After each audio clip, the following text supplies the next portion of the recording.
निखिलपूर्णगुणैकदेहम् निर्दोषमाप्यतममप्यखिलैस्तु वाक्यैः अस्योद्भवादिनमशेषविशेषतोऽपि वन्द्यं सदा प्रियतमं मम सन्नमामि।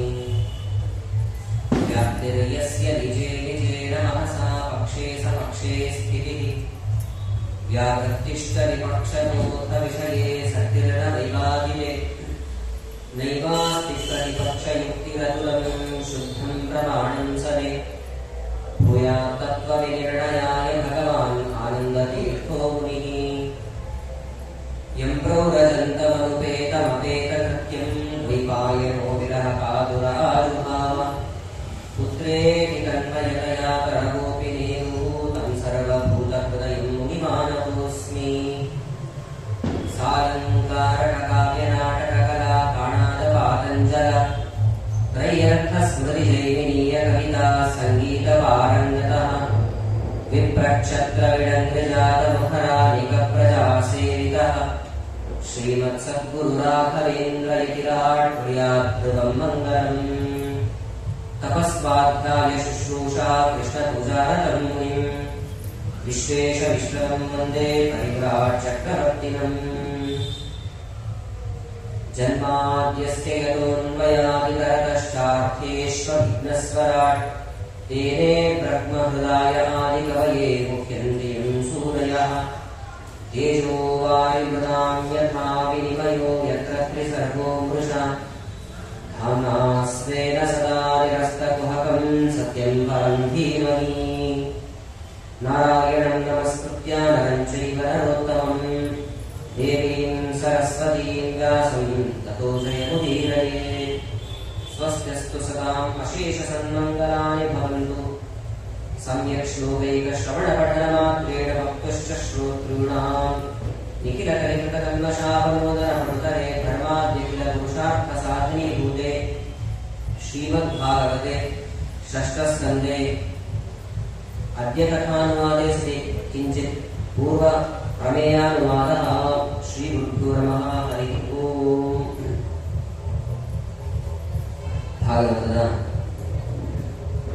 ಷಷ್ಠಸ್ಕಂದವನ್ನು ಶ್ರವಣ ಮಾಡಲಿಕ್ಕೆ ಉದ್ಯುಕ್ತರಾಗಿದ್ದೇವೆ. ಹರಿವಾಯು ಗುರುಗಳು ನಿರ್ವಿಘ್ನವಾಗಿ ಇದನ್ನು ನಡೆಸಿಕೊಡಲಿ ಅಂತ ಪ್ರಾರ್ಥನೆಯನ್ನು ಮಾಡ್ತಾ, ನಿಮಗೆಲ್ಲ ತಿಳಿದ ಹಾಗೆ ಭಾಗವತದಲ್ಲಿರುವಂಥದ್ದು 12 ಸ್ಕಂದಗಳು. ಅದನ್ನ 2 ವಿಭಾಗ ಮಾಡಿದಾಗ 6 ಅನ್ನೋ ಸಂಖ್ಯೆ ಸಿಗುತ್ತೆ. ಮೊದಲನೆಯ 6 ಸ್ಕಂದಗಳೇನಿದೆ ಅದರಲ್ಲಿ 6ನೆಯ ಸ್ಕಂದ ಕೊನೆಯ ಸ್ಕಂದ ಆಗುತ್ತೆ. ಶಾಸ್ತ್ರದಲ್ಲಿ ಉಪಕ್ರಮಕ್ಕಿಂತಲೂ ಉಪಸಂಹಾರ ತುಂಬಾ ಪ್ರಬಲ ಅಂತ ಹೇಳಿದ್ದಾರೆ. ಪೂರ್ವಾರ್ಧವನ್ನು ತೆಗೆದುಕೊಂಡ್ರೆ ಅದಕ್ಕೆ ಉಪಸಂಹಾರ ಅಂದ್ರೆ ಭಾಗವತದ 6ನೆಯ ಸ್ಕಂದ. ಹಾಗಾಗಿ ತುಂಬಾ ವಿಶಿಷ್ಟವಾಗಿರುವಂತಹ ಒಂದು ಸ್ಕಂದ.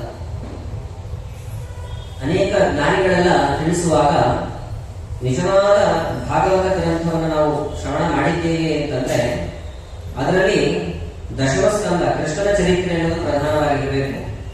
ಜೊತೆಗೆ ನಾರಾಯಣ ವರ್ಮ ಹಾಗೂ ವೃತ್ರಾಸುರನ ಸಂಹಾರದ ಚರಿತ್ರೆ ಇವೆಲ್ಲವೂ ಇತ್ತು ಅಂತಂದ್ರೆ ಮಾತ್ರ ನಿಜವಾದ ಭಾಗವತ ಗ್ರಂಥ ಅಂತ ಕರೀತಾರೆ ಅಂತ ನಿರೂಪಣೆ ಮಾಡಿದ್ದಾರೆ. ಹಾಗಾದರೆ 6ನೆಯ ಸ್ಕಂದದಲ್ಲಿ ಬರುವಂತಹ ಎಲ್ಲ ಅಂಶಗಳು ಎಷ್ಟು ಪ್ರಧಾನ ಅಂತ ನಮಗೆ ತಿಳಿಯುತ್ತೆ. ನೋಡಿ, 6ನೆಯ ಸ್ಕಂದದಲ್ಲಿ ಏನೆಲ್ಲ ವಿಚಾರಗಳು ಬರುತ್ತೆ ಅನ್ನೋದನ್ನು ಆರಂಭದಲ್ಲಿ ಗಮನಿಸೋಣ. ಯಾಕೆ ಅಂತಂದ್ರೆ ನಾವು ಒಂದು ಪುಸ್ತಕವನ್ನ ಅಧ್ಯಯನ ಮಾಡಲಿಕ್ಕೆ ಅಂತ ಹೊರಟಿದ್ದೇವೆ ಅಂದ್ರೆ ಆರಂಭದಲ್ಲಿ ಆ ಎಲ್ಲ ವಿಷಯಗಳನ್ನ ತಿಳಿಸಿಕೊಡ್ತಾರೆ. ಇಂಡೆಕ್ಸ್ ಅಂತ ಕರೀತಾರೆ ನೋಡಿ. ಅಥವಾ ಒಂದು ನ್ಯೂಸ್ ಚಾನೆಲ್ ನಲ್ಲಿ ನಾವು ನ್ಯೂಸ್ ಅನ್ನು ನೋಡ್ತೇವೆ ಅಂತಂದ್ರೆ ಮೊದಲು ಏನ್ ಹೇಳ್ತಾರೆ, ಮುಖ್ಯಾಂಶಗಳು ಅಂತ ಅಂತಾರೆ. ಮುಖ್ಯಾಂಶಗಳು ಅಂತ ಹೇಳುವಾಗ ಏನ್ ಮಾಡ್ತಾರೆ, ಮುಂದೆ ಅನುವಾದ ಮಾಡಲಿಕ್ಕೆ ಇರುವಂತಹ ಎಲ್ಲ ವಿಷಯಗಳ ಸಾರ ಭಾಗವನ್ನ ಸ್ವಲ್ಪ ಸ್ವಲ್ಪ ಆರಂಭದಲ್ಲಿ ಹೇಳ್ತಾರಲ್ಲ, ಆ ಕ್ರಮದಲ್ಲಿ ಆರಂಭದಲ್ಲಿ ಅಜಾಮಿಳನ ಚರಿತ್ರೆಯನ್ನು ನಿರೂಪಣೆ ಮಾಡ್ತಾರೆ. ಪರಮಾತ್ಮನ ನಾಮಸ್ಮರಣೆಗೆ ಎಷ್ಟು ಶಕ್ತಿ ಇದೆ ಅನ್ನೋದನ್ನ ಚೆನ್ನಾಗಿ ನಿರೂಪಣೆ ಮಾಡ್ತಾರೆ. ಅದಾದ ನಂತರದಲ್ಲಿ ಪ್ರಚೇತಸರ ಚರಿತ್ರೆ, ದಕ್ಷ ಪ್ರಜಾಪತಿ ಮತ್ತೆ ಹುಟ್ಟಿ ಬರ್ತಾನೆ ಎನ್ನುವಂತಹ ವಿಚಾರ ಅದನ್ನು ಕೂಡ ನಿರೂಪಣೆ ಮಾಡಿದ್ದಾರೆ. ನಾರದರ ಮುಂಡಿಗೆಯು ಕೂಡ ನಾವು 6ನೆಯ ಸ್ಕಂದದಲ್ಲಿ ಗಮನಿಸಬಹುದು. ತುಂಬಾ ವಿಶಿಷ್ಟವಾದಂತಹ ಮುಂಡಿಗೆಯನ್ನು ತಿಳಿಸಿಕೊಡ್ತಾರೆ. ಅದಾದ ನಂತರದಲ್ಲಿ ಇಂದ್ರದೇವರು ಬೃಹಸ್ಪತ್ಯಾಚಾರ್ಯರಿಗೆ ಅವಮಾನ ಮಾಡುವಂತಹ ಪ್ರಸಂಗ. ಅದಾದ ಮೇಲೆ ವಿಶ್ವರೂಪಾಚಾರ್ಯರನ್ನ ಕರೆಸಿ ಹೋಮಾದಿಗಳನ್ನ ಮಾಡ್ತಾರೆ. ಪರೀಕ್ಷಿತ್ ಮಹಾರಾಜರ ಪ್ರಶ್ನೆ, ಆಗ ನಿರೂಪಣೆ ಮಾಡುವಂಥದ್ದು ನಾರಾಯಣ ವರ್ಮ. ಅದಾದ್ಮೇಲೆ ರುದ್ರಾಸುರನ ಸಂಹಾರದ ಚರಿತ್ರೆ, ಇಷ್ಟೆಲ್ಲ ವಿಷಯಗಳಿದೆ ಇದರಲ್ಲಿ. ಅದಾದ ನಂತರದಲ್ಲಿ ಪುಂಸವನ ವ್ರತವನ್ನ ದಿತಿದೇವಿ ಮಾಡಿದ್ಲು ಅನ್ನುವಂಥ ವಿಚಾರವನ್ನು ಕೂಡ ದಾಖಲೆ ಮಾಡ್ತಾರೆ. ಈ ಕೊನೆಗಾಗುವಾಗ ಈ ದಿತಿದೇವಿ ಪುಂಸವನ ವ್ರತವನ್ನ ಮಾಡಿದ್ದು, ಸಂತಾನವನ್ನು ಪಡೆದು ಅನ್ನೋವರೆಗೂ ಕೂಡ ಭಾಗವತದ 6ನೇ ಸ್ಕಂದವನ್ನು ನಿರೂಪಣೆ ಮಾಡಿದ್ದಾರೆ ವ್ಯಾಸರು. ಇದಿಷ್ಟು ಮುಖ್ಯ ಪ್ರಧಾನವಾದಂತಹ ಅಂಶಗಳು. ಈಗ ಆರಂಭದಿಂದ ಒಂದೊಂದನ್ನೇ ಗಮನಿಸ್ತಾ ಹೋಗೋದು ಅಂತಾದ್ರೆ ನೋಡಿ, ಮೊದಲು ಪರೀಕ್ಷಿತ್ ಮಹಾರಾಜರು ಪ್ರಶ್ನೆಯನ್ನು ಕೇಳ್ತಾ ಇದ್ದಾರೆ. ರಾಜೋವಾಚ ನಿವೃತ್ತಿ ಮಾರ್ಗ ಖಚಿತ ಆದೋ ಭಗವತಾಯಥ ಕರ್ಮಯೋಗೋಪಲಬ್ಧೇನ ಬ್ರಹ್ಮಣಾಯತ ಸಂಸ್ಕೃತಿ ಅಧರ್ಮ ಲಕ್ಷಣಾನಾನ ನರಕಶ್ಚೋಪವರ್ಣಿತಾಃ ಮನ್ವಂತರಶ್ಚ ವ್ಯಾಖ್ಯಾತ ಆದ್ಯಃ ಸ್ವಾಯಂಭುವೋ ಯತಃ. ಪೂರ್ವಕಥಾನುವಾದ ಎಲ್ಲ ವಿಷಯಗಳನ್ನ ಪರೀಕ್ಷಿತ್ ಮಹಾರಾಜರೇ ಹೇಳ್ತಾ ಇದ್ದಾರೆ. ಈಗಾಗಲೇ ಎಷ್ಟು ವಿಷಯಗಳನ್ನ ತಿಳಿಸಿದ್ದೀರಿ ಅಂತ ಹೇಳ್ತಾ ಇದ್ದಾರೆ. ನೋಡಿ, ಕೇಳುವರು ಎಷ್ಟು ಜಾಗೃತರಾಗಿರಬೇಕು ಅನ್ನೋದ್ರಿಂದ ಅರ್ಥ ಆಗುತ್ತೆ. ನಿನ್ನೆ ಏನು ಉಪನ್ಯಾಸ ಆಗಿದೆ, ಮೊನ್ನೆ ಏನು ಉಪನ್ಯಾಸ ಆಗಿದೆ, ಅದನ್ನೆಲ್ಲ ತಲೆಯಲ್ಲಿಟ್ಕೊಳ್ಬೇಕು. ಶ್ರವಣ ಆದ್ಮೇಲೆ ಮನನ ಮಾಡ್ತಾ ಇರಬೇಕು. ಆಮೇಲೆ ನಿಧಿಧ್ಯಾಸ. ಶ್ರವಣ ಮಾಡಿದ್ದು ನಾವು ಮತ್ತೆ ಮನೆಗೆ ಹೋಗುವಾಗಲೇ ಮರೆತು ಹೋದ್ವಿ ಅಂತಂದ್ರೆ ಅದರ ಪ್ರಯೋಜನ ಇಲ್ಲ. ನೋಡಿ, ಕೇಳ್ತಾ ಇರುವಂತಹ ಉಪನ್ಯಾಸ ಕೇಳ್ತಾ ಇರುವಂತಹ ಪರೀಕ್ಷಿತ್ ಮಹಾರಾಜರು ಹೇಳ್ತಾ ಇದ್ದಾರೆ, ನೀವು ಇಲ್ಲಿವರೆಗೂ ಕೂಡ ನಿವೃತ್ತಿ ಮಾರ್ಗದ ಬಗ್ಗೆ ಹೇಳಿದ್ರಿ. ಸಂಸಾರದಿಂದ ನಿವೃತ್ತರಾಗುವಂಥದ್ದು ಹೇಗೆ ಅನ್ನುವಂಥ ವಿಷಯವನ್ನ ಭಾಗವತದ ದ್ವಿತೀಯ ಸ್ಕಂದದಲ್ಲಿ ನಿರೂಪಣೆ ಮಾಡಿದ್ರು. ನೋಡಿ, ನಾವು ನಿನ್ನೆ ಕೇಳಿದ್ದು ಭಾಗವತದ 5ಮ ಸ್ಕಂದ. ದ್ವಿತೀಯ ಸ್ಕಂದದಿಂದ ಏನೇನಾಗಿದೆ ಅನ್ನುವಂಥ ಎಲ್ಲ ವಿಚಾರವನ್ನು ಹೇಳ್ತಾ ಇದ್ದಾರೆ. ಶುಕಾಚಾರ್ಯರು ಸಂಸಾರದಿಂದ ನಿವೃತ್ತರಾಗಬೇಕು ಅಂದ್ರೆ ಏನೇನ್ ಮಾಡಬೇಕು ಅಂತ ಎಲ್ಲ ವಿಚಾರಗಳನ್ನ ತಿಳಿಸ್ತಾ ಬಂದರು. ಅದನ್ನ ನಾವು ತಿಳಿಸಿಕೊಟ್ಟಿದ್ದೀರಿ ಅಂತ ಪರೀಕ್ಷಿತ್ ಮಹಾರಾಜ ಹೇಳ್ತಾ ಇದ್ದಾರೆ. ಹಾಗೆ ಮುಂದೆ ಹೋಗ್ತಾ ಭಾಗವತದ 5ಮ ಸ್ಕಂದದಲ್ಲಿ ಆಗುವಾಗ ಅನೇಕ ನರಕಗಳ ವರ್ಣನೆಯನ್ನು ಕೂಡ ನೀವು ಮಾಡಿದ್ದೀರಿ. ಭಾಗವತದ ಕೊನೆಗಾಗುವಾಗ 21 ನರಕಗಳ ಬಗ್ಗೆ ದಾಖಲೆ ಮಾಡ್ತಾರೆ. ನಿನ್ನೆ ದಿನ ಶ್ರವಣ ಮಾಡಿದ್ದೀರಿ. ಕೆಲವು ಪುರಾಣಗಳ ಪ್ರಕಾರ 28 ನರಕಗಳು ಅಂತ ಹೇಳಿದ್ದಾರೆ. ಪ್ರಧಾನವಾದದ್ದು ಇದು ತುಂಬಾ ಪ್ರಧಾನವಾದಂತಹ ನರಕಗಳು ಮಾತ್ರ ಅಂದ್ರೆ ಮುಖ್ಯವಾದಂತಹ ನರಕಗಳು, ಅಮುಖ್ಯವಾದಂತಹ ನರಕಗಳು ಅನೇಕ ಇದೆ. ಎಷ್ಟಿದೆ ಅಂತಂದ್ರೆ 84 ಲಕ್ಷಾಣಿ ನರಕಾಸಂತಿ ಖೇಚರ. ಗರುಡ ಪುರಾಣದಲ್ಲಿ ತಿಳಿಸ್ತಾರೆ ನಾರಾಯಣ ಗರುಡನನ್ನು ಉದ್ದೇಶಿಸಿ. 84 ಲಕ್ಷಾಣಿ ಅಂದ್ರೆ 74 ಲಕ್ಷ ನರಕಗಳಿದೆ ಅಂತಾರೆ. ಒಂದೊಂದು ಕೇಳಿದ್ರೆ ಭಯ ಆಗುತ್ತೆ ನಮಗೆ. ಅಂದ್ರೆ ಒಂದು ನರಕದ ಬಗ್ಗೆ ಹೇಳೋದು ಅಂತ ಅಯ್ಯಪ್ಪನ ಅಂತ ಒಂದು ನರಕ ಇದೆ. ವಸ್ತುತಃ ನಮ್ಮ ಪಕ್ಷಮಾಸದಲ್ಲಿ ಗರುಡ ಪುರಾಣವನ್ನೇ ಶ್ರವಣ ಮಾಡಬೇಕು ಅಂತಿದೆ. ಅಯ್ಯಪ್ಪನ ಅನ್ನುವಂತಹ ಒಂದು ನರಕ ಇದೆ. ಆ ನರಕದಲ್ಲಿ ಎಂಥ ಶಿಕ್ಷೆ ಅಂದ್ರೆ ಮನಸ್ಸಿನ ಗಟ್ಟಿ ಮಾಡಿಕೊಂಡು ಕೇಳಬೇಕು. ತುಂಬಾ ಪಾಪಿಷ್ಠನಾಗಿರ್ತಕ್ಕಂತಹ ಜೀವಿಯನ್ನ ನರಕದಲ್ಲಿ ಕರ್ಕೊಂಡು ಹೋಗಿ ಚೆನ್ನಾಗಿ ಶಿಕ್ಷೆ ಒಳಪಡಿಸ್ತಾರೆ. ಒಂದು ಪಟ್ಟಣಕ್ಕೆ ಕರ್ಕೊಂಡು ಹೋಗಿ ಈ ಪಾಪಿಷ್ಠನಾದಂತಹ ಜೀವಿಯ ಎದೆ ಮೇಲೆ ನಿಂತ್ಕೊಳ್ತಾರೆ. ಯಾರು? ಯಮದೂತರು. ಎದೆ ಮೇಲೆ ನಿಂತ್ಕೊಂಡಾಗ ಅವರ ಭಾರವನ್ನ ತಾಳಲಾರದೇನೆ ಅಯ್ಯೋ ಅಂತ ಬಾಯಿ ಕರೀತಾನೆ ಯಾರು? ಪಾಪಿಷ್ಠನಾದಂತಹ ಜೀವಿ. ಆವಾಗ ಅವನ ಬಾಯಿಯಲ್ಲಿ ಕಾದ ಕಬ್ಬಿಣದ ರಸವನ್ನು ಸುರಿತಾರೆ. ಅಯಹ ಅಂದ್ರೆ ಕಬ್ಬಿಣ ಅಂತ ಅರ್ಥ. ಕಾದ ಕಬ್ಬಿಣ ಲಿಕ್ವಿಡ್ ಆಗೋಗಿದೆ, ದ್ರವ ರೂಪದಲ್ಲಿದೆ, ಅದನ್ನು ಸುರಿತಾರೆ ಅಂತ. ಎಷ್ಟು ಹಿಂಸೆ ಕೇಳಿದ್ರೆ ಭಯ ಆಗೋಗುತ್ತೆ ನಮಗೆ. ಹೀಗೆ ಇಂಥ ಎಲ್ಲ ನರಕಗಳ ಬಗ್ಗೆ ಸ್ವಾಮಿ ನೀವು ತಿಳಿಸಿಕೊಟ್ಟಿದ್ದೀರಿ ಶುಕಾಚಾರ್ಯರೇ. ನನಗೆ ಇವಾಗ ಒಂದು ಪ್ರಶ್ನೆ ಬರ್ತಾ ಇದೆ ಅಂತ. ಏನು ಪ್ರಶ್ನೆ ಅಂತಂದ್ರೆ, ತಿಳಿದೋ ತಿಳಿಯದೇನೋ ಅನೇಕ ಪಾಪಗಳನ್ನು ಮನುಷ್ಯ ಮಾಡಿಬಿಟ್ಟಿರ್ತಾರೆ.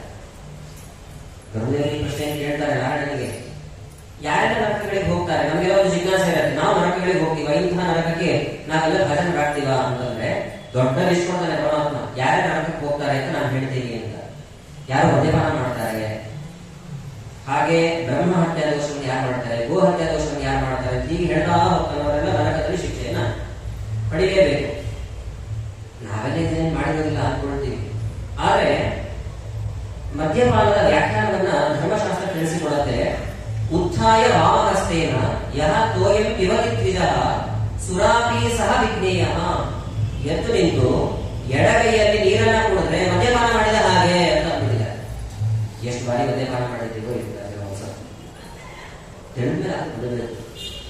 ಶಾಸ್ತ್ರಗಳೆಲ್ಲ ಈ ವಿಷಯವನ್ನ ನಿರೂಪಣೆ ಮಾಡಿದ ಮೇಲೆ ಪಾಶ್ಚಾತ್ಯರೆಲ್ಲ ಪುರಾಣಗಳನ್ನ ಸಂಶೋಧನೆಗೆ ಅಂತ ತೆಗೆದುಕೊಳ್ತಾರೆ. ಸಂಶೋಧನೆಯಿಂದ ಮಾಡಿ ಯಾಕೆ ಹೀಗೆ ಹೇಳಿರ್ಬೋದು ಅಂತ ವಿಚಾರ ಮಾಡಿ ಅವರು ಸಂಶೋಧನೆಯಿಂದ ಕಂಡುಕೊಂಡಂತಹ ಅಂಶ ಏನು ಅಂತಂದ್ರೆ ಎದ್ದು ನಿಂತುಕೊಂಡು ನೀರು ಕುಡಿಬೇಡಿ, ಯಾಕೆ ಅಂತಂದ್ರೆ ಮಣ್ಣಿನ ನೋವು ಬರುತ್ತೆ ಅಂತ ಶುರು ಮಾಡಿದ್ರು. ಪುರಾಣದಲ್ಲಿ ಹೇಳುವಾಗ ನಮಗೆ ಬರಲಿಲ್ಲ, ನಮಗೆ ಅಮೆರಿಕನ್ಸ್ ಹೇಳ್ತಿದಾರ ಹಾಗಾದ್ರೆ ನಿಜ ಇರುತ್ತೆ ಅಂತಂದು ಕೂತ್ಕೊಂಡು ಕುಡಿಲಿಕ್ಕೆ ಪ್ರಾರಂಭ ಮಾಡಿದ್ದಾರೆ. ಎಲ್ಲಿ ಬಂದಿದ್ದೇವೆ ನಾವು. ಹೀಗೆ ತಿಳಿಯದೆ ಅಥವಾ ತಿಳಿದು ಅನೇಕ ಪಾಪಗಳನ್ನ ಮನುಷ್ಯ ಮಾಡಿಯೇ ಇರ್ತಾನೆ. ಪ್ರತಿಯೊಬ್ಬರೂ ಕೂಡ ಯಾರೋ ಒಬ್ರು ಮಾಡಿರ್ತಾರೆ, ಕೆಲವು ಮಾಡಿರೋದಿಲ್ಲ ಅಂತಿಲ್ಲ. ಪ್ರತಿಯೊಬ್ಬ ಜೀವರಾಶಿಗಳು ಕೂಡ ಪಾಪವನ್ನ ಮಾಡಿಯೇ ಇರ್ತಾನೆ. ಅಥವಾ ದೃಷ್ಟಾಂತವಾಗಿ ಒಂದು ಕಥೆಯನ್ನ ನಿರೂಪಣೆ ಮಾಡ್ತಾರೆ, ವಿರೋಧಕರವಾದಂತಹ ಕಥೆ. ಏನು ಕಥೆ ಅಂತಂದ್ರೆ, ಒಂದು ಸರ್ತಿ ಒಬ್ಬ ರಾಜ ತನ್ನ ಭೃತ್ಯರನ್ನೆಲ್ಲ ಕರೆದು ಹೇಳ್ತಾನೆ. ಭೃತ್ಯರನ್ನೆಲ್ಲ ಕರೆದು, ನೋಡಿ ನಿಮಗೆ ಸಂಬಳ ಕೊಡಬೇಕು ಅಂತಂದ್ರೆ ನೀವು ಚೆನ್ನಾಗಿ ಕೆಲಸ ಮಾಡಬೇಕು. ಕೆಲಸ ಮಾಡಿಲ್ಲ ಅಂದ್ರೆ ಸಂಬಳ ಕೊಡುವಂತಹ ಕ್ರಮ ಇಲ್ಲ. ಅವರೆಲ್ಲ ಆಯ್ತು ಅಂತ ಒಪ್ಪಿಕೊಂಡ್ರು. ಏನ್ ಕೆಲಸ ಮಾಡಬೇಕು? ಬೇರೆ ಅಂತೂ ಏನು ಕೆಲಸ ಇಲ್ಲ, ಪ್ರತಿದಿನ ಒಬ್ಬರೊಬ್ರು ಕಳ್ಳರನ್ನ ಹಿಡ್ಕೊಂಡು ಬರಬೇಕು. ನೀವು ಯಾರು ಹಿಡ್ಕೊಂಡು ಬರ್ತೀವೋ ಅವ್ರಿಗೆ ಮಾತ್ರ ಸಂಬಳ ಇದೆ, ಸಂಬಳ ಇಲ್ಲ ಅಂತ ಆದೇಶವನ್ನು ಮಾಡಿ ಆಯ್ತು ಅಂತ ಪ್ರತಿದಿನ ಅನೇಕ ಕಡೆಗೆ ಪ್ರಯಾಣವನ್ನು ಮಾಡ್ತಾ ಇದ್ರು ಭೃತ್ಯರು. ಎಲ್ಲಿ ಕಳ್ಳರ ಸಿಗ್ತಾರೋ ಅವ್ರನ್ನ ಕರ್ಕೊಂಡು ಬಂದು ರಾಜನಿಗೆ ಒಪ್ಪಿಸ್ತಾ ಇದ್ರು. ರಾಜ ಏನ್ ಮಾಡ್ತಿದ್ದ ಅಂತಂದ್ರೆ, ಮೂರ್ಖರಾಜರು ಕೂಡ ನೇರವಾಗಿ ಆ ಕಳ್ಳರನ್ನ ಶೂಲಕ್ಕೆ ಏರಿಸ್ತಾ ಇದ್ದ, ಮರಣದಂಡನೆ ನೇರವಾಗಿ. ಒಂದು ಸರ್ತಿ ಒಬ್ಬ ಭೃತ್ಯ ಎಲ್ಲಾ ಕಡೆಗೆ ಪ್ರಯಾಣ ಮಾಡಿದ್ದಾನೆ, ಎಲ್ಲೂ ಕೂಡ ಅವನಿಗೆ ಕಳ್ಳರೇ ಸಿಗಲಿಲ್ಲ. ಕಳ್ಳರೇ ಸಿಗಲಿಲ್ಲ, ಖಾಲಿ ಕೈಯಲ್ಲಿ ಹೇಗೆ ಹೋಗೋದು? ಖಾಲಿ ಕೈಯಲ್ಲಿ ಹೋದ್ರೆ ನನ್ನ ಕೈ ಖಾಲಿ ಆಗಿರುತ್ತೆ, ಅಷ್ಟೇ ದುಡ್ಡು ಸಿಗೋದಿಲ್ಲ ನನಗೆ. ಅದಕ್ಕೆ ಏನ್ ಮಾಡೋದು ಅಂತ ತುಂಬಾ ವಿಚಾರ ಮಾಡೋದು. ಹೀಗೆ ನಡ್ಕೊಂಡು ಹೋಗ್ತಾ ಇದ್ದ. ಒಂದು ಶಾಲೆಯಲ್ಲಿ ಇಬ್ರು ಮಕ್ಕಳು ಗಲಾಟೆ ಮಾಡ್ತಾ ಇದ್ರಂತೆ, ಜೋರ ಗಲಾಟೆ ಮಾಡ್ತಾ ಇದ್ರು. ಏನ್ ಗಲಾಟೆ ಆಗ್ತಿದೆ ನೋಡೋಣ ಅಂತ ಹೋಗಿ ವಿಚಾರಿಸ್ತಾನೆ. ಯಾಕೆ ಗಲಾಟೆ ಮಾಡ್ತಿದ್ದೀರಿ ನೀವು ಅಂತ. ಅದಕ್ಕೆ ಒಬ್ಬ ಹೇಳ್ತಾನೆ, ಇವರು ನನ್ನ ಬಳಪವನ್ನ ಕದ್ದಿದ್ದಾನೆ, ಕೇಳಿದ್ರೆ ಕದ್ದಿಲ್ಲ ಅಂತ ಹೇಳ್ತಾ ಇದ್ದಾನೆ. ಅವನು ತುಂಬಾ ಅವ್ರ ಜೊತೆ ಸಮಾಲೋಚನೆಯನ್ನು ನಡೆಸಿ ಇವನು ಕಳ್ಳತನ ಮಾಡಿದ್ದಾನೋ ಇಲ್ಲ ಅಂತ ವಿಚಾರ ಮಾಡಿದಾಗ ಅವನು ಒಪ್ಪಿಕೊಡ್ತಾನೆ, ಇಲ್ಲ ನಾನು ಅನಿವಾರ್ಯ ಪರಿಸ್ಥಿತಿ ಬಂದಿತ್ತು, ಹಾಗಾಗಿ ನಾನು ಬಳಪವನ್ನ ಕದ್ದೆ ಅಂತ. ಸಿಕ್ಕ ಚಾನ್ಸ್ ಅಂತಂದು ಯಾರು ಬಳಪವನ್ನ ಕದ್ದಿದ್ದಲ್ಲ ಅವರನ್ನು ಎಳ್ಕೊಂಡು ಹೋದ.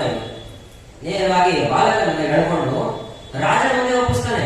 ಈ ಬಾಲಕನ್ನ ಕರ್ಕೊಂಡು ಬಂದು ಎಂದು ಕೇಳಿದ ರಾಜ. ಅದಕ್ಕೆ ಭೃತ್ಯ ಅಂತಾನೆ, ಕಳ್ಳತನ ಮಾಡ್ಕೊಂಡು ಕರ್ಕೊಂಡು ಬಾ ಅಂತಂದ್ರೆ ಇವನು ಬಳಪವನ್ನ ಕದ್ದಿದ್ದಾನೆ, ಅದಕ್ಕೆ ಕರ್ಕೊಂಡು ಬಂದಿದ್ದಾನೆ. ಹಾಗಾದ್ರೆ ಇವನು ಶೂಲಕ್ಕೆ ಏರಿಸಿ ಅಂತಂದ ರಾಜ. ಎಂಥ ಮುಖನವರಿಗೆ ಶೂಲಕ್ಕೆ ಏರಿಸಿ. ರಾಜ ಪ್ರತಿಯೊಬ್ಬರನ್ನು ಶೂಲಕ್ಕೆ ಏರಿಸುವಾಗ ಕೊನೆಯ ಒಂದು ಬಯಕೆಯನ್ನು ಕೇಳ್ತಾ ಇದ್ದೀವಿ. ನಾವೆಲ್ಲ ಕೇಳ್ತಾ ನೋಡಿ, ಮರಣದಂಡನೆಗೆ ಹೋಗುವಂತಹ ಸಮಯದಲ್ಲಿ ಕೊನೆಯ ಆಸೆ ಏನು ಅದನ್ನು ಹೇಳಿ ಅದನ್ನು ಪೂರೈಸ್ತೇವೆ ಅಂತ ಹೇಳ್ತಾರೆ, ಸರ್ಕಾರದ ನಿಯಮ. ಹಾಗೆ ಈ ರಾಜ ಪ್ರತಿಯೊಬ್ಬರು ಕೇಳ್ಬಿಟ್ಟು ಮರಣದಂಡನೆ ಕೊಡ್ತಾ ಇದ್ದ. ಈ ಬಾಲಕನಿಗೆ ಕೇಳ್ತಾನೆ, ನಿಂದೇನಾದ್ರೂ ಕೊನೆ ಆಸೆ ಇದೆ ಹೇಳು ಅಂತ. ಇವರು ತುಂಬಾ ಚಾಣಾಕ್ಷ ಬಾಲಕ, ಪ್ರಾಯಶಃ ವಿದ್ಯಾರ್ಥಿ ಓದಿಲ್ಲ ಅಂತ ಕಾಣುತ್ತೆ.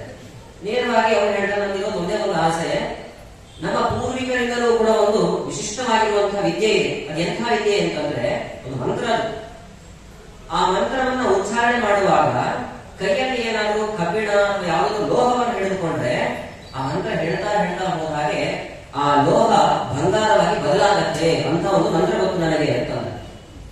ಅಂತಹ ಮಂತ್ರ ಗೊತ್ತು. ನೀವೇನಾದ್ರೂ ನನ್ನ ಶೂಲಕ್ಕೆ ಏರಿಸಿಬಿಟ್ರೆ ಅದು ನನ್ನ ಜೊತೆ ನಾಶ ಆಗಿ ಹೋಗುತ್ತೆ. ಹಾಗಾಗಿ ಅದನ್ನು ಯಾರಿಗಾದ್ರೂ ಉಪದೇಶ ಕೊಟ್ಮೇಲೆ ನಾನು ನಿಮ್ಮ ಶಿಕ್ಷೆಗೆ ತುತ್ತಾಗ್ತೇನೆ. ಹೀಗೆ ಆ ಮಗು ಹೇಳಿದ್ರು. ರಾಜ ಅಂತಾನೆ, ಅವ್ರಿಗೆ ಯಾಕೆ ಹೇಳ್ತಿ, ನನಗೆ ಹೇಳು ಅಂತ. ಯಾಕೆಂದ್ರೆ ಬಂಗಾರ ಇವಾಗಿನ ಕಾಲದಲ್ಲಿ ಗೊತ್ತೇ ಇದೆ ರೇಟ್ ಎಷ್ಟಾಗಿದೆ ಅಂತ. ಹಾಗಾಗಿ ನನಗೆ ಹೇಳು ಅಂತ. ಆದ್ರೆ ಒಂದು ಷರತ್ತು. ಏನು ಷರತ್ತು ಅಂತಂದ್ರೆ, ಆ ಮಂತ್ರ ಹೇಗಿದೆ ಅಂತಂದ್ರೆ, ಆ ಮಂತ್ರದ ಉಪದೇಶವನ್ನು ಯಾರು ಪಡೀತಿದ್ದಾರೋ ಅವರು ಜೀವನದಲ್ಲಿ ಯಾವತ್ತೂ ಕಳ್ಳತನ ಮಾಡಿರಬಾರದು. ಹಾಗೇನಾದ್ರು ಅವರು ಕಳ್ಳತನ ಮಾಡಿದವರು ಆಗಿದ್ರು ಅಂತಾದ್ರೆ ಅವರನ್ನ ಆ ಮಂತ್ರ ಸಂಹಾರ ಮಾಡಿಬಿಡುತ್ತೆ. ಅಂತ ವಿಶಿಷ್ಟವಾದ ಮಂತ್ರ ಹೇಳಿದ್ರು ಅಂತ.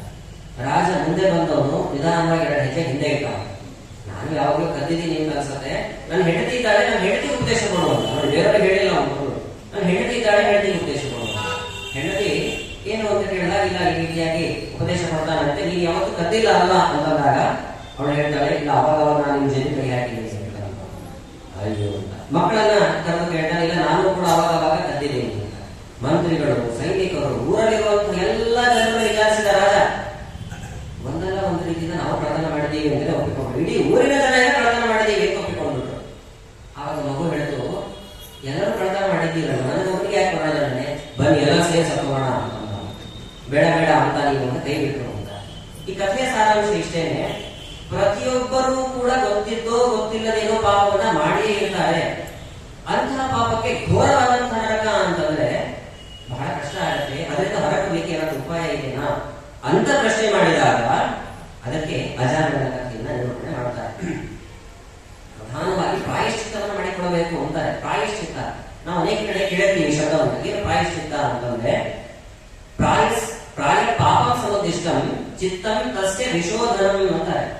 ಪ್ರಾಯ ಅಂತಂದ್ರೆ ಪಾಪಗಳು ಅಂತ, ಚಿತ್ತ ಅಂತ ಒಂದು ಶಬ್ದ ಇದೆ ನೋಡಿ, ಅದು ಪಾಪವನ್ನ ಕಳೆದುಕೊಳ್ಳುವಿಕೆ ಅನ್ನೋ ಅಭಿಪ್ರಾಯದಲ್ಲಿ ಇರುವಂಥದ್ದು. ಹಾಗಾಗಿ ಪಾಪವನ್ನ ಕಳೆದುಕೊಳ್ಳಿಕ್ಕೆ ಪರಮಾತ್ಮನ ನಾಮಸ್ಮರಣೆಯನ್ನು ಮಾಡಬೇಕು. ಆ ಪರಮಾತ್ಮನ ನಾಮಸ್ಮರಣೆಯಿಂದ ಎಲ್ಲಾ ಪಾಪಗಳು ಕೂಡ ಪರಿಹಾರ ಆಗುತ್ತೆ. ಅಷ್ಟು ಎಂಥ ಪಾಪವನ್ನು ಮಾಡಿದ್ರು ಕೂಡ ಪರಿಹಾರ ಆಗುತ್ತಾ? ಧರ್ಮಶಾಸ್ತ್ರದಲ್ಲಿ ಮಾತು ಹೇಳ್ತಾರೆ, ದೇವರ ನಾಮಕ್ಕೆ ಎಷ್ಟು ಶಕ್ತಿ ಇದೆ ಅಂತಂದ್ರೆ, ನಾಮ್ನೋಸ್ತಿ ಯಾವತಿ ಶಕ್ತಿ ಪಾಪ ನಿಗ್ರಹಣೆ ಹರೇ ತಾವತ್ ಕರ್ತುಂ ನ ಶಕ್ನೋತಿ ಪಾತಕಂ ಪಾತಕೀ ಜನ. ಪಾತಕೀ ಜನ ಅತ್ಯಂತ ದುಷ್ಟನಾಗಿರುವಂತಹ ಒಬ್ಬ ವ್ಯಕ್ತಿಯನ್ನು ಕರ್ಕೊಂಡು ಬನ್ನಿ ಅಂತ ಅವರಿಗೆ ಅವಕಾಶವನ್ನು ಮಾಡಿಕೊಡಬೇಕು. ನಿನ್ನ ಕೈಯಲ್ಲಿ ಎಷ್ಟು ದೊಡ್ಡ ಪಾಪವನ್ನ ಮಾಡಲಿಕ್ಕಾಗತ್ತೋ ಮಾಡು ಅಂತ ಅನ್ಬೇಕಂತೆ. ಪಾಪಿಷ್ಠರನ್ನು ಕರ್ಕೊಂಡು ಹೋಗ್ಬೇಕು, ಬ್ರಾಹ್ಮಣರನ್ನು ಕರ್ಕೊಂಡು ದೊಡ್ಡ ಪಾಪ ಮಾಡಿ ಏನ್ ಮಾಡ್ತಾರೆ, ಗೋ ಮಾಂಸವನ್ನು ಭಕ್ಷಣೆ ಮಾಡ್ತಾರೆ. ದೊಡ್ಡ ದೊಡ್ಡ ಪಾಪಗಳನ್ನೇನು ಮಾಡೋದಿಲ್ಲ. ಅದಕ್ಕೆ ಮಹಾಪಾಪಿಷ್ಠರನ್ನೇ ಕರೆದು, ಉದಾಹರಣೆ ಕಲಿಯನ್ನೇ ಕರೀಲಿ, ದೊಡ್ಡ ಪಾಪಿ ಅವನೇ ಅಲ್ವಾ, ಕಲಿಯನ್ನೇ ಕರೆದು ದೊಡ್ಡ ಪಾಪ ಏನ್ ಮಾಡ್ಲಿಕ್ಕಾಗತ್ತೋ ಮಾಡೋದಿಲ್ಲ. ಆದ್ರೆ ದೇವರ ನಾಮಕ್ಕೆ ಎಷ್ಟು ಪಾಪವನ್ನ ಪರಿಹಾರ ಮಾಡ್ಲಿಕ್ಕಾಗತ್ತೋ ಅಷ್ಟು ಪಾಪವನ್ನ ಅವನ ಕೈಯಲ್ಲಿ ಪಲ್ಟಿ ಹೊಡೆದು ಮಾಡ್ಲಿಕ್ಕಾಗಲ್ಲ ಅಂತ. ತಾವತ್ ಕರ್ತು ನ ಶಕ್ನೋತಿ, ಸಾಧ್ಯವೇ ಇಲ್ಲ, ಅಷ್ಟು ಶಕ್ತಿ ಇದೆ ದೇವರ ನಾಮಕ್ಕೆ ಅಂತ. ಅದಕ್ಕೆ ಒಂದು ದೃಷ್ಟಾಂತ ಅಜಾಮಿಳ. ಅಜಾಮಿಳ ಕಥೆಯನ್ನು ನೀವು ಅನೇಕ ಬಾರಿ ಕೇಳಿರ್ತೀರಿ. ಕಥೆಯನ್ನು ಸ್ವಲ್ಪ ಗೌಣ ಮಾಡಿ ಮುಂದೆ ಅನೇಕ ವಿಷಯಗಳನ್ನ ನಾವು ಕೇಳಿದ್ದೇವೆ. ಅಜಾಮಿಳ ಅಂತ ಕನ್ಯಾಕುಬ್ಜ ಅನ್ನುವಂತಹ ಕ್ಷೇತ್ರದಲ್ಲಿ ವಾಸವಾಗಿದ್ದ. ಅವನು ವಸ್ತುತಃ ಬ್ರಾಹ್ಮಣ. ಪ್ರತಿನಿತ್ಯವೂ ಕೂಡ ದೇವರ ಪೂಜೆ, ಸಂಧ್ಯಾ ವಂದನೆ ಮುಂತಾದಂತಹ ಎಲ್ಲ ಕಾರ್ಯಗಳನ್ನ ಮಾಡ್ತಾ ಇದ್ದವನು. ಒಂದು ಸಾರ್ತಿ ಕಾರ್ತಕರ್ಮವಶಾತ್ ಸಮಿತ ತರುಣ ಅಂತ ಬಂದಿದ್ದಾನೆ ಕಾಡಿಗೆ. ಬಂದಂತಹ ಸಮಯದಲ್ಲಿ ಶೂದ್ರ ಸ್ತ್ರೀಯನ್ನ ನೋಡಿದ್ದಾನೆ. ನಾವು ಶ್ರೀನಿವಾಸ ಕಲ್ಯಾಣದಲ್ಲಿ ಮಾಧವ ಬ್ರಾಹ್ಮಣನ ಕಥೆ ಹೇಳ್ತೀವಿ, ಅದೇ ತರಹ ಶೂದ್ರ ಸ್ತ್ರೀಯನ್ನ ನೋಡಿದ್ದಾನೆ, ಮೋಹಿತನಾಗಿದ್ದಾನೆ. ಅವಳನ್ನೇ ಮದುವೆ ಮಾಡಿಕೊಂಡ. ಮದುವೆ ಮಾಡಿಕೊಂಡು ಅನೇಕ ವರ್ಷಗಳ ಕಾಲ ಸಂಸಾರದ ಸುಖವನ್ನು ಅನುಭವಿಸಿದ. 10 ಮಕ್ಕಳಾಗಿದ್ದಾರೆ. ಕೊನೆಯವರೆಗೆ ನಾರಾಯಣ ಅಂತ ಹೆಸರಿಟ್ಟ. 88ನೇ ವಯಸ್ಸು ನೋಡಿ, 88ನೇ ವಯಸ್ಸಿನಲ್ಲಿ ಹಾಸಿಗೆಯಲ್ಲಿ ಮಲಗಿದ್ದಾನೆ. ದೂರದಲ್ಲಿ ಮಗು ಆಟ ಆಡ್ತಾ ಇದೆ. ಕೊನೆಯ ಮಗುವಿನ ಮೇಲೆ ತುಂಬಾ ವ್ಯಾಮೋಹ ಅಂತೀವಿ. ಅಜಾಮಿಳ ಮೇಲೆ ಯಾರಲ್ಲ ನಾವೇ ಅಂತ ಅನ್ಕೊಳ್ಬೇಕು. ಮಕ್ಕಳ ಮೇಲೆ ತುಂಬಾ ವ್ಯಾಮೋಹ ಇರುತ್ತೆ.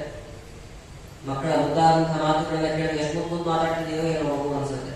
ಊಟ ಮಾಡುವಾಗ ಜೊತೆಗೆ ಕೂತ್ಕೊಂಡು ಊಟ ಮಾಡಿಸೋದು, ಬೇರೆ ಏನಾದ್ರು ಚಲನಚಿತ್ರಗಳನ್ನು ನೋಡುವಾಗ ಜೊತೆಗೆ ಕೂರಿಸ್ಕೊಳ್ಳೋದು, ಹೊರಗಡೆ ಹೋಗುವಾಗ ಜೊತೆಗೆ ಕರ್ಕೊಂಡು ಹೋಗೋದು, ಪೂರ್ತಿ ಅದರ ಮೇಲೆ ಆಸಕ್ತರಾಗಿ ಹೋಗುತ್ತೇವೆ. ಹಾಗೆ ಇವು ನಾರಾಯಣ ಅನ್ನುವಂತಹ ಕೊನೆಯ ಮಗನ ಮೇಲೆ ಮೋಹಿತನಾಗಿದ್ದ. ಹಾಸಿಗೆಯಲ್ಲಿ ಮಲಗಿದ್ದಾನೆ 88ನೇ ವಯಸ್ಸಿನಲ್ಲಿ. ಆ ಸಮಯದಲ್ಲಿ ಯಮದೂತರು ಅವನ ಕಣ್ಣಿಗೆ ಬಿದ್ದರಂತೆ. ಯಮದೂತರು ಹೇಗಿದ್ದಾರೆ ಗರುಡಪುರಾಣನೇ ಹೇಳುತ್ತೆ. ಮತ್ತೆ ನಾವು ಚಲನಚಿತ್ರಗಳೆಲ್ಲ ಗಮನಿಸಿರ್ತೀವಿ. ನಿಜವಾಗ್ಲೂ ಕೂಡ ಯಮದೂತರು ಹೇಗಿದ್ದಾರೆ ಅಂತಂದ್ರೆ, ಪಾಶದಂಡಧರು. ಗರುಡಪುರಾಣ ಹೇಳುವಂಥದ್ದು, ಒಂದು ಕೈಯಲ್ಲಿ ಪಾಶ ಹಿಡ್ಕೊಂಡಿದ್ದಾರಂತೆ, ಒಂದು ಕೈಯಲ್ಲಿ ದಂಡ ಹಿಡ್ಕೊಂಡಿದ್ದಾರೆ. ಕಾಗ ಕೃಷ್ಣ, ಕಾಗೆ ಎಷ್ಟು ಕಪ್ಪಾಗಿದೆಯೋ ಅಂಥ ಕಪ್ಪಾದಂಥವನ್ನ. ಊರ್ಧ್ವ ಕೇಶು, ಕೂದಲುಗಳೆಲ್ಲ ಆಕಾಶಕ್ಕೆ ಚಾಚಿದೆ, ತುಂಬಾ ಎತ್ತರವಾಗಿದೆ ಕೂದಲುಗಳು. ನಗ್ನವು ಅಂತಾರೆ, ಒಂದೂ ವಸ್ತ್ರವನ್ನು ಹಾಕಿಕೊಂಡಿಲ್ಲ ಅವರು. ದಂತ ಈ ಕಟಕಟಾಯದವು ಅಂತ. ಕಟಕಟಕಟ ಅಂತ ಶಬ್ದವನ್ನ ನಾವು ಕನ್ನಡದಲ್ಲಿ ಕೇಳ್ತೀವಿ, ಸಂಸ್ಕೃತದಲ್ಲೂ ಕೂಡ ಅದೇ ಶಬ್ದವನ್ನೇ ಹೇಳ್ತಾರೆ. ಹಾಲಿನಿಂದ ಕಟಕಟ ಕಟಕಟ ಅಂತ ಶಬ್ದ ಮಾಡ್ತಾ ಬಂದಿದ್ದಾರೆ. ಅದನ್ನು ಗಮನಿಸಿದ ಅಜಾಮಿಳ, ಇವರು ಕೂಡ ಯಾರು ನೆನಪಾಗ್ತಾರೆ ಹೇಳಿ? ಯಾರ ಮೇಲೆ ಮೋಹ ಜಾಸ್ತಿ ಅಂತ ಅವನೇ ನೆನಪಾಗಬೇಕು. ನಾರಾಯಣ ಅಂತ ಕರೆದ. ನಾರಾಯಣ ಅಂತ ಕರೆದ. ಅದೇ ಸಮಯಕ್ಕೆ ವಿಷ್ಣುದೂತರು ಕೂಡ ಬಂದರು. ವಿಷ್ಣುದೂತರು ಹೇಗಿದ್ದಾರೆ, ಯಮದೂತರು ಹೇಗಿದ್ದಾರೆ ಅನ್ನೋದನ್ನು ಗಮನಿಸಿದ್ವಿ. ವಿಷ್ಣುದೂತರು ಹೇಗಿದ್ದಾರೆ ಅಂತಂದ್ರೆ, ವಿಷ್ಣುದೂತರು 4 ಭುಜಗಳನ್ನು ಧಾರಣೆ ಮಾಡಿದ್ದಾರೆ ಅಂತ. 4 ಕೈಗಳು, ಶಂಖ ಚಕ್ರ ಗದಾ ಪದ್ಮಗಳನ್ನು ಧಾರಣೆ ಮಾಡಿದ್ದಾರೆ. ಅಕ್ಷಗಂಗಾರನ್ನು ಧಾರಣೆ ಮಾಡಿದ್ದಾರೆ. ಶುಭ್ರವಾದಂತಹ ವಸ್ತ್ರವನ್ನು ಧಾರಣೆ ಮಾಡಿದ್ದಾರೆ. ಅವರನ್ನು ನೋಡಿದ ನಂತರದಲ್ಲಿ ಯಮದೂತರು ಆಶ್ಚರ್ಯಚಕಿತರಾದ, ನೀವ್ಯಾಕೆ ಇಲ್ಲಿ ಬಂದಿದ್ದೀರಿ ಅಂತ.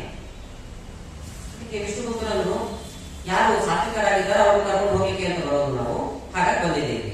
ಸುತ್ತಲೂ ನೋಡಿದ್ರೆ ಯಮದೂತರು ಇಲ್ಯಾರು ಸಾತ್ವಿಕರಿದ್ದಾರೆ? ಯಾರು ಸಾತ್ವಿಕರು? ಅಜಾಮಿಳ ಅಂತ. ಅಜಾಮಿಳ ಕರ್ಕೊಂಡು ಹೋಗ್ಲಿಕ್ಕೆ ಬಂದಿದ್ದೀವಿ. ಇನ್ಯಾವ ಸಾತ್ವಿಕ?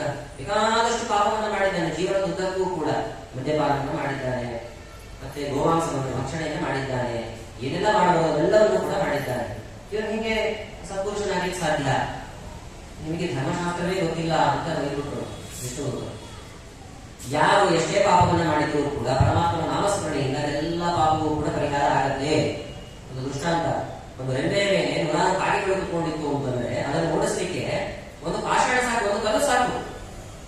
1000 ಕಾಗೆಗೆ 1000 ಕಲ್ಲುಗಳು ಬೇಕು ಅಂತ ಹೇಳೋ ನಿಯಮ ಇದೆ. ಒಂದೇ ಒಂದು ನಾರಾಯಣ ನಾಮ ಎಲ್ಲ ಪಾಪವನ್ನು ಪರಿಹಾರ ಮಾಡಿಬಿಡುತ್ತೆ. ಹಾಗೆ ಪಾಪ ಪರಿಹಾರ ಆಯ್ತು, ಆದ್ರಿಂದ ಅವರನ್ನು ಕರ್ಕೊಂಡು ಹೋಗ್ಲಿಕ್ಕೆ ಬಂದಿದ್ದೇವೆ. ಅದೇನು ಸಾಧ್ಯವೇ ಇಲ್ಲ ಅಂತಂದು. ನಿಮಗೆ ಇದ್ರ ಬಗ್ಗೆ ಸರಿಯಾಗಿ ಗೊತ್ತಿಲ್ಲ. ನಿಮ್ಮ ರಾಜ ಏನಿದ್ದಾನೆ ಯಮದೇವರು, ಅವ್ರ ಹತ್ರ ಹೋಗಿ ಕೇಳಬೇಕಿದ್ರೆ ಅಂತ.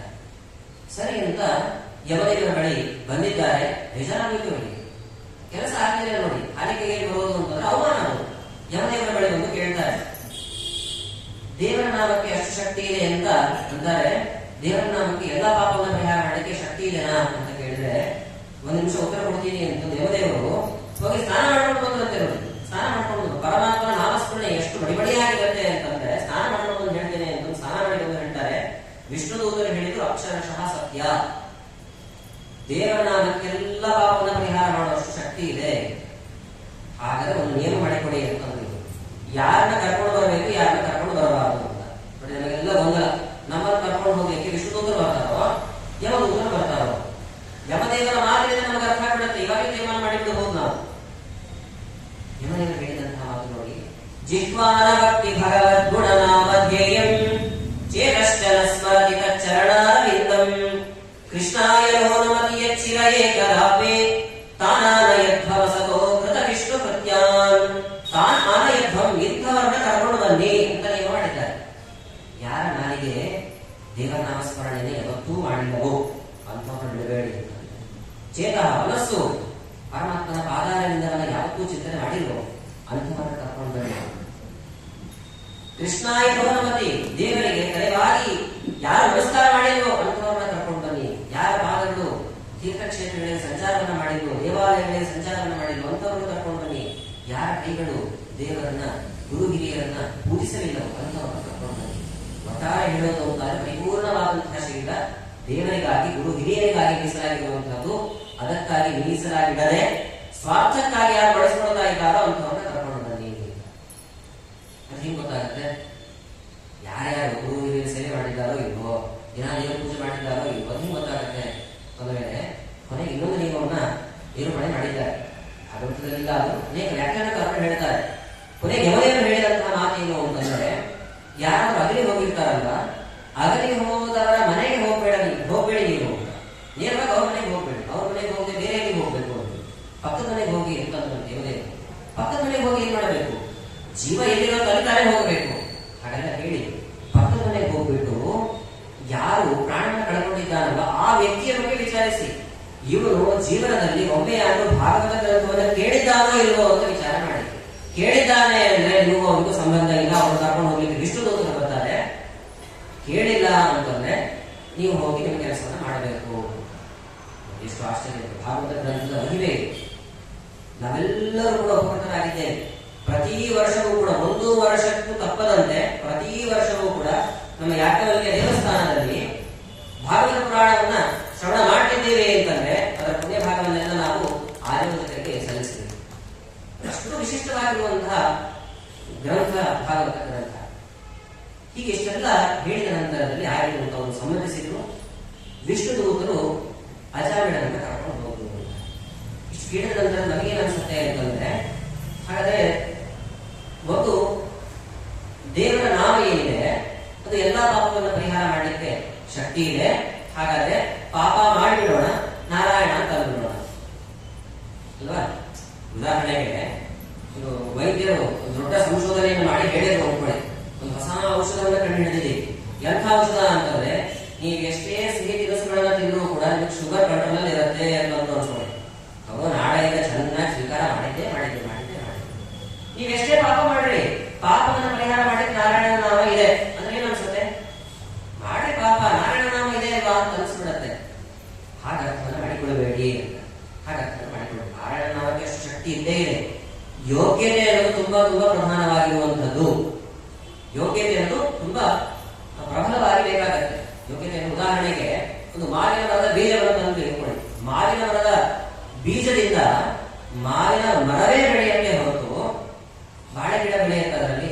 ಯಾಕೆಂದ್ರೆ ಮಾವಿನ ಬೀಜದಲ್ಲಿ ಮಾವಿನ ಮರವನ್ನ ಸೃಷ್ಟಿ ಮಾಡುವಂತಹ ಯೋಗ್ಯತೆ ಮಾತ್ರ ಇದೆ, ಬೇರೆ ಯೋಗ್ಯತೆ ಇಲ್ಲ. ಸಹಜ ಶಕ್ತಿ ಅಂತ ಕರೀತಾರೆ ಸಂಸ್ಕೃತ ಭಾಷೆಯಲ್ಲಿ. ಆ ಸಹಜ ಶಕ್ತಿ ಅನ್ನುವಂಥದ್ದು ತುಂಬಾ ಪ್ರಧಾನವಾಗಿ ಬೇಕಾಗುತ್ತೆ. ಮತ್ತೆ ಅಜಾಮಿಳ ಇಷ್ಟು ಪಾಪಕ್ರಮವನ್ನ ಮಾಡಿದ್ರು ಕೂಡ ಅವರನ್ನ ಹೇಗೆ ವಿಷ್ಣುದೂತರು ಕರ್ಕೊಂಡು ಹೋದ್ರು ಅಂತಂದ್ರೆ, ಪ್ರಸಂಗ ನಡೆದು ಮೇಲ್ನೋಟಕ್ಕೆ ಇಷ್ಟೇ ಕಾಣುತ್ತೆ, ಆದ್ರೆ ಇದೆಲ್ಲ ಸ್ವಪ್ನವಿದ್ದದ್ದು ಅಂತ ವ್ಯಾಖ್ಯಾನಕಾರ ತಿಳಿಸ್ತಾರೆ. ಕನಸಿನಲ್ಲಿ ವಿಷ್ಣುದೂತರು ಯಮದೂತರ ಸಂಭಾಷಣೆ ಮಾಡೋದು ಗೊತ್ತಾಯ್ತು. ಗೊತ್ತಾದ ನಂತರದಲ್ಲಿ ಇಷ್ಟು ವರ್ಷಗಳು ಏನೆಲ್ಲ ಪಾಪವನ್ನ ಮಾಡಿದ್ನೋ ಅದೆಲ್ಲ ಸ್ಮರಣೆಗೆ ತೆಗೆದುಕೊಳ್ತಾನೆ, ಪಶ್ಚಾತ್ತಾಪವನ್ನು ಪಡ್ತಾನೆ. ಪ್ರಾಯಶ್ಚಿತ್ತಕ್ಕಾಗಿ ಹರಿದ್ವಾರ ಕ್ಷೇತ್ರಕ್ಕೆ ಹೋಗಿ ಗಂಗಾ ತೀರದಲ್ಲಿ ವಿಶೇಷವಾದಂತಹ ಸೇವೆಯನ್ನ ಮಾಡಿ ಕೊನೆಗೆ ಮೋಕ್ಷಕ್ಕೆ ಹೋದ ಅಂತ ವ್ಯಾಖ್ಯಾನಕಾರ ತಿಳಿಸ್ತಾರೆ. ನೋಡಿ, ಇದು ಪ್ರಧಾನವಾಗಿ ಗಮನಿಸಬೇಕು.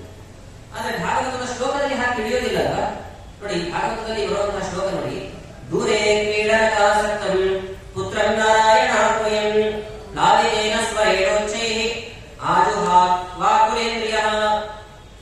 ದೂರೇ ಕ್ರೀಡನಕಾಸಕ್ತಂ, ದೂರದಲ್ಲಿ ಆಟ ಆಡ್ತಾ ಇರುವಂತಹ ಪುತ್ರಂ, ಮಗನಾದಂತಹ ನಾರಾಯಣನನ್ನ ಕರೆದ ಮಾತ್ರದಿಂದಲೇ ವಿಷ್ಣುದೂತರು ಬಂದು ಮೋಕ್ಷ ಕರ್ಕೊಂಡು ಬರೋದು. ಇಷ್ಟೇ ಅರ್ಥ ಆಗತ್ತಲ್ಲ ಅಂತಂದ್ರೆ, ಇದು ಮೇಲ್ನೋಟಕ್ಕೆ ಕಾಣುವಂತಹ ಅರ್ಥ. ಇದರ ನಿಜವಾದಂತಹ ಅರ್ಥ ಏನು ಅಂದ್ರೆ, ಎಲ್ಲವನ್ನ ನಾರಾಯಣನಲ್ಲಿ ಸಮನ್ವಯ ಮಾಡಬೇಕು. ದೂರ ಅಂತಂದ್ರೆ, ದೂರ ಅಂತಂದ್ರೆ ಮನೆಯಿಂದ ಸ್ವಲ್ಪ ದೂರ ಅಂತ ಹಾಗೆ ಅರ್ಥ ಮಾಡಿಕೊಳ್ಳಬಾರದು. ವ್ಯಾಖ್ಯಾನದಲ್ಲಿ ಹೇಳ್ತಾರೆ, ದೂರ ಈಸ್ ಈಕ್ವಲ್ ಟು ಬ್ರಹ್ಮಾಂಡ ಬಹಿಹಿ, ಬ್ರಹ್ಮಾಂಡಕ್ಕಿಂತ ಹೊರಗಡೆ ಇರುವಂತವನು ಅಂತ ಅರ್ಥ. ಇದು ಮತ್ತೆ ಆಟ ಆಡ್ತಾ ಇರೋವನು ಅಂತ ಹೇಳಿದಾರಲ್ಲ, ಈ ಮಗು ಆಟ ಆಡ್ತಾ ಇತ್ತು, ಇದರಲ್ಲೇ ಅನ್ವಯ ಅಲ್ವಾ ಅಂತಂದ್ರೆ, ನಿಜವಾದ ಕ್ರೀಡೆಯನ್ನು ಆಡುವನು ಅಂತಂದ್ರೆ ಯಾರು? ಅಖಿಲಾಂಡಕೋಟಿ ಬ್ರಹ್ಮಾಂಡ ನಾಯಕನಾದಂತಹ ನಾರಾಯಣ. ಅದಕ್ಕೆ ಅವನಿಗೆ ದೇವ ಅಂತ ಹೆಸರು ಬಂದಿರೋದು. ದೇವರು ದೇವರು ಅಂತ ಕರಿತೀವಿ ನಾವು ಕನ್ನಡದಲ್ಲಿ. ಏನು ದೇವ ಶಬ್ದದ ಅರ್ಥ? ದಿವು ಕ್ರೀಡಾಯಾಮ್ ಅಂತ ಒಂದು ಧಾತು ಇದೆ. ಭಗವಂತ ವಿಶ್ವವನ್ನ ಸೃಷ್ಟಿ ಮಾಡ್ತಾನೆ, ನಿಯಮನ ಮಾಡ್ತಾನೆ, ಸಂಹಾರ ಮಾಡ್ತಾನೆ. ಇದೆಲ್ಲವೂ ಕೂಡ ಅವನಿಗೆ ಆಟ ಇದ್ದಂತೆ. ಹೇಗೆ ಒಂದು ಮಗು ಮರಳಿನಲ್ಲಿ ಆಟ ಆಡ್ತಾ ಇತ್ತು ಅನ್ಕೊಳ್ಳಿ, ತಾನೇ ಒಂದು ಗೋಪುರವನ್ನ ಕಟ್ಟತ್ತೆ, ಚೆನ್ನಾಗಿ ಹೊಡೆ ಅವಳು ಹೊಡಿಲಿಕ್ಕೆ ಹೋದ್ರೆ ಚೆನ್ನಾಗಿ ಗಲಾಟೆ ಮಾಡುತ್ತೆ, ಮನೆಗೆ ಹೋಗುವಾಗ ತಾನೇ ರೋದು ಹೊಡೆದು ಹೋಗುತ್ತೆ ಅಲ್ವಾ? ಮಗುವಿನ ಆಟ. ಹಾಗೆ ದೇವರು ಸೃಷ್ಟಿ ಮಾಡ್ತಾನೆ, ನೋಡಿಕೊಳ್ತಾನೆ, ನಿಯಮನ ಮಾಡ್ತಾನೆ, ರಕ್ಷಣೆ ಮಾಡ್ತಾನೆ, ಹಾಗೆ ಸಂಹಾರವನ್ನು ಕೂಡ ಮಾಡ್ತಾನೆ. ಇದು ಅವನ ಆಟ. ಅದಕ್ಕೆ ಕ್ರೀಡಾಕಾಸಕ್ತಂ ಅಂತಂದ್ರೆ ದೂರದಲ್ಲಿ ಬ್ರಹ್ಮಾಂಡದ ಹೊರಗೆ ಆಟ ಆಡ್ತಾ ಇರುವಂತಹ ನಾರಾಯಣ ಅಂದ್ರೆ ಅವರು, ಇವನಲ್ಲ. ಮತ್ತು ಪುತ್ರ ಅನ್ನೋ ಶಬ್ದವನ್ನು ಆಡಿದ್ದಾರಲ್ಲ, ಪುತ್ರ ಅಂದ್ರೆ ಮಗನೇ ಅಲ್ವಾ? ನಿಜವಾದ ಪುತ್ರ ಶಬ್ದದ ಅರ್ಥ ಏನು? ಪುದು ಅಂತ ಒಂದು ನರಕ ಇದೆ, ಎಲ್ಲರೂ ಅಲ್ಲಿ ಹೋಗಿ ಬೀಳುವವೇ. ಆ ನರಕದಿಂದ ನಿಜವಾಗ್ಲೂ ಪಾರು ಮಾಡುವವನು ಯಾರು ಅಂತಂದ್ರೆ ನಾರಾಯಣ. ಪುನ್ನಾನ್ನ ನರಕ ಪ್ರಾಯತೆ ಪುತ್ರ. ಮಧ್ಯ ವಿಷಯದಲ್ಲೂ ಕೂಡ ಗಮನಿಸ್ತೇವೆ, ಪ್ರಾಕ ಏವ ನರಕ ಸಹಿ ಪುತ್ರ ನಾಮ ಅಂತ ನಾರಾಯಣ ಹೇಳಿದ್ದಾರೆ. ಪುತ್ರ ಶಬ್ದದ ಅರ್ಥ ನರಕದಿಂದ ಪಾರು ಮಾಡುವವನು ನಾರಾಯಣ ಅಲ್ವಾ? ಹಾಗಾಗಿ ನಾರಾಯಣನನ್ನೇ ಕರೆದದು. ಕರೆಯುವಾಗ ಮಾತ್ರ ಮಗನ ಕರಿಬೇಕು ಅಂತ ಹೋದ ಅಜಾಮಿಳ ನಾರಾಯಣ ಅಂತ ಕರೆದ. ಶರೀರದಲ್ಲಿ ವಿದ್ಯುತ್ ಶಕ್ತಿ ಉಂಟಾಯಿತು. ಈ ನಾರಾಯಣನ ನಾಮಸ್ಮರಣೆ ಅದು ನೇರವಾಗಿ ಪರಮಾತ್ಮನ ನಾಮಸ್ಮರಣೆಗೆ ಅನ್ವಯ ಆಗಿ ಪರಮಾತ್ಮನ ಧ್ಯಾನವನ್ನ ಮುಂದೆ ಮಾಡಿದ ಅಂತ ಹೀಗೆ ಅರ್ಥವನ್ನು ಮಾಡಿಕೊಳ್ಳಬೇಕು. ಇದರಿಂದ ನಮಗೆ ತಿಳಿಯುವಂಥದ್ದು ಏನು ಅಂದ್ರೆ, ದೇವರ ನಾಮಕ್ಕೆ ಎಷ್ಟು ಶಕ್ತಿ ಇದೆ ಅನ್ನೋದು ನಮಗೆ ಸ್ಪಷ್ಟವಾಗಿ ತಿಳಿಯುತ್ತೆ. ತಿಳಿದೋ ತಿಳಿಯದೇನೋ ದೇವರ ನಾಮವನ್ನು ತಿಳಿದು ಹೇಳಿದ್ರೆ ಹೆಚ್ಚು ಪುಣ್ಯ, ತಿಳಿಯದೇ ಹೇಳಿದ್ರು ಕೂಡ ಪುಣ್ಯ ಇದೆ ಅಂತಾರೆ. ತಿಳಿಯದೇ ಹೇಳಿದ್ರು ಕೂಡ ಪುಣ್ಯ ಇದೆ. ಇದೊಂದು ಸಂಸ್ಕೃತದಲ್ಲಿ ಒಂದು ಶ್ಲೋಕವನ್ನು ಹೇಳ್ತಾರೆ. ಕೆಲವರು ಕಿರಾತಕರು ಹೋಗ್ತಿದ್ದಾರೆ, ಕಾಡಿನಲ್ಲಿ ಸಂಚಾರ ಮಾಡ್ತಾ ಇದ್ದಾರೆ. ಅವರು ಸಂಸ್ಕೃತದಲ್ಲಿ ಮಾತನಾಡ್ತಾ ಇದ್ರು. ಹಿಂದಿನ ಕಾಲದಲ್ಲಿ ನೋಡಿ, ಕಾಡಿನಲ್ಲಿರೋರು ಸಂಸ್ಕೃತ ಮಾತನಾಡ್ತಿದ್ರು. ಇವಾಗ ನಾಡಿನಲ್ಲಿರೋರು ಸಂಸ್ಕೃತ ಮಾತನಾಡಿದ್ರೆ ಇವರು ಕಾಡಿನವರು ಅಂತ ಅನ್ಕೊಳ್ತಾರೆ ಜನ. ಹಾಗಾಗಿದೆ ಪರಿಸ್ಥಿತಿ. ನೋಡಿ, ಅವರೆಲ್ಲ ಏನ್ ಮಾತನಾಡ್ಕೊಳ್ತಿದ್ರು ಅಂತಂದ್ರೆ, ವನೇ ಚ ರಾಮ ವಸುಚಾಹ ರಾಮ ನದೀಸ್ಥ ರಾಮ ನಭಯನ್ ಸ್ಮರಾಮ ಇತ್ಯಾಹರಂತೋಪಿ ವನೇ ಕಿರಾತಾಃ ಮುಕ್ತಿಂ ಗತ ರಾಮಪದಾನುಷಂಗಾತ್. ಅವರೆಲ್ಲ ಮಾತನಾಡ್ಕೊಳ್ತಾ ಇದ್ದಾರೆ ಪರಸ್ಪರವಾಗಿ. ಹತ್ತಾರು ಜನ ಇದ್ರು. ಏನ್ ಮಾತನಾಡ್ಕೊಳ್ತಿದ್ರು? ವನೇ ಚ ರಾಮ, ಕಾಡಿನಲ್ಲಿ ಚರಾಮ ಅಂತಂದ್ರೆ ಸಂಚಾರವನ್ನು ಮಾಡೋಣ, ತಿರುಗಾಡೋಣ ಅಂತ. ಆಂಗ್ಲ ಭಾಷೆ ರೋಮಿಂಗ್ ಅಂತ ನೋಡಿ, ಎಲ್ಲ ಕಡೆ ತಿರುಗಾಡೋಣ ಅಂತ ವನದಲ್ಲಿ. ತಿರುಗಾಡುವಾಗ ಅಲ್ಲಲ್ಲಿ ಸಂಪತ್ತುಗಳು ಸಿಗತ್ತೆ, ಆ ಸಂಪತ್ತನ್ನೆಲ್ಲ ನಾವು ತೆಗೆದುಕೊಳ್ಳೋಣ. ವಸುಚಾಹರಾಮ, ಆಹರಾಮ ಅಂತ ತೆಗೆದುಕೊಳ್ಳೋಣ ಅಂತ. ವನೇ ಚರಾಮ ವಸುಚಾಹರಾಮ. ಇದು ಬಾರಿ ನದಿಯನ್ನು ದಾಟುವಂತಹ ಪ್ರಸಂಗ ಬರುತ್ತೆ.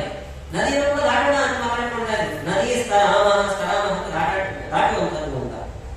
ಇಷ್ಟೇ ತೊಂದರೆ ಆದರೂ ಕೂಡ ನನಗೆ ಯಾರ ಭಯವೂ ಇಲ್ಲ ಅಂತ ಮಾತನಾಡ್ಕೊಳ್ತಾರೆ. ನ ಭಯಂ ಸ್ಮರಾಮ, ಯಾವ ಭಯವೂ ಇಲ್ಲ ನನಗೆ. ಹೀಗೆ ಮಾತನಾಡ್ಕೊಳ್ತಾ ಇರುವಂತಹ ಇವರಿಗೆ, ಕಿರಾತಕರಿಗೆ ಕೊನೆಗೆ ಮೋಕ್ಷವೇ ಆಯಿತು ಅಂತ. ಹೇಗೆ ಮೋಕ್ಷ ಆಯಿತು ಅಂತಂದ್ರೆ ಮುಕ್ತಿಂಗದ ರಾಮಪದ ಅನುಷಂಗ. ಪ್ರತಿಯೊಂದು ಕಡೆಗೆ ರಾಮ ರಾಮ ಅನ್ನುವಂಥ ಪದ ಇದೆ ನೋಡಿ. ವನೇಚ್ಛ ರಾಮ, ವಸುಚಾಹ ರಾಮ, ಅದು ರಾಮ ಇದೆ. ನದೀಸ್ಥ ರಾಮ, ರಾಮ ಅನ್ನೋ ಪದ ಇದೆ. ನಭಗಿಂ ಸ್ಮರಾಮ, ರಾಮ ಪದ ಇದೆ ನೋಡಿ. ದೇವರ ನಾಮ ತಿಳಿಯದೇನೆ ಹೇಳ್ತಾ ಇದ್ರು ಕೊಂಡು ಮೋಕ್ಷ ಆಯಿತು ಅಂತಂದ್ರೆ ದೇವರ ನಾಮಕ್ಕೆ ಎಷ್ಟು ಶಕ್ತಿ ಇದೆ. ನಾವು ಕನ್ನಡದಲ್ಲಿ ಮಾತನಾಡ್ತಾ ಇರ್ತೀವಿ, ಆ ಪದವು ಕೂಡ ಪುಣ್ಯವನ್ನು ತಂದು ಕೊಡುತ್ತೆ ಅಂತಾರೆ. ಏನ್ ಮಾತನಾಡ್ತೇವೆ ಅಂತಂದ್ರೆ, ತುಂಬಾ ಮಳೆ ಬರ್ತಾ ಇದೆ, ತುಂಗಭದ್ರ ತುಂಬಿ ಹರಿತಾ ಇದ್ದಾಳೆ, ತುಂಬಿ ಹರಿತಾ ಇದ್ದಾಳೆ. ದೇವರ ನಾಮಸ್ಮರಣೆ ಅಂತ ಇದ್ದೀವಿ.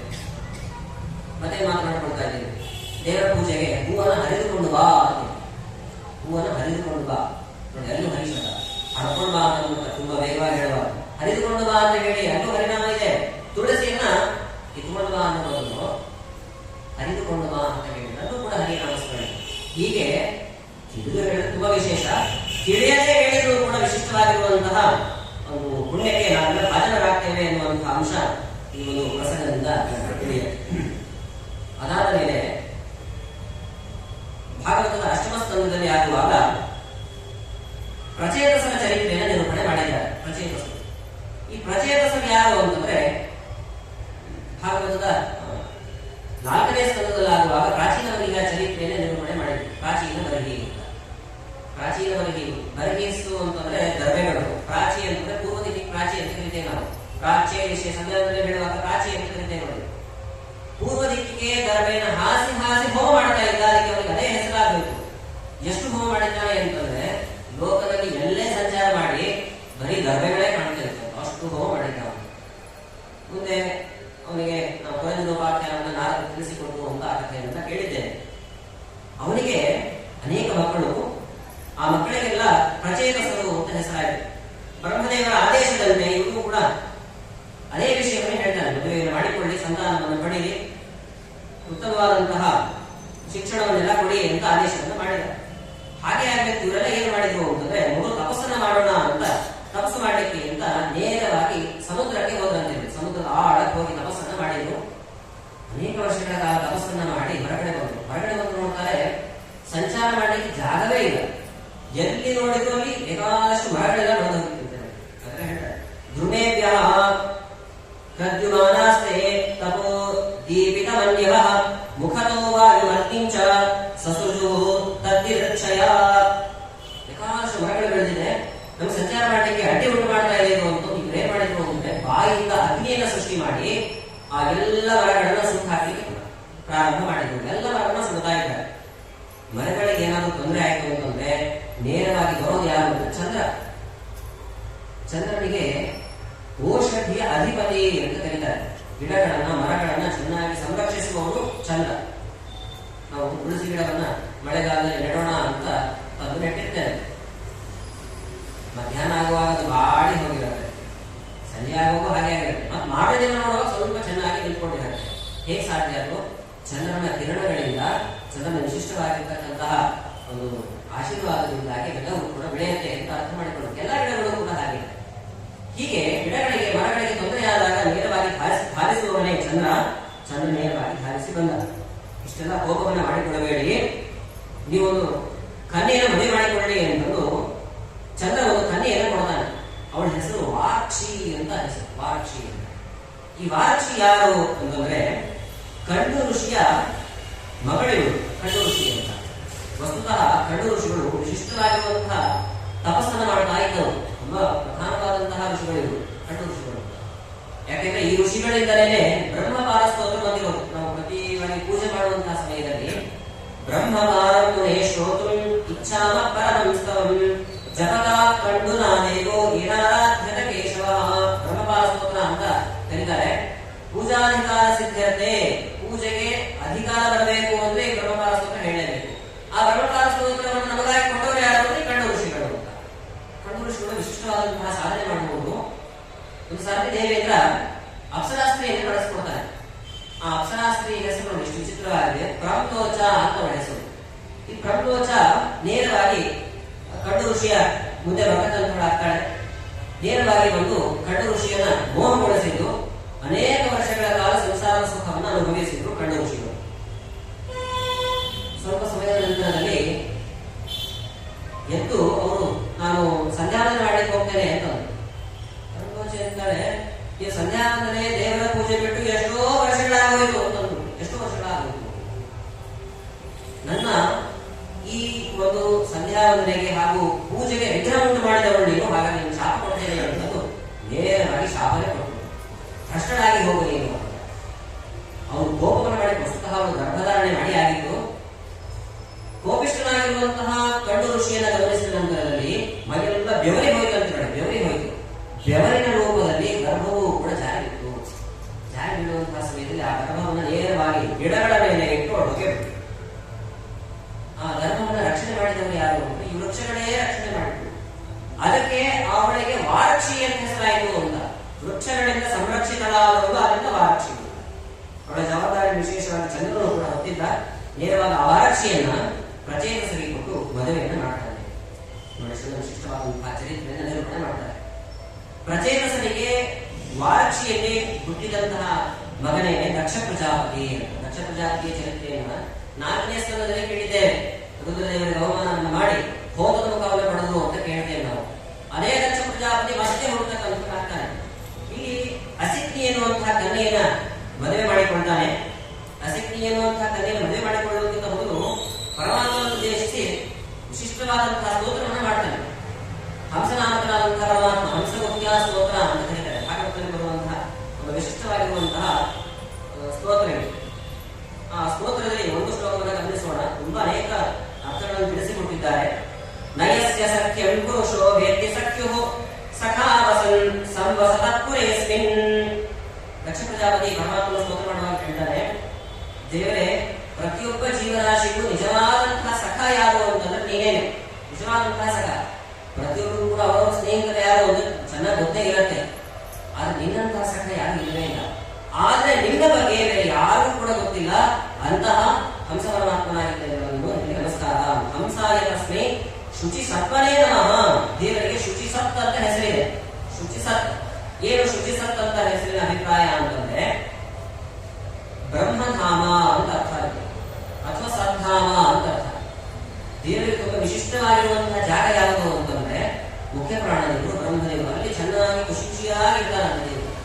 ಅದಕ್ಕೆ ಅವನಿಗೆ ಬ್ರಹ್ಮಧಾಮ, ಸದ್ಧಾಮ, ಶುಚಿ ಸತ್ ಅಂತೆಲ್ಲ ಹೆಸರು ಬಂದಿರುವಂತದ್ದು. ದಕ್ಷಾಧ್ವರ ಪ್ರಸಂಗದಲ್ಲಿ ದಕ್ಷ ಪ್ರಜಾಪತಿಯನ್ನ ರುದ್ರದೇವರು ಹೇಳಿಲ್ಲ. ಯಾಕೆ ಅಂತಂದ್ರೆ ರುದ್ರದೇವರು ಬ್ರಹ್ಮದೇವರ ಒಳಗಡೆ ಇರುವಂತಹ ಪರಮಾತ್ಮನ ಸ್ತೋತ್ರ ಮಾಡ್ತಾ ಇದ್ರು ಅಂತ ರುದ್ರದೇವರ ಮಾತಿನಿಂದ ನಾವು ಕೇಳ್ತೇವೆ. ಯಾಕಂದ್ರೆ ವಿಶಿಷ್ಟವಾಗಿ ದೇವರಿದ್ದಾರೆ. ಅದಕ್ಕೆ ಅವರಿಗೆ ಶುಚಿಸತ್ ಅಂತ ಹೆಸರು ಬಂತು. ಇಂತಹ ಶುಚಿಸತ್ತಾಗಿರುವಂತಹ ನಿನಗೆ ನಮಸ್ಕಾರ ಅಂತ ವಿಶಿಷ್ಟವಾಗಿ ಸ್ತೋತ್ರವನ್ನ ಮಾಡಿದ್ದಾರೆ. ಅದರ ಪ್ರಭಾವವಾಗಿ ಪರಮಾತ್ಮ ಪ್ರತ್ಯಕ್ಷನಾಗಿ ಅಸಿಕ್ತಿ ಎನ್ನುವಂತಹ ಕನ್ಯೆಯನ್ನು ಮದುವೆ ಮಾಡಿಕೋ, ನಿನಗೆ ಉತ್ತಮವಾದಂತಹ ಅನುಗ್ರಹ ಆಗತ್ತೆ ಅಂತ ಪರಮಾತ್ಮನ ಆದೇಶ ಆಯಿತು. ಹಾಗೆ ಆಗಲಿ ಅಂತ ಪಂಚಜನ ಅನ್ನುವಂತಹ ಒಬ್ಬ ಪ್ರಜಾಪತಿ ಅವಳ ಮಗಳಾಗಿರುವಂತಹ ಅಸಿಕ್ತಿಯನ್ನು ಮದುವೆ ಮಾಡಿಕೊಳ್ತಾರೆ. ಮದುವೆ ಮಾಡಿಕೊಂಡ ನಂತರದಲ್ಲಿ 10,000 ಮಂದಿ ಪುತ್ರರಾಗಿ ಬಂದಂತೆ ಒಟ್ಟಿಗೆ 10,000 ಮಂದಿ. 10,000 ಜನರಿಗೂ ಕೂಡ ಒಂದೇ ಹೆಸರಿಡ್ತಾನೆ. ಹುಟ್ಟುವಂತಹ ಒಂದು ಮಗುವಿಗೆ ಏನ್ ಹೆಸರಿಡಬೇಕು ಅಂತ ಗೂಗಲ್ ನಲ್ಲಿ, ಯೂಟ್ಯೂಬ್ ನಲ್ಲಿ ಸರ್ಚ್ ಮಾಡಿದ್ದೇ ಮಾಡಿ 10,000 ಮಂದಿ ಸಿಕ್ಕಿದ್ದಾರೆ. 10,000 ಮಂದಿಗೂ ಒಂದೇ ಹೆಸರು ಹರೇಶ್ವರವು ಅಂತ. ಹರೇಶ್ವರನ್, ಹರೇಶ್ವರರು, ಹರೇಶ್ವರ 1000 ಹಿಂಗೆ 10,000 ಅಲ್ಲಿವರೆಗೂ ಹೋಗ್ಬೇಕಾಗುತ್ತೆ ಅಷ್ಟೇ. ಹರೇಶ್ವರು ಅಂತ ಎಲ್ಲರಿಗೂ ಕೂಡ ಹೆಸರಾಯಿತು. ಆ ಹರೇಶ್ವರಿಗೂ ಕೂಡ ಅದೇ ಆದೇಶವನ್ನೇ ಮಾಡ್ತಾನೆ. ಹಿಂದೆ ಪೂರ್ವಿಕರನ್ನ ಆದೇಶ ಮಾಡಿದಂತೆ ವಿವಾಹವನ್ನು ಮಾಡಿಕೊಳ್ಳಿ, ಪ್ರಜಾಸರ್ಜನ ಕಾರ್ಯದಿಂದ ಆಸಕ್ತರಾಗಲಿ. ಹಾಗಾಗಿ ನಾವು ನಾರಾಯಣ ತೀರ್ಥ ಅಂತ ಇದೆ, ಆ ತೀರ್ಥಕ್ಕೆ ಹೋಗಿ ಸ್ನಾನ ಮಾಡಿಕೊಂಡು ಬರ್ತೇವೆ ಅಂತ ಸ್ನಾನಕ್ಕೆ ನಾರಾಯಣ ತೀರ್ಥಕ್ಕೆ ಬಂದಿದ್ದಾರೆ. ಆಗ ನಾರದರು ಬಂದ್ರು. ನೋಡಿ, ನಾರದರು ಎಲ್ಲಾದ್ರೂ ಬಂದ್ರು ಅಂತಂದ್ರೆ ಒಂದು ವಿಶಿಷ್ಟವಾದಂತಹ ತತ್ವಜ್ಞಾನವನ್ನ ಕೊಟ್ಟೇ ಹೋಗ್ತಾರೆ. ಅದಕ್ಕೆ ಇವರಿಗೆ ನಾರದರು ಅಂತ ಹೆಸರು. ನಾರನ್ ದದಾತೀತಿ ನಾರದ. ನಾರ ಅಂದ್ರೆ ಜ್ಞಾನ ಅಂತ ಅರ್ಥ. ಜ್ಞಾನವನ್ನು ಕೊಡುವವರು ಅಂತ. ನಾರದರು ಬಂದು 10,000 ಮಂದಿಗೂ ಕೂಡ ಕೆಲವು ಪ್ರಶ್ನೆಗಳನ್ನು ಕೇಳ್ತೇನೆ. ಆ ಪ್ರಶ್ನೆಯನ್ನ ನೀವು ಉತ್ತರಿಸಿ ಆಮೇಲೆ ನೀವು ಮದುವೆ ಮಾಡಿಕೊಳ್ಳಿ, ಸಂತಾನವನ್ನು ಪಡೆಯಿರಿ. ಸರಿ, ಕೇಳಿ ಅಂತಂದು 10,000 ಮಂದಿ ಇದ್ದಾರೆ, ಉತ್ತರ ಕೊಡ್ಲಿಕ್ಕೆ ಆಗೋದಿಲ್ಲ. ಆಯ್ತು ಅಂತ ನೋಡಿ, ಮೊದಲನೇ ಪ್ರಶ್ನೆ ಹೇಗಿದೆ ನಮಗೆಲ್ಲ ಅನ್ವಯ ಆಗುತ್ತೆ. ಯಕ್ಷ ಪ್ರಶ್ನೆ ಹಾಗೆ ಇದೆ. ಅರಶ್ವಾಂತಂ ಭೂಯಂ ಬಾಲಿಶಾ ಪದ ಬಾಲಕ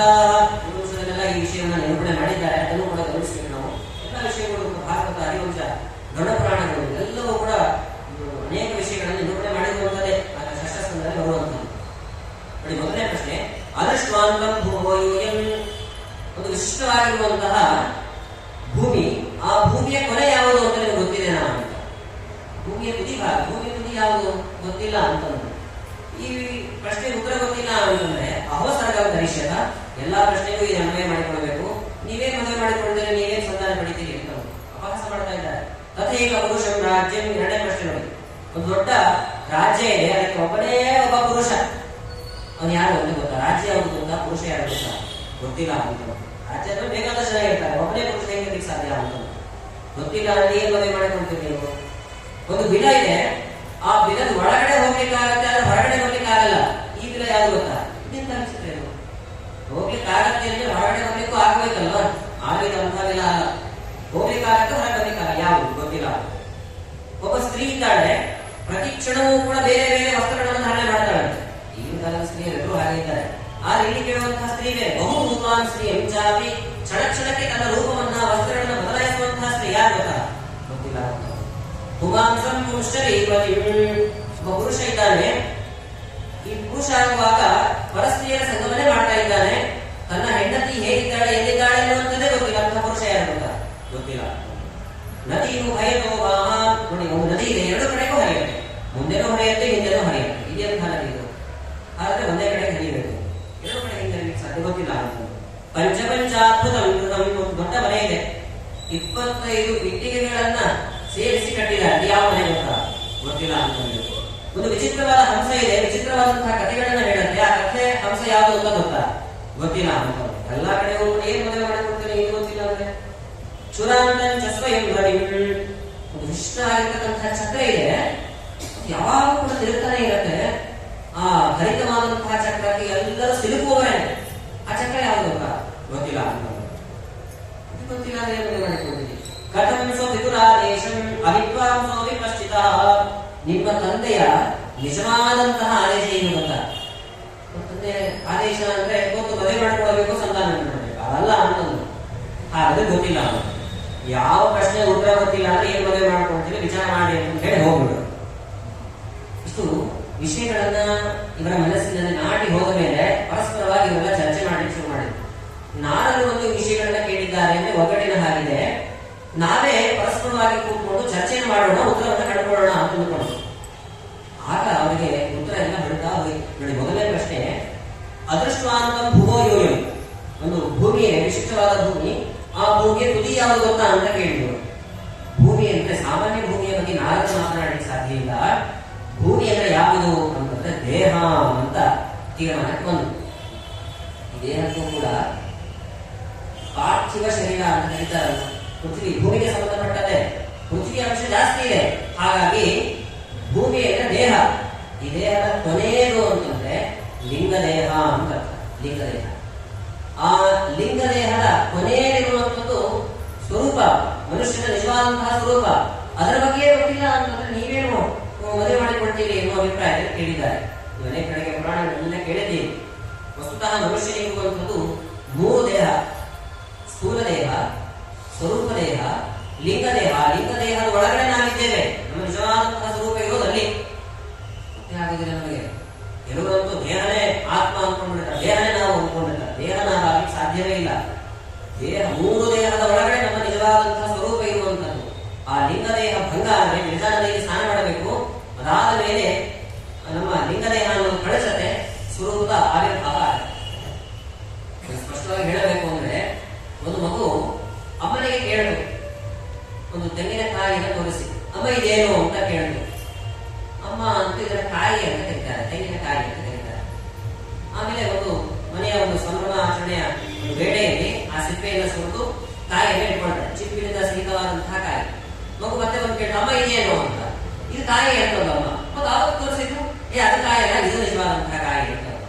ಸರಿ, ಇದು ನಿಜವಾದ ಕಾಯಿ ಅಲ್ಲ ಅಂತ ಮಗು ಅಂದ್ಕೊಂಡು ಆಮೇಲೆ ಆ ಕಾಯಿಯನ್ನು ಒಳಗಿರುವಂತಹ ಕೊಬ್ಬರಿ ಅಂಶವನ್ನೆಲ್ಲ ಚಟ್ನಿ ಮಾಡ್ತಿದ್ರು, ಗಂಜಿ ಮಾಡ್ತಿದ್ರು, ಏನೋ ಚೆನ್ನಾಗಿ ಆ ತಿರುಳಿನ ಅಂಶವನ್ನೆಲ್ಲ ತೆಗೆದು ಚಿಪ್ಪನ್ನು ಬಿಸಾಕಿದ್ರು. ಕೊಬ್ಬರಿ ಅಂಶವನ್ನೆಲ್ಲ ಗಮನಿಸಿ ಮಗು ಕೇಳ್ತಾ, ಅಮ್ಮ ಇದೇನು, ಇದು ಕಾಯಿ ಇದು. ಮತ್ತೆ ಅವತ್ತು ಅದು ಕಾಯಿ ಇರ್ತವೆ, ಅದು ಕಾಯಿ ಅಲ್ಲ, ಇದು ಕಾಯಿ ಚಿಪ್ಪು ಅಂತ. ಆಮೇಲೆ ಗಂಜಿ ಮಾಡುವಂತಹ ಸಮಯದಲ್ಲಿ ಎಲ್ಲ ಗೊತ್ತಿರುತ್ತೆ. ಆ ಗಂಜಿ ಮಾಡುವಂತಹ ಕ್ರಮ ಹೇಗೆ ಅಂತಂದ್ರೆ, ಕೊಬ್ಬರಿ ಅಂಶವನ್ನೆಲ್ಲ ಮಿಕ್ಸಿ ಸಿಗೋ ಮಗುಗೊಂಡಿಗೂ ಹಾಕಿ ಅದರ ಹಾಲನ್ನೆಲ್ಲ ತೆಗಿಬೇಕು. ಹಾಲನ್ನೆಲ್ಲ ಹಿಂಡಿದಾಗ ಅದು ನಿಜವಾದಂತಹ ಗಂಜಿ ಮಾಡುವಂತಹ ಕ್ರಮ. ಹಾಗೆ ದಕ್ಷಿಣ ಕನ್ನಡದ ಒಂದು ಕಾಣಿಸುತ್ತಾ ಈ ಪ್ರಾಯಶಃ ಕೊಬ್ಬರಿಯ ಅಂಶವನ್ನೆಲ್ಲ ತೆಗೆದು ಕಾಯಿ ಹಾಲು ಅಂತ ಕರೀತಾರೆ, ಕಾಯಿ ಹಾಲನ್ನು ತೆಗೆದು ಆಗ ಮಗು ಒಂದು ಕೇಳಿದ ಅಮ್ಮ ಇದೇನು ಅಂತ, ಇದು ಕಾಯಿ ಅಂತ. ತಿರುಳಿನ ಅಂಶ ಎಲ್ಲ ಇರೋದ್ರಲ್ಲಿ ಚರಟ ಅವೆಲ್ಲವನ್ನು ಕೂಡ ಬಿಸಾಕ್ತಾ ಇದ್ರು. ಮತ್ತೆ ಅದರ ಕಾಯಿ ಇರ್ತದೆ, ಅದ ಕಾಯಿ ನಿಜವಾದ ಕಾಯಿ ಅಂದ್ರೆ ಇದು ಅಂತ ಹೇಳಿದಂತೆ. ಹಾಗಾಗಿ ನಿಜವಾದ ಕಾಯಿ ಸಿಪ್ಪೆ ಅಲ್ಲ, ಮತ್ತೆ ಗಿಡಕ ಅಂತ ಗಿಡಕ ಅಥವಾ ಚಿಪ್ಪಲ್ಲ, ಮತ್ತೆ ಕೊಬ್ಬರಿಯ ನಿಶ್ಚಿತ ಪದಾರ್ಥ ವೇಸ್ಟ್ ಆಗಿರುವಂತದ್ದಿದೆ ನೋಡಿ, ಅದು ಕೂಡ ಅಲ್ಲ. ಮನೆಗೆ ಉಳಿದಂತಹ ಸಾರು ಭಾಗ ಏನಿದೆ ಅದು ನಿಜವಾದಂತಹ ಕಾಯಿ ಅಂತ ತಾಯಿ ಹೇಗೆ ಮಗುವಿಗೆ ಹೇಳ್ತಾಳೋ ಅದೇ ರೀತಿಯಾಗಿ ನಮ್ಮ ಸ್ವರೂಪ ಏನಿದೆ ಸ್ಥೂಲ ದೇಹ ಅಲ್ಲ, ಅನಿರುದ್ಧ ದೇಹ ಅಲ್ಲ, ಲಿಂಗ ದೇಹವೂ ಅಲ್ಲ, ಅದರ ಒಳಗಡೆ ಇರುವಂತಹ ನಿಜವಾದ ದೇಹ. ಅದಕ್ಕೆ ಕೊನೆಯ ದೇಹ ಇದಕ್ಕೆ ಲಿಂಗ ದೇಹ ಅಂತ ಕರೀತಾರೆ. ಯಾಕೆ ಲಿಂಗ ದೇಹ ಅಂತ ಕರೀತಾರೆ ಅಂದ್ರೆ ಲೀನಂ ಗಮಯತಿ ಲಿಂಗ ಅಂತ. ಲೀನಂ ಗಮಯತಿ ಅಂದ್ರೆ ಪ್ರಕ್ಷಿಪ್ತವಾಗಿರುವುದನ್ನ ತಿಳಿಸಿಕೊಡುತ್ತೆ, ನಾನು ದೂರ ಹೋಗುವ ಮೂಲಕವಾಗಿ ಇರಬೇಕಾಗಿದೆ. ಇಷ್ಟೆಲ್ಲ ಕಂಡುಕೊಂಡು ಎಂಥ ವಿಶಿಷ್ಟವಾದ ಅರ್ಥ ಇದೆ ಅಂತ ಆಮೇಲೆ ತಿಳಿದು. ಮುಂದಿನ ಪ್ರಶ್ನೆ, ಏಕ ಪುರುಷಂ ರಾಜ್ಯಂ, ಒಬ್ಬ ಪುರುಷ ಇದ್ದಾನಂತ ರಾಜ್ಯ ಯಾವುದು ಅಂತ ಗೊತ್ತಾ ಅಂತ ಕೇಳಿದ್ರು. ಒಂದು ರಾಜ್ಯ ಅಂತಂದ್ರೆ ಕೊನೆಗೆ ಅವರಿಗೆ ಅರ್ಥ ಆಯ್ತು, ಇಡೀ ಬ್ರಹ್ಮಾಂಡನೇ ಒಂದು ರಾಜ್ಯ, ಅದರಲ್ಲಿ ಒಂದು ಏಕ ಪುರುಷ ಅಂತಂದ್ರೆ ನಾರಾಯಣ ಮಾತ್ರ. ಮತ್ತೆ ನಾವೆಲ್ಲ ಪುರುಷರಿದ್ದೇವಲ್ಲ, ನಾವು ಪುರುಷರೇ ಅಲ್ಲ ಅಂತಾರೆ ಪುರಾಣಗಳಲ್ಲಿ. ನಾವೇ ಬ್ರಹ್ಮದೇವರೇ ಪುರುಷರಲ್ಲ, ಲಕ್ಷ್ಮಿ ಎಂದು ಸ್ತ್ರೀನೇ. ಬ್ರಹ್ಮದೇವರಿಂದ ಆರಂಭಿಸಿ ಎಲ್ಲ ಪುರುಷ ದೇವತೆಗಳು ಅಂತ ಏನಿದ್ದಾರೆ ಅವ್ರು ಯಾರು ಪುರುಷರೇ ಅಲ್ಲ. ಸ್ತ್ರೀ ಪ್ರಾಯ ನಿಗರತ್ಸವಂ, ಪರಮಾತ್ಮನನ್ನ ಬಿಟ್ಟು ಉಳಿದವರೆಲ್ಲರನ್ನೂ ಕೂಡ ಸ್ತ್ರೀಯರಿಗೆ ಹೋಲಿಸಿದ್ದಾರೆ. ವಸ್ತುತಃ ಸ್ತ್ರೀ ಅನ್ನೋ ಶಬ್ದದ ಅರ್ಥ ಏನು ಗೊತ್ತಾ? ಸ್ತ್ರೀಯೆಲ್ಲ ಗಣನೆ ಮಾಡಿರ್ತಾರೆ ಈಗಿನ ಸಮಯದಲ್ಲಿ. ಸ್ತ್ರೀ ಶಬ್ದದ ಅರ್ಥ ಏನು ಅಂತಂದ್ರೆ ಶ್ರಯತೆ ಇತಿ ಶ್ರೀರೇವ ಸ್ತ್ರೀ ಅಂತ ತಿಳಿಸಿಕೊಡ್ತಾರೆ. ಯಾರು ಆಶ್ರಯವನ್ನ ಪಡಿತಾರೋ ಅವರಿಗೆ ಶ್ರೀ ಅಂತ ಕರೀತಾರೆ, ಅವರಿಗೆ ಸ್ತ್ರೀ ಅಂತ ಕೂಡ ಕರೀತಾರೆ. ನಾವೆಲ್ಲ ಒಂದಲ್ಲ ಒಂದು ರೀತಿಯಿಂದ ಪರಮಾತ್ಮನನ್ನು ಆಶ್ರಯಿಸಲೇಬೇಕಲ್ವಾ? ಹಾಗಾಗಿ ನಿಜವಾದಂತಹ ಪುರುಷ ಅಂತ ಪರಮಾತ್ಮ ಮಾತ್ರ. ಪುರಾಣ ಪುರುಷೋತ್ತಮ ಎಲ್ಲರೂ ಕೂಡ ಸ್ತ್ರೀಯರು. ಹೇಳ್ತಾರೆ ದೇವರು ಪುರಾಣ ಪುರುಷೋತ್ತಮ ಅಂತ ಹೇಳುವಾಗ ಲೋಕದಲ್ಲಿರುವಂತಹ ನಿಯಮವನ್ನು ತೋರಿಸಿ ಹೇಳ್ತಾರೆ. ಪುರುಷರನ್ನ ನೋಡಿ ಸ್ತ್ರೀಯರು ಮೋಹಿಸುವುದುಂಟು, ಪುರುಷರನ್ನು ನೋಡಿ ಪುರುಷರು ಮೋಹಿಸುವರೆ. ಪುರುಷರನ್ನು ನೋಡಿ ಯಾರು ಪುರುಷರು ಮೋಹಿಸ್ತಾರ? ಅಸಂಖ್ಯ ಅಲ್ಲ. ಆದ್ರೆ ಪುರಾಣ ಪುರುಷೋತ್ತಮನಾದಂತಹ ನಾರಾಯಣ ನಿನ್ನನ್ನು ನೋಡಿ ಬ್ರಹ್ಮಾಂಡದ ದೇವತೆಗಳೆಲ್ಲ ಮೋಹಿಸ್ತಾರೆ ಅಂತಂದ್ರೆ ನೀ ಎಂಥ ಪುರಾಣ ಪುರುಷೋತ್ತಮನು ಅಂತಾರೆ. ಆಗ ನಾವೆಲ್ಲರೂ ಕೂಡ ಸ್ತ್ರೀಯರೇ ಅಲ್ವಾ? ಆದರೆ ಅರ್ಥ ಆಯ್ತು ಏಕ ಪುರುಷ ಅಂತ ಪರಮಾತ್ಮ. ವಿಲನ್ ಚಾಂದ್ರಷ್ಟೇ ಒಂದು ವಿಲ ಇದೆ, ಒಳಗಡೆ ಹೋಗ್ಲಿಕ್ಕಾಗಲಿಕ್ಕಾಗಲಿ ಅಂತ ವಿಲ ಕೊನೆಗೆ ಕಂಡುಕೊಂಡು ಎರಡು ವಿಲ, ಒಂದು ಅಂತರ್ತಮಸ್ಸು ಅಥವಾ ಮೋಕ್ಷ ಅಂತ. ಅಂತರ್ತಮಸ್ಸಿಗೆ ಹೋದವರು ಮತ್ತೆ ಬರಲಿಕ್ಕೆ ಸಾಧ್ಯ ಇಲ್ಲ. ಏನು ಹೇಳ್ತಾರೆ? ಮೋಕ್ಷಕ್ಕೊಂದು ಹಾಗೆ ಯದ್ದತ್ವ ನನಿವರ್ತಂತೆ ತಥಾವ ಪರಮಂತಮ. ಗೀತೆ ಹೇಳ್ತಾನೆ, ಎಲ್ಲಿಗೆ ಬಂದ್ರೆ ಮತ್ತೆ ವಾಪಸ್ ಭೂಮಿಗೆ ಬರಲಿಕ್ಕೆ ಸಾಧ್ಯ ಇಲ್ಲ, ಅಂತಹ ಒಂದು ಲೋಕಕ್ಕೆ ಬನ್ನಿ, ಮೋಕ್ಷ ಮಮ ಧಾಮ, ನನ್ನ ಧಾಮ, ಅದು ನನ್ನ ಒಂದು ಲೋಕಕ್ಕೆ ಬನ್ನಿ ಅಂತ ಕರೀತಾನೆ. ಹಾಗಾದ್ರೆ ಹೋಗ್ಲಿಕ್ಕಾಗತ್ತೆ, ವಾಪಸ್ ಬರ್ಲಿಕ್ಕಾಗಲ್ಲ. ಅಂದ್ರೆ ಮೋಕ್ಷ ಹಾಗೂ ಅಂತರ್ತಮಸ್ಸು ತಿಳಿಯುತ್ತೆ. ಬಹುರೂಪಾನ್ ಸ್ತ್ರೀಯಂ ಚಾಪಿ, ಸ್ತ್ರೀ ಪ್ರತಿ ಕ್ಷಣಕ್ಕೂ ಕೂಡ ಮನಸ್ಸನ್ನು ಬದಲಾಯಿಸುವವಳು, ತನ್ನ ಚಿಂತನೆಯನ್ನು ಬದಲಾಯಿಸುವವಳು ಅಂದ್ರೆ ಮನಸ್ಸು ಅನ್ನೋ ಅಭಿಪ್ರಾಯದಲ್ಲಿ ಹೇಳಿದ್ದಾರೆ. ಮನಸ್ಸು ಒಂದು ಕ್ಷಣ ಇದ್ದ ಹಾಗೆ ಇನ್ನೊಂದು ಕ್ಷಣ ಇರೋದಿಲ್ಲ ಅಲ್ವಾ? ಪುರಾಣ ಕೇಳುವಾಗ ಒಂದು ರೀತಿ ಅನಿಸಿರುತ್ತೆ, ಪುರಾಣದಲ್ಲಿ ಎದ್ದು ಹೋಗುವಾಗ ಇನ್ನೊಂದು ರೀತಿ ಅನಿಸುತ್ತೆ, ದಾನ ಕೊಡುವಾಗ ಒಂದು ರೀತಿ ಅನಿಸುತ್ತೆ. ದಾನ ಕೊಡುವಾಗ ಕೂಡ ಸ್ಪಷ್ಟವಾಗಿ ಹೇಳ್ತಾರೆ, ದಾನ ಕೊಡಬೇಕು ಅಂತ ಅನಿಸ್ತಾ ಕೊಟ್ಬಿಡಿ ಅಂತ. ಯಾಕೆಂದ್ರೆ ನಾಳೆ ಕೊಡೋಣ ಅಂತ ಅನಿಸ್ತು ಅನ್ಕೊಳ್ಳಿ, ಬೇರೆ ಇನ್ನೇನೋ ಸಮಸ್ಯೆ ಬರುತ್ತೆ, ಕೊನೆಗೆ ದಾನ ಕೊಡೋದ್ರೆ ಕಡಿಮೆ ಆಗಿರುತ್ತೆ ಅಥವಾ ಅದನ್ನೇ ಮುಂದೆ ಹಾಕಿ ಬಿಡ್ತಾರೆ ಅಷ್ಟೇ. ಮನಸ್ಸು ಚಂಚಲ, ಕೃಷ್ಣ ಕೂಡ ಹೇಳ್ತಾರೆ, ಚಂಚಲ ಬಲ ಕೃಷ್ಣ ಪ್ರಮಾತಿ ಬಲಭದ್ರಂ. ತುಂಬಾ ಚಂಚಲವಾಗಿರುವಂತದ್ದು ಮನಸ್ಸು ಅಂತ ಮನಸ್ಸಿನ ಬಗ್ಗೆ ಹೇಳ್ತಾರೆ. ಒಬ್ಬ ಪುರುಷ ಇದ್ದಾನೆ, ಪ್ರತಿ ಕ್ಷಣವೂ ಕೂಡ ಬೇರೆ ಬೇರೆ ವ್ಯಭಿಚಾರಿ ಸ್ತ್ರೀಯರ ಜೊತೆ ಸಂಗಮ ಮಾಡ್ತಾನೆ ಅಂತ. ಅದೇ ಪುರುಷ ಅಂದ್ರೆ ಬುದ್ಧಿ ಅಂತ. ಬುದ್ಧಿಯನ್ನ ಪುರುಷನಿಗೆ ಹೋಲಿಸ್ತಾರೆ, ಮನಸ್ಸನ್ನ ಸ್ತ್ರೀಗೆ ಹೋಲಿಸ್ತಾರೆ. ಮಗು ಶಾಲೆಗೆ ಹೋಗಿ ಬಂದು ನೋಡ್ಕೊಳ್ಳಿ, ಶಾಲೆಗೆ ಹೋಗಿ ಬಂದಾಗ ತಾಯಿ ಒಂದು ರೀತಿ ವಿಚಾರಿಸ್ತಾಳೆ, ತಂದೆ ಒಂದು ರೀತಿ ವಿಚಾರಿಸ್ತಾಳೆ. ತಾಯಿ ಏನ್ ವಿಚಾರಿಸ್ತಾಳೆ ಅಂತಂದ್ರೆ ತುಂಬಾ ಹಸಿಯಾಗಿ ಏನಾದ್ರು ಹಾಕಿಕೊಳ್ಳ ತಿಂತ್ಯಾ ಅಂತ ತಾಯಿ ಕೇಳ್ತಾಳೆ. ಅಪ್ಪ ಏನ್ ಕೇಳ್ತಾನೆ, ಸ್ವಲ್ಪ ಜೋರ್ ಮಾಡಿ, ಶಾಲೆಗೆ ಮೇಷ್ಟ್ರೆಲ್ಲ ಚೆನ್ನಾಗಿ ಪಾಠ ಮಾಡ್ತಿದಾರಾ ಅಂತ ಕೇಳ್ತಾನೆ. ನೀನ್ ಚೆನ್ನಾಗಿ ಓದಿದ್ಯಾ ಅಂತ ಕೇಳೋದಲ್ಲ, ಮೇಷ್ಟ್ರು ಚೆನ್ನಾಗಿ ಪಾಠ ಮಾಡ್ತಿದಾರ ಅದಕ್ಕೆ ದುಡ್ಡು ಕೊಟ್ಟಿರ್ತಾನೆ ಅದಕ್ಕೆ ನೀನ್ ಕೇಳ್ತಾನೆ. ಅಂದ್ರೆ ಪುರುಷ ಬುದ್ಧಿಗೆ ಸಮಾನ ಅಂತ.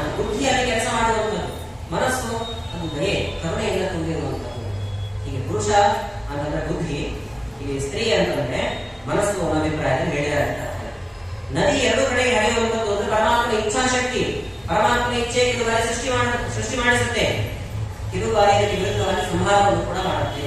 ಪರಮಾತ್ಮ ಇಚ್ಛೆಯ ಅಭಿಪ್ರಾಯದಲ್ಲಿ ತಿಳಿದುಕೊಂಡು 25 ಇಟ್ಟಿಗೆಗಳಿಂದ ಕಟ್ಟಿರುವಂತಹ ಒಂದು ಅದ್ಭುತವಾದಂತಹ ಗ್ರಹ ಅಂದ್ರೆ ಯಾವುದು ಅಂತಂದ್ರೆ ತುಂಬ ವಿಚಾರ ಮಾಡಿದ್ರು.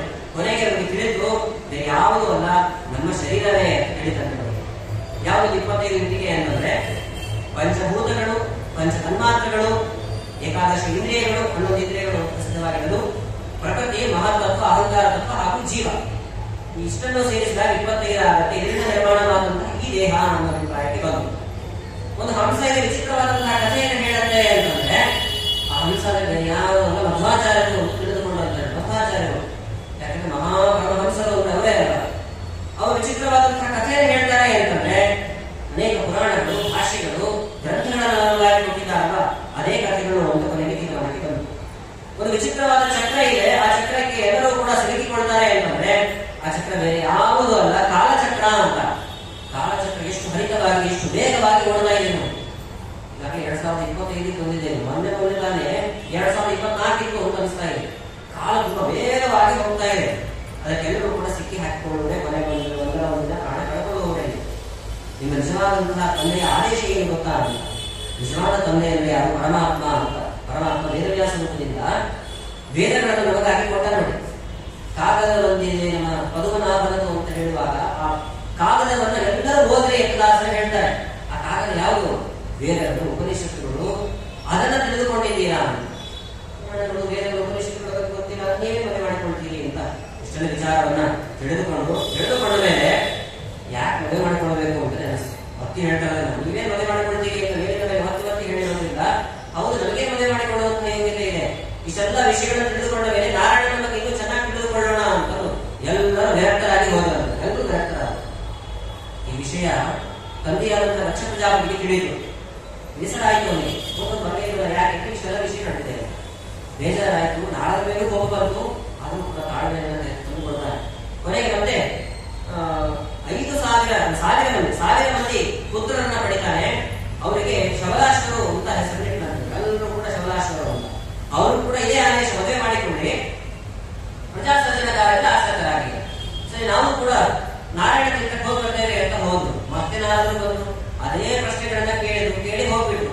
ಹೋದ ನಂತರದಲ್ಲಿ ಮತ್ತೆ ಪ್ರಶ್ನೆಗೆ ಉತ್ತರವನ್ನ ಕಂಡುಕೊಂಡು ಇವರು ಕೂಡ ಸನ್ಯಾಸಿತ ಆಗಬಹುದು ಅಂತ. ಮತ್ತೆ ಮಕ್ಕಳು ಬರದೇ ಇರೋದನ್ನ ಗಮನಿಸಿ ಏನಾಯ್ತು ಅಂತ ವಿಚಾರಿಸಿದ ನಾರದರಿಗೆ ಕೆಲಸ ಮಾಡಿದ್ದಾರೆ. ಗೋಪಬಂಧು ಹೀಗಾರಿ ಮಾತ್ರ ಗೋಪಬಂಧು ನಾರದರಿಗೆ ಶಾಪವನ್ನು ಕೊಟ್ಟ ಲಕ್ಷ ಪ್ರಜಾಪತಿ. ಏನು ಶಾಪ ಅಂತಂದ್ರೆ, ನನ್ನ ಮಕ್ಕಳಿಗೆ ಒಂದು ಕಡೆಗೆ ನೆಲೆ ಇಲ್ಲದೇ ಇರೋ ಹಾಗೆ ಮಾಡಿದ್ದೀನಿ, ನಿನಗೂ ಕೂಡ ಅದೇ ಶಾಪ ಕೊಡ್ತೇನೆ ನಾನು. ಒಂದು ಕಡೆಗೆ ನೀನು ಇಲ್ಲದೇ ಇರೋ ಹಾಗೆ ಆಗಬೇಕು, ತ್ರಿಲೋಕ ಸಂಚಾರಿ ಆಗಬೇಕು ಅಂತ ಶಾಪ ಕೊಟ್ಟು ಊರು ತಿರುಗ್ತಾ ಇರಬೇಕು ಅನ್ನೋದು ದೊಡ್ಡ ಶಾಪ ನೋಡಿ. ಅದು ಒಂದು ಕಡೆಗೆ ಇರೋದನ್ನ ಟ್ರಾನ್ಸ್ಫರ್ ಆಗ್ತಾ ಇರುತ್ತೆ ಅಂತ ಬೇಜಾರು ಮಾಡ್ಕೊಳ್ತಾರಲ್ಲ, ಹಾಗೆ ಎಲ್ಲ ಲೋಕಗಳಿಗೆ ತಿರುಗ ಹಾಗೆ ಆಗಬೇಕೇನೋ ಒಂದು ಶಾಪ ಕೊಟ್ಟು ತುಂಬಾ ಖುಷಿಯಿಂದ ಸ್ವೀಕಾರ ಮಾಡಿದ್ರು ನಾನು. ಯಾಕೆ ಅಂತಂದ್ರೆ ಎಲ್ಲ ಕಡೆ ಸಂಚಾರವನ್ನ ಮಾಡ್ತಾ ಪರಮಾತ್ಮನ ನಾಮದ ಒಂದು ಸಿಹಿ ಏನಿದೆ ಎಲ್ಲ ಕಡೆಗೂ ಹಂಚೋಣ ಅಂತ ಶಾಪವನ್ನ ವರವನ್ನಾಗಿ ಬದಲಾಯಿಸಿಕೊಂಡು ಇದು ವಿಶಿಷ್ಟವಾಗಿರುವಂಥದ್ದು ನಾರದರ ಮಹಿಮೆ. ಅದಾದ ನಂತರದಲ್ಲಿ ಗಂಡು ಮಕ್ಕಳು ಬೇಡ ಅಂತಂದು 60 ಮಂದಿ ಹೆಣ್ಣು ಮಕ್ಕಳನ್ನು ಪಡಿತಾರೆ. ಆ 60 ಮಂದಿ ಹೆಣ್ಣು ಮಕ್ಕಳನ್ನು ವಿಶಿಷ್ಟವಾಗಿರುವಂತಹ ದೇವತೆಗಳಿಗೆ ಕೊಡ್ತಾರೆ. ಕಶ್ಯಪರಿಗೆ, ಚಂದ್ರನಿಗೆ, ಯಮದೇವರಿಗೆ, ಹೀಗೆಲ್ಲ ದೇವತೆಗಳಿಗೂ ಕೂಡ ಕೊಟ್ಟು ಕೃತಾರ್ಥನಾದ ಅನ್ನುವಂತಹ ವಿಷಯವನ್ನ ಭಾಗವತದ 6ನೇ ಸ್ಕಂದದಲ್ಲಿ ನಾವು ತಿಳಿಸಿಕೊಳ್ಳೋದು. ಇದಾದರೆ ತುಂಬಾ ಪ್ರಧಾನವಾದಂತಹ ಭಾಗ. ಬೃಹಸ್ಪತ್ಯಾಚಾರ್ಯರು ಒಂದು ಸಾರ್ತಿ ದೇವೇಂದ್ರನ ಲೋಕಕ್ಕೆ ಹೋಗ್ತಾರೆ. ದೇವೇಂದ್ರ ಐಶ್ವರ್ಯ ಮದದಿಂದಾಗಿ ಗುರುಗಳು ಬಂದಿರೋದನ್ನ ಗಮನಿಸಿದ್ರೂ ಕೂಡ ಕೂಡ ಮಾತನಾಡಿಸಲಿಲ್ಲ. ಶ್ರೀಮಂತಿಕೆ ಹಾಗಿರುತ್ತೆ. ಕೆಲವು ಬಾರಿ ದೊಡ್ಡ ದೊಡ್ಡ ನಗರಗಳೆಲ್ಲ ಏನಾಗುತ್ತೆ, ಈಗ ಗಣಪತಿ ಹಬ್ಬದ ಸಮಯದಲ್ಲಿ ಪೂಜೆಗೆ ಪುರೋಹಿತರಬೇಕು, ಅಥವಾ ಶಾಲಾದಿ ಕರ್ಮಗಳ ಸಮಯದಲ್ಲಿ ಪುರೋಹಿತರಬೇಕು. ಆದ್ರೆ ಆ ಪುರೋಹಿತರೇನೆ ಯಜಮಾನನ ಒಂದು ಕಾರಣ ಬರುವಾಗ ಸ್ವಲ್ಪ ಇಳಿಸ್ಕೋಸ್ ಆಗುತ್ತೆ. ಕಾರಣ ಬರಬೇಡಿ, ಇದೆಲ್ಲ ವ್ಯವಸ್ಥೆ ಮಾಡಿಕೊಡ್ತೇವೆ, ಬೇರೆ ಆಟೋದಲ್ಲೋ ಬೇರೆ ಕ್ಯಾಬ್ನಲ್ಲೋ ಬನ್ನಿ ಇಳಿಸ್ಬೋದು. ಐಶ್ವರ್ಯದ ಪದ ಯಾವಾಗ ಅವರ ಅವಶ್ಯಕತೆ ಇರುತ್ತೆ ಆವಾಗ ಮಾತ್ರ ಪುರೋಹಿತರು ಬೇಕು. ಬೇರೆ ಸಮಯದಲ್ಲಿ ಪುರೋಹಿತರು ಬಂದು ಅಂದ್ಕೊಳ್ಳಿ ಅವಮಾನ ಅನಿಸ್ತದೆ. ದೊಡ್ಡ ದೊಡ್ಡ ನಗರಗಳಲ್ಲಿ ನಡೀತಾ ಇದೆ ಐಶ್ವರ್ಯದ ಮದ ಅನ್ನೋದು. ದೇವೇಂದ್ರರು ಹಾಗೆ ಆಯಿತು. ಬೃಹಸ್ಪತ್ಯಾಚಾರ್ಯ ಬಂದಿದ್ದಾರೆ, ಆಗೋ ಸಮಯದಲ್ಲಿ ಬಂದ್ಬಿಟ್ಟಲ್ಲ, ಅವ್ರಿಗೆ ಬಂದು ಬಿಡು ಅಂತ ತಾತ್ಸಾರ ಮಾಡಿಬಿಟ್ಟ. ಬೃಹಸ್ಪತ್ಯಾಚಾರ್ಯ ಗೊತ್ತಾಯ್ತು, ಗುರುಗಳಿಗೆ ಗೊತ್ತಾಗ್ತಾ ಇಲ್ಲ. ಅವರು ಗಮನಿಸಿದ್ರು ಮಾತನಾಡಿಸಲಿಲ್ಲ, ಇವರು ಮುಂಚೆ ಹಾಗೆ ಹೋಗ್ತಿದ್ರು. ಮನೆಗೆ ಬಂದಂತಹ ಬ್ರಾಹ್ಮಣರು ಹೋಗುವಾಗ ಮನೆಯ ಯಜಮಾನರು ಏನಾದರೂ ಕೊಟ್ಟರೆ ಅದನ್ನ ತೆಗೆದುಕೊಂಡು ಹೋಗ್ತಾರೆ. ಏನು ಕೊಡ್ಲಿಲ್ಲ ಅಂತಂದ್ರೆ ಹೋಗುವಾಗ ಇವನ ಸಂಪತ್ತನ್ನ ಅಂತಂದ್ರೆ ಇವನಿಗೆ ಸಂಬಂಧಪಟ್ಟಂತಹ ಪುಣ್ಯರಾಶಿಗಳನ್ನೆಲ್ಲವನ್ನು ಕೂಡ ತೆಗೆದುಕೊಂಡು ಹೋಗ್ತಾನೆ. ಅದಕ್ಕೆ ಸತ್ಪಾತ್ರರು, ವಿಪ್ರರು ಸತ್ಪಾತ್ರರಾಗಿರಬೇಕು ಅಂತ ಕರೀತಾರೆ. ದಾನಂ ಧ್ರುವಂ ಫಲತಿ ಪಾತ್ರ ಗುಣಾನುಕೂಲ್ಯ. ಸತ್ಪಾತ್ರವನ್ನು ನೋಡಿ ದಾನ ಮಾಡ್ರಿ ಅಂತ ಪಾತ್ರ ಅನ್ನೋ ಶಬ್ದವನ್ನು ಆಡ್ತಾರೆ. ಅದೇ ಪಾತ್ರ ಏನು, ಕೆಲವರು ಹೊಟ್ಟೆ ದೊಡ್ಡದಾಗ ಪಾತ್ರ ಹೇಳ್ತಾರ, ಹಾಗೆಲ್ಲ ಪಾತ್ರರು ಅಂತಂದ್ರೆ ವಾಪೀಕು ಪತಟಾಕಾರು, ಧರ್ಮಶಾಸ್ತ್ರದ ಮಾತು. ವಾಪೀಕು ಪತಟಾಕಾರು ಗತಂ ಪಾತ್ರಂ ಜಲಾಶಯೇ ನಹಿರಿಕ್ತ ಸಮಾಯಾತಿ ವಿಪ್ರಪಾತ್ರಂ ತಥಾಸ್ಮೃತಂ. ನೀರಿರುವಂತಹ ಒಂದು ಬಾವಿಯಲ್ಲಿ ಖಾಲಿ ಪಾತ್ರೆಯನ್ನು ಹಾಕಿ ಬರುವಾಗ ನಹಿರಿಕ್ತ ಸಮಾಯಾತಿ, ಖಾಲಿ ಬರೋದಿಲ್ಲ, ನೀರನ್ನು ತುಂಬಿಕೊಂಡೇ ಬರುತ್ತೆ. ವಿಪ್ರಪಾತ್ರಂ ತಥಾಸ್ಮೃತಂ, ವಿಪ್ರರ ಪಾತ್ರವು ಹಾಗೇನೆ ಅಂತ. ಮನೆಗೆ ಬಂದವರು ಖಾಲಿ ಹೇಗೆ ಹೋಗೋದಿಲ್ಲ. ಒಂದು ಯಜಮಾನ ಕೊಟ್ಟ ಸ್ವೀಕಾರ ಮಾಡಿ ಹೋಗ್ತಾರೆ. ಹಿಂದೆ ಇದೆ ಅವರ ಸಂಪತ್ತನ್ನ ಎಲ್ಲ ಪುಣ್ಯರಾಶಿನೆಲ್ಲವನ್ನು ಕೂಡ ತೆಗೆದುಕೊಂಡು ಹೋಗ್ತಾರೆ. ಬೃಹಸ್ಪತಿ ಆಚಾರ ಹಾಗೆ ಮಾಡಿಬಿಟ್ರು. ಐಶ್ವರ್ಯ ದರ್ಶನಾಗಿ ಹೋದ, ಎಲ್ಲ ದಾನವರು ಕೂಡ ಆಕ್ರಮಣ ಮಾಡಿಬಿಟ್ರು. ಆಕ್ರಮಣ ಮಾಡಿದ ನಂತರದಲ್ಲಿ ಸ್ಥಾನಭ್ರಷ್ಟನಾಗಿ ಹೋದ. ಸ್ಥಾನಭ್ರಷ್ಟನಾದಾಗ ಯಾಕೆ ಹೀಗಾಯಿತು ಅಂತ ಬ್ರಹ್ಮದೇವರ ಬಳಿ ಕೇಳಿದ. ಈಗ ಅವಮಾನ ಮಾಡಿದ್ದೀರಿ, ಅದಕ್ಕೆ ಈ ತೊಂದರೆ ಆಗಿದೆ. ಮತ್ತೆ ಬೃಹಸ್ಪತಿ ಆಚಾರನ ಸಂಪರ್ಕಿಸೋಣ ಅಂದ್ರೆ ಬೃಹಸ್ಪತಿ ಆಚಾರ ಸಿಗಲೇ ಇಲ್ಲ. ಯಾಕೆ ಸಿಗ್ತಾರೆ? ಅವಮಾನ ಮಾಡಿದ್ರೆ ಕಾಣಲೇ ಇಲ್ಲ. ಕೊನೆಗೆ ಒಂದು ವಿಶ್ವರೂಪಾಚಾರ್ಯರು ಇದ್ದಾರೆ. ಆ ವಿಶ್ವರೂಪಾಚಾರ್ಯರನ್ನ ನೀವು ಪ್ರಾರ್ಥನೆ ಮಾಡಿಕೊಂಡು ಹೋಮವನ್ನು ಮಾಡಿಸಬೇಕು ಅಂತ ಕೇಳಿಕೊಳ್ಳಿ. ಸರಿ, ಹಾಗೆ ಹಾಗೆ ಅಂತ ವಿಶ್ವರೂಪಾಚಾರ್ಯ 3 ತಲೆ ಇತ್ತು. ಬ್ರಾಹ್ಮಣರು 3 ತಲೆಯ ಬ್ರಾಹ್ಮಣರು, ಅಷ್ಟು ಪ್ರಜಾಪತಿಯ ಮಕ್ಕಳು. ಅವರ ಬಳಿ ಒಂದು ಸ್ವಾಮಿ, ನಮ್ಮ ಒಂದು ಪೌರೋಹಿತ್ಯವನ್ನ ಜವಾಬ್ದಾರಿಯನ್ನು ನೀವು ವಹಿಸಿಕೊಡಬೇಕು ಅಂತ. ಇಂದ್ರದೇವರ ಒಂದು ಪೌರೋಹಿತ್ಯ ಅಂತ ಬಂದಾಗ ಈಗಿನ ಕಾಲದಲ್ಲಿ ಮೊದಲು ಆದಿನ ನಡೆದೋಗ್ಬೇಕಷ್ಟೇ. ನಾವು ಮಾಡಿಸ್ತೀವಿ ಅಂತ. ವಿಶ್ವರೂಪಾಚಾರ್ಯ ಅಂತಾರೆ, ನಾನು ಮಾಡಿಸೋದಿಲ್ಲ ಅಂತ.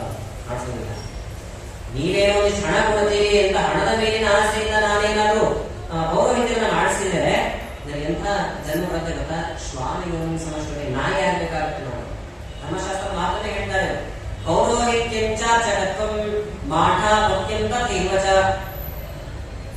ಯಕ್ಕರೋತಿ ಸ ದೇವೋಪಿ ಶ್ವಾನಯೋನಿಂ ಸಮಶ್ನುತೆ. ನೋಡಿ, ಪೌರೋಹಿತ್ಯ ಮಾಡಿಸುವವರು ಅರ್ಚಕತ್ವ ಪೂಜೆಯನ್ನು ಮಾಡುವಂಥದ್ದು, ಮಠಾಧಿಪತಿಗಳಾಗುವಂಥದ್ದು.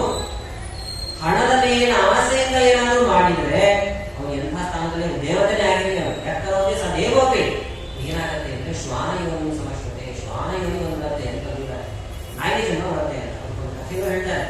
ರಾಮಾಯಣ ಕಾಲದಲ್ಲಿ ಒಂದು ನಾಯಿ ರಾಮನ ಹತ್ರ ಒಂದು ದೂರು ಕೊಡ್ತಾ ಇರ್ತದೆ. ರಾಮ ಎಲ್ಲ ಭೂತಗಳನ್ನು ಸರ್ವಭೂತ ದಯಾಳು ಅಂತ ಕರೀತಾರೆ. ಭೂತ ಅಂತಂದ್ರೆ ಎಲ್ಲ ಚೇತನಗಳು ಅಂತರ್ಥ. ಪಶುಗಳಾಗಿರ್ಬೋದು, ಪಕ್ಷಿಗಳಾಗಿರ್ಬೋದು, ಮನುಷ್ಯರಾಗಿರ್ಬೋದು, ಎಲ್ಲರನ್ನ ಸಮಾನವಾಗಿ ಕಾಣ್ತಾ ಇದ್ರು. ನಾಯಿ ಒಂದು ದೂರು ಕೊಡುತ್ತೆ. ಏನ್ ದೂರು ಅಂತ ರಾಮ ಕೇಳುವಾಗ, ಸರ್ವಾರ್ಥ ಸಿದ್ಧಿ ಅಂತ ಒಬ್ಬ ಯೋಗಿ ಸನ್ಯಾಸಿ. ಆ ಸನ್ಯಾಸಿ ಸುಂದರನನ್ನ ದಂಡದಿಂದ ಹೊಡಿತಾ ಇದ್ದಾನೆ. ಕೈಯಲ್ಲಿ ದಂಡ ಹಿಡ್ಕೊಂಡಿರ್ತಾನೆ ಆ ಸನ್ಯಾಸಿ. ನಾನು ಕಂಡಾಗಲೇ ನನ್ನನ್ನು ದಂಡದಿಂದ ಹೊಡಿತಾನೆ. ಸರ್ವಾರ್ಥ ಸಿದ್ಧಿಯನ್ನು ಕರೆಸ್ತಾರ. ಹೌದು, ದಂಡದಿಂದ ಹೊಡಿತಿದ್ಯಾ? ಹೌದು, ಹೊಡಿತಿದ್ದೀನಿ ಅಂತ. ನಾನು ಯಾಕೆ ಹೊಡಿತೀನಿ? ಸಂಜೆ ಹೊಡಿತಿದ್ದೀನಿ ಅಂತ. ನಾಯಿ ಸಿಗ್ತದೆ, ಮಕ್ಕಳೆಲ್ಲ ಹೊಡಿತಾರೆ, ಸುಮ್ಮನೆ ಹೊಡಿತಾ ಇರ್ತಾರೆ. ನಾಯಿನೋ ವರಾನ ಬಂದಿನೋ ಸುಮ್ಮನೆ ಕಲ್ ಸಿಕ್ಕೇ ಸಿಗ್ತಾರೆ. ಇಲ್ಲೇ ಸಿಗಬಾರದು. ತುಂಬಾ ಬೇಜಾರಾಗಬೇಕು ರಾಮನಿಗೆ. ಹಾಗೆಲ್ಲ ಮಾಡುವಾಗ ದೊಡ್ಡ ತಪ್ಪನ್ನ ಮಾಡಿದ್ವಿ, ನಿನಗೆ ಶಿಕ್ಷೆ ಆಗಬೇಕು ಅಂತ. ಶಿಕ್ಷೆ ಏನಾಗಬೇಕು? ಆ ನಾಯಿನೇ ಕೇಳ್ತಾರೆ, ನಿಮಗೆ ಯಾವ ಶಿಕ್ಷೆ ಕೊಡಬೇಕು ಅಂತ. ಆ ನಾಯಿ ಹೇಳಿತು, ಕಾಲಂಜರ ಅಂತ ಒಂದು ದೇವಸ್ಥಾನ ಇದೆ, ದೊಡ್ಡ ದೇವಸ್ಥಾನ. ಅದು ಕಾಲಂಜರ ಬರ್ತಾರೆ, ವಿಶಿಷ್ಟವಾದಂತಹ ಸಂಪತ್ತು ಬರುತ್ತೆ. ಅಲ್ಲಿ ಇವನನ್ನ ಅರ್ಚಕರನ್ನಾಗಿ ನೇಮಿಸ್ಬಿಡು ಅಂತ ನಾಯಿ ಹೇಳ್ತಿದ್ದೆ. ಅಂದ್ರೆ ಅಂತ ದೊಡ್ಡ ದೇವಸ್ಥಾನದಲ್ಲಿ ಅರ್ಚಕನಾಗಿ ಆಗ್ಬೇಕು ಇವನು. ಅದು ಶಾಪ ಅಲ್ಲ, ವರ ಇದ್ದಾಗಿದೆ ಅಲ್ವಾ ಅಂತಂದ್ರೆ, ಈಗ ಸ್ವಾಮಿ ನೀವು ಇಂತಹ ಒಂದು ಅವಕಾಶವನ್ನು ಮಾಡಿಕೊಡು ಅಂತ. ಆಮೇಲೆ ಏನಾಗುತ್ತೆ? ಹಣದ ಮೇಲಿನ ಆಸೆಯಿಂದ ಮತ್ತು ಅವನು ನಾಯಿ ಜನ್ಮವನ್ನೇ ಪಡಿತಾನೆ. ಅದೇ ಅವನಿಗೆ ಶಾಪ ಆಗುತ್ತೆ. ಇದು ನಿನಗೆ ಗೊತ್ತು ಅಂತ ಕೇಳಿದ್ರೆ, ನಾಯಿ ಅಂತೂ ಹಿಂದಿನ ಜನ್ಮದಲ್ಲಿ ನಾನು ಪೂಜೆ ಮಾಡ್ತಾ ಇದ್ದೇನೆ ಅಂತ. ಹಾಗಾಗಿ ಪೌರೋಹಿತ್ಯ ಆಗಿರಲಿ, ಅರ್ಚಕತ್ವ ಆಗಿರಲಿ, ಮಠಾಧಿಪತಿಗಳಾಗಿರುವಂತದ್ದಾಗಿರಲಿ, ಹಣದ ಮೇಲಿನ ಆಸೆಯಿಂದ ಮಾಡಬಾರದು. ಗೃಹಸ್ಥನಿಗೆ ಒಂದು ಎಕ್ಸೆಂಪ್ಷನ್ ಇದೆ. ಗೃಹಸ್ಥನಾಗುವಾಗ ಅನೇಕ ಜನರನ್ನು ನೋಡಿಕೊಳ್ಳುವಂತಹ ಜವಾಬ್ದಾರಿ ಇದೆ. ವಿಜಯದಾಸರ ಕಥೆಯನ್ನು ಕೇಳ್ತೇವೆ. ವಿಜಯದಾಸರು ಪ್ರತಿದಿನ ಮನೆ ಮನೆಗೆ ಹೋಗಿ ಬೇಡುವವರು. ಸಾಧ್ಯ ಅನ್ನಿಸ್ತವರಿಗೆ, ನಾನು ಯಾಕೆ ಮನೆಗೆ ಇರಬೇಕು, ಯಾಕೆಂದ್ರೆ ನಾನು ಮನೆಯಿಂದ ಹೊರಟು ಹೋದ್ರೆ ನಾನು ತಿನ್ನುವಂತ ಒಂದು ತುತ್ತು ನನ್ನ ಸಹೋದರನಿಗಾದ್ರೂ ಆಗತ್ತಲ್ಲ ಅನ್ನುವಂಥ ವಿಚಾರ ಮನೆಗೆ ಅಂದ್ಕೊಳ್ತಾರೆ, ಇಲ್ಲ ನಾನು ಹೋಗಬಾರದು. ಯಾಕೆ ಹೋಗಬಾರದು ಅಂತಂದ್ರೆ ಮನೆಯಲ್ಲಿರುವಂತಹ ಮಗನ ಜವಾಬ್ದಾರಿ ಏನು ಅಂತಂದ್ರೆ ಅಪ್ಯಕಾರ್ಯ ಶತಂ ಕೃತ್ವ ಗೋಡವ್ಯ ಮನುರಭ್ರವಿ. ತಂದೆ ತಾಯಿಗಳನ್ನ, ಹೆಂಡತಿ ಮಕ್ಕಳನ್ನ ನೋಡಿಕೊಳ್ಳಬೇಕಾದಂತಹ ಜವಾಬ್ದಾರಿ ಇದೆ. ಹಾಗಾಗಿ ಹೋಗ ಹಾಗಿಲ್ಲ. ಅನೇಕ ಜವಾಬ್ದಾರಿ ಗೃಹಸ್ಥರಿಗೂ ಕೂಡ, ಸನ್ಯಾಸಿಗಳನ್ನ, ಬ್ರಹ್ಮಚಾರಿಗಳನ್ನ, ಗೃಹಸ್ಥರನ್ನ, ವಾನಪ್ರಸ್ಥರನ್ನ ಇವರನ್ನೆಲ್ಲ ನೋಡಿಕೊಳ್ಳುವಂತಹ ಜವಾಬ್ದಾರಿ ಗೃಹಸ್ಥನ ಮೇಲೆ ಇದೆ. ಗೃಹಸ್ಥನಾಗುವಾಗ ತುಂಬಾ ವ್ಯಾಮೋಹ ಮಾಡಬಾರದು, ಆಸೆ ಪಡಬಹುದು, ಅತಿ ಆಸೆ ಪಡಬಾರದು ಅಂತಂತಾರೆ. ಅದೇ ಸರ್ವತ್ರ ವಜೆ ಇದೆ. ಹಾಗಾಗಿ ಗೃಹಸ್ಥನಿಗೆ ಸ್ವಲ್ಪ ಎಕ್ಸೆಂಪ್ಷನ್ ಇದೆ ಅಂತ ವ್ಯಾಖ್ಯಾನಕಾರರು ಹೇಳ್ತಾರೆ. ಇಲ್ಲಿ ಆಗುವಾಗ ನಾನು ಪೌರೋಹಿತ್ಯ ಮಾಡಿಸಲಿಲ್ಲ ಅಂತಂದ್ರು ವಿಶ್ವರೂಪಾಚಾರ್ಯರು ತುಂಬಾ ಪ್ರಾರ್ಥನೆ ಮಾಡಿಕೊಂಡಾಗ ಸರಿ ಅಂತ ವಿಶ್ವರೂಪಾಚಾರ್ಯರು ವಿಶಿಷ್ಟವಾಗಿರ್ತಕ್ಕಂತಹ ಹೋಮವನ್ನ ಮಾಡಿಸಿದ್ರು. ಅದರ ಪ್ರಭಾವದಿಂದಾಗಿ ಇಂದ್ರ ವೃತ್ರಾಸುರನ್ನ ಸಂಹಾರ ಮಾಡಿ ಮತ್ತೆ ತಾನು ಪಡೆದುಕೊಂಡಂತಹ ಸಂಪತ್ತನ್ನ, ಸ್ಥಾನವನ್ನ ಮತ್ತೆ ಪಡೆದುಕೊಂಡ. ಇಷ್ಟು ವಿಷಯವನ್ನು ಹೇಳ್ತಾರೆ.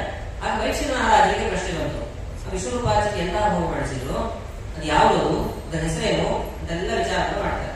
ಅದಕ್ಕೆ ನಾರಾಯಣ ವರ್ಣ ಅಂತ ಕರೀತಾರೆ ಅಂತ. ನಾರಾಯಣ ವರ್ಣ ಇದು ಒಂದು ಸ್ತೋತ್ರ, ಬರೀ ಸ್ತೋತ್ರ, ಸ್ತೋತ್ರಗಳ ರಾಜ ಅಂತ ಕರೀತಾರೆ ನೋಡಿ. ಪುರಾಣಗಳ ರಾಜದಲ್ಲಿ ಸ್ತೋತ್ರಗಳ ರಾಜ ಅಂತಂದ್ರೆ ಅದು ನಾರಾಯಣ ವರ್ಣ ಅಂತ. ಸ್ತೋತ್ರಗಳಲ್ಲಿ ಅನೇಕ ವಿಧವಾದಂತಹ ಸ್ತೋತ್ರ ಇರುತ್ತೆ.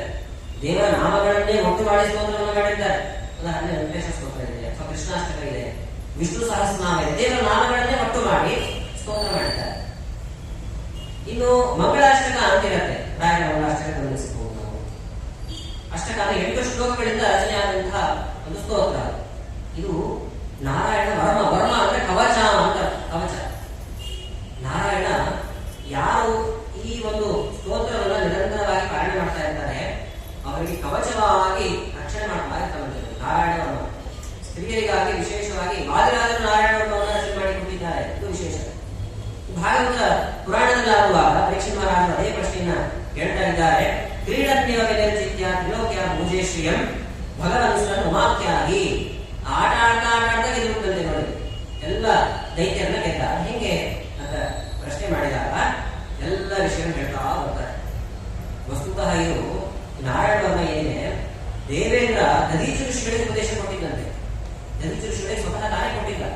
ಆಮೇಲೆ ಹೇಳ್ತಾನೆ, ದಧೀಚಿ ಋಷಿಗಳಿಗೆ ಯಾಕೆ ಉಪದೇಶ ಕೊಡ್ತಾನೆ ಅಂತ, ಎಲ್ಲವೆಲ್ಲ ಗಟ್ಟಿಯಾಗಬೇಕು ಅನ್ನೋ ಅಭಿಪ್ರಾಯ ಇದೆ. ಯಾಕೆಂದ್ರೆ ಅವರ ಮೂಳೆಗಳಿಂದ, ಅವರ ಮೂಳೆಗಳಿಂದ ವಜ್ರಾಯುಧವನ್ನು ತಯಾರು ಮಾಡಬೇಕಿತ್ತು.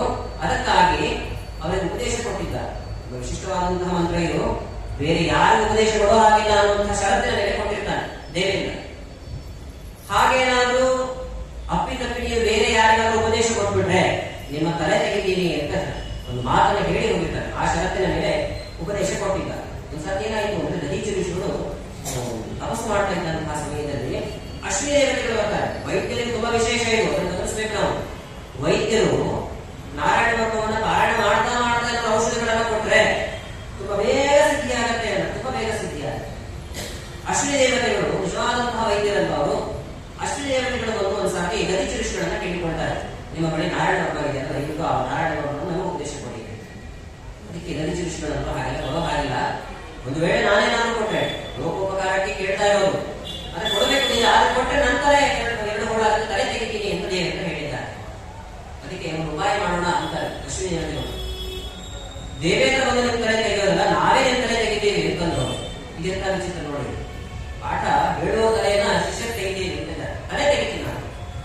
ತಲೆ ತೆಗೆದ್ರೆ ಏನ್ ಕಥೆ? ತಲೆ ತೆಗೆದ್ರೆ ನಿಮಗೆ ಬೇರೆ ತಲೆ ಏನ್ ಹೇಳ್ತೀವಿ, ಕುದುರೆ ತಲೆ ಏನ್ ಹೇಳ್ತೀವಿ. ಆ ಕುದುರೆ ತಲೆಯನ್ನು ನಮ್ಗೆ ಉಪದೇಶ ಕೊಡಿ. ಆಮೇಲೆ ದೇವೇಂದ್ರ ಒಂದು ಕುದುರೆ ತಲೆ ತೆಗಿತಾನೆ. ಆಮೇಲೆ ಇನ್ನು ನಿಜವಾದಂತ ತಲೆಯನ್ನು ನಾವು ಫಿಕ್ಸ್ ಮಾಡ್ತೀವಿ ಅಂತ. ಹಾಗೆ ಆಯ್ತು. ಮೊದಲು ದಧೀಚಿ ವಿಷಯ ತಲೆಯನ್ನ ತೆಗೆದ್ರು.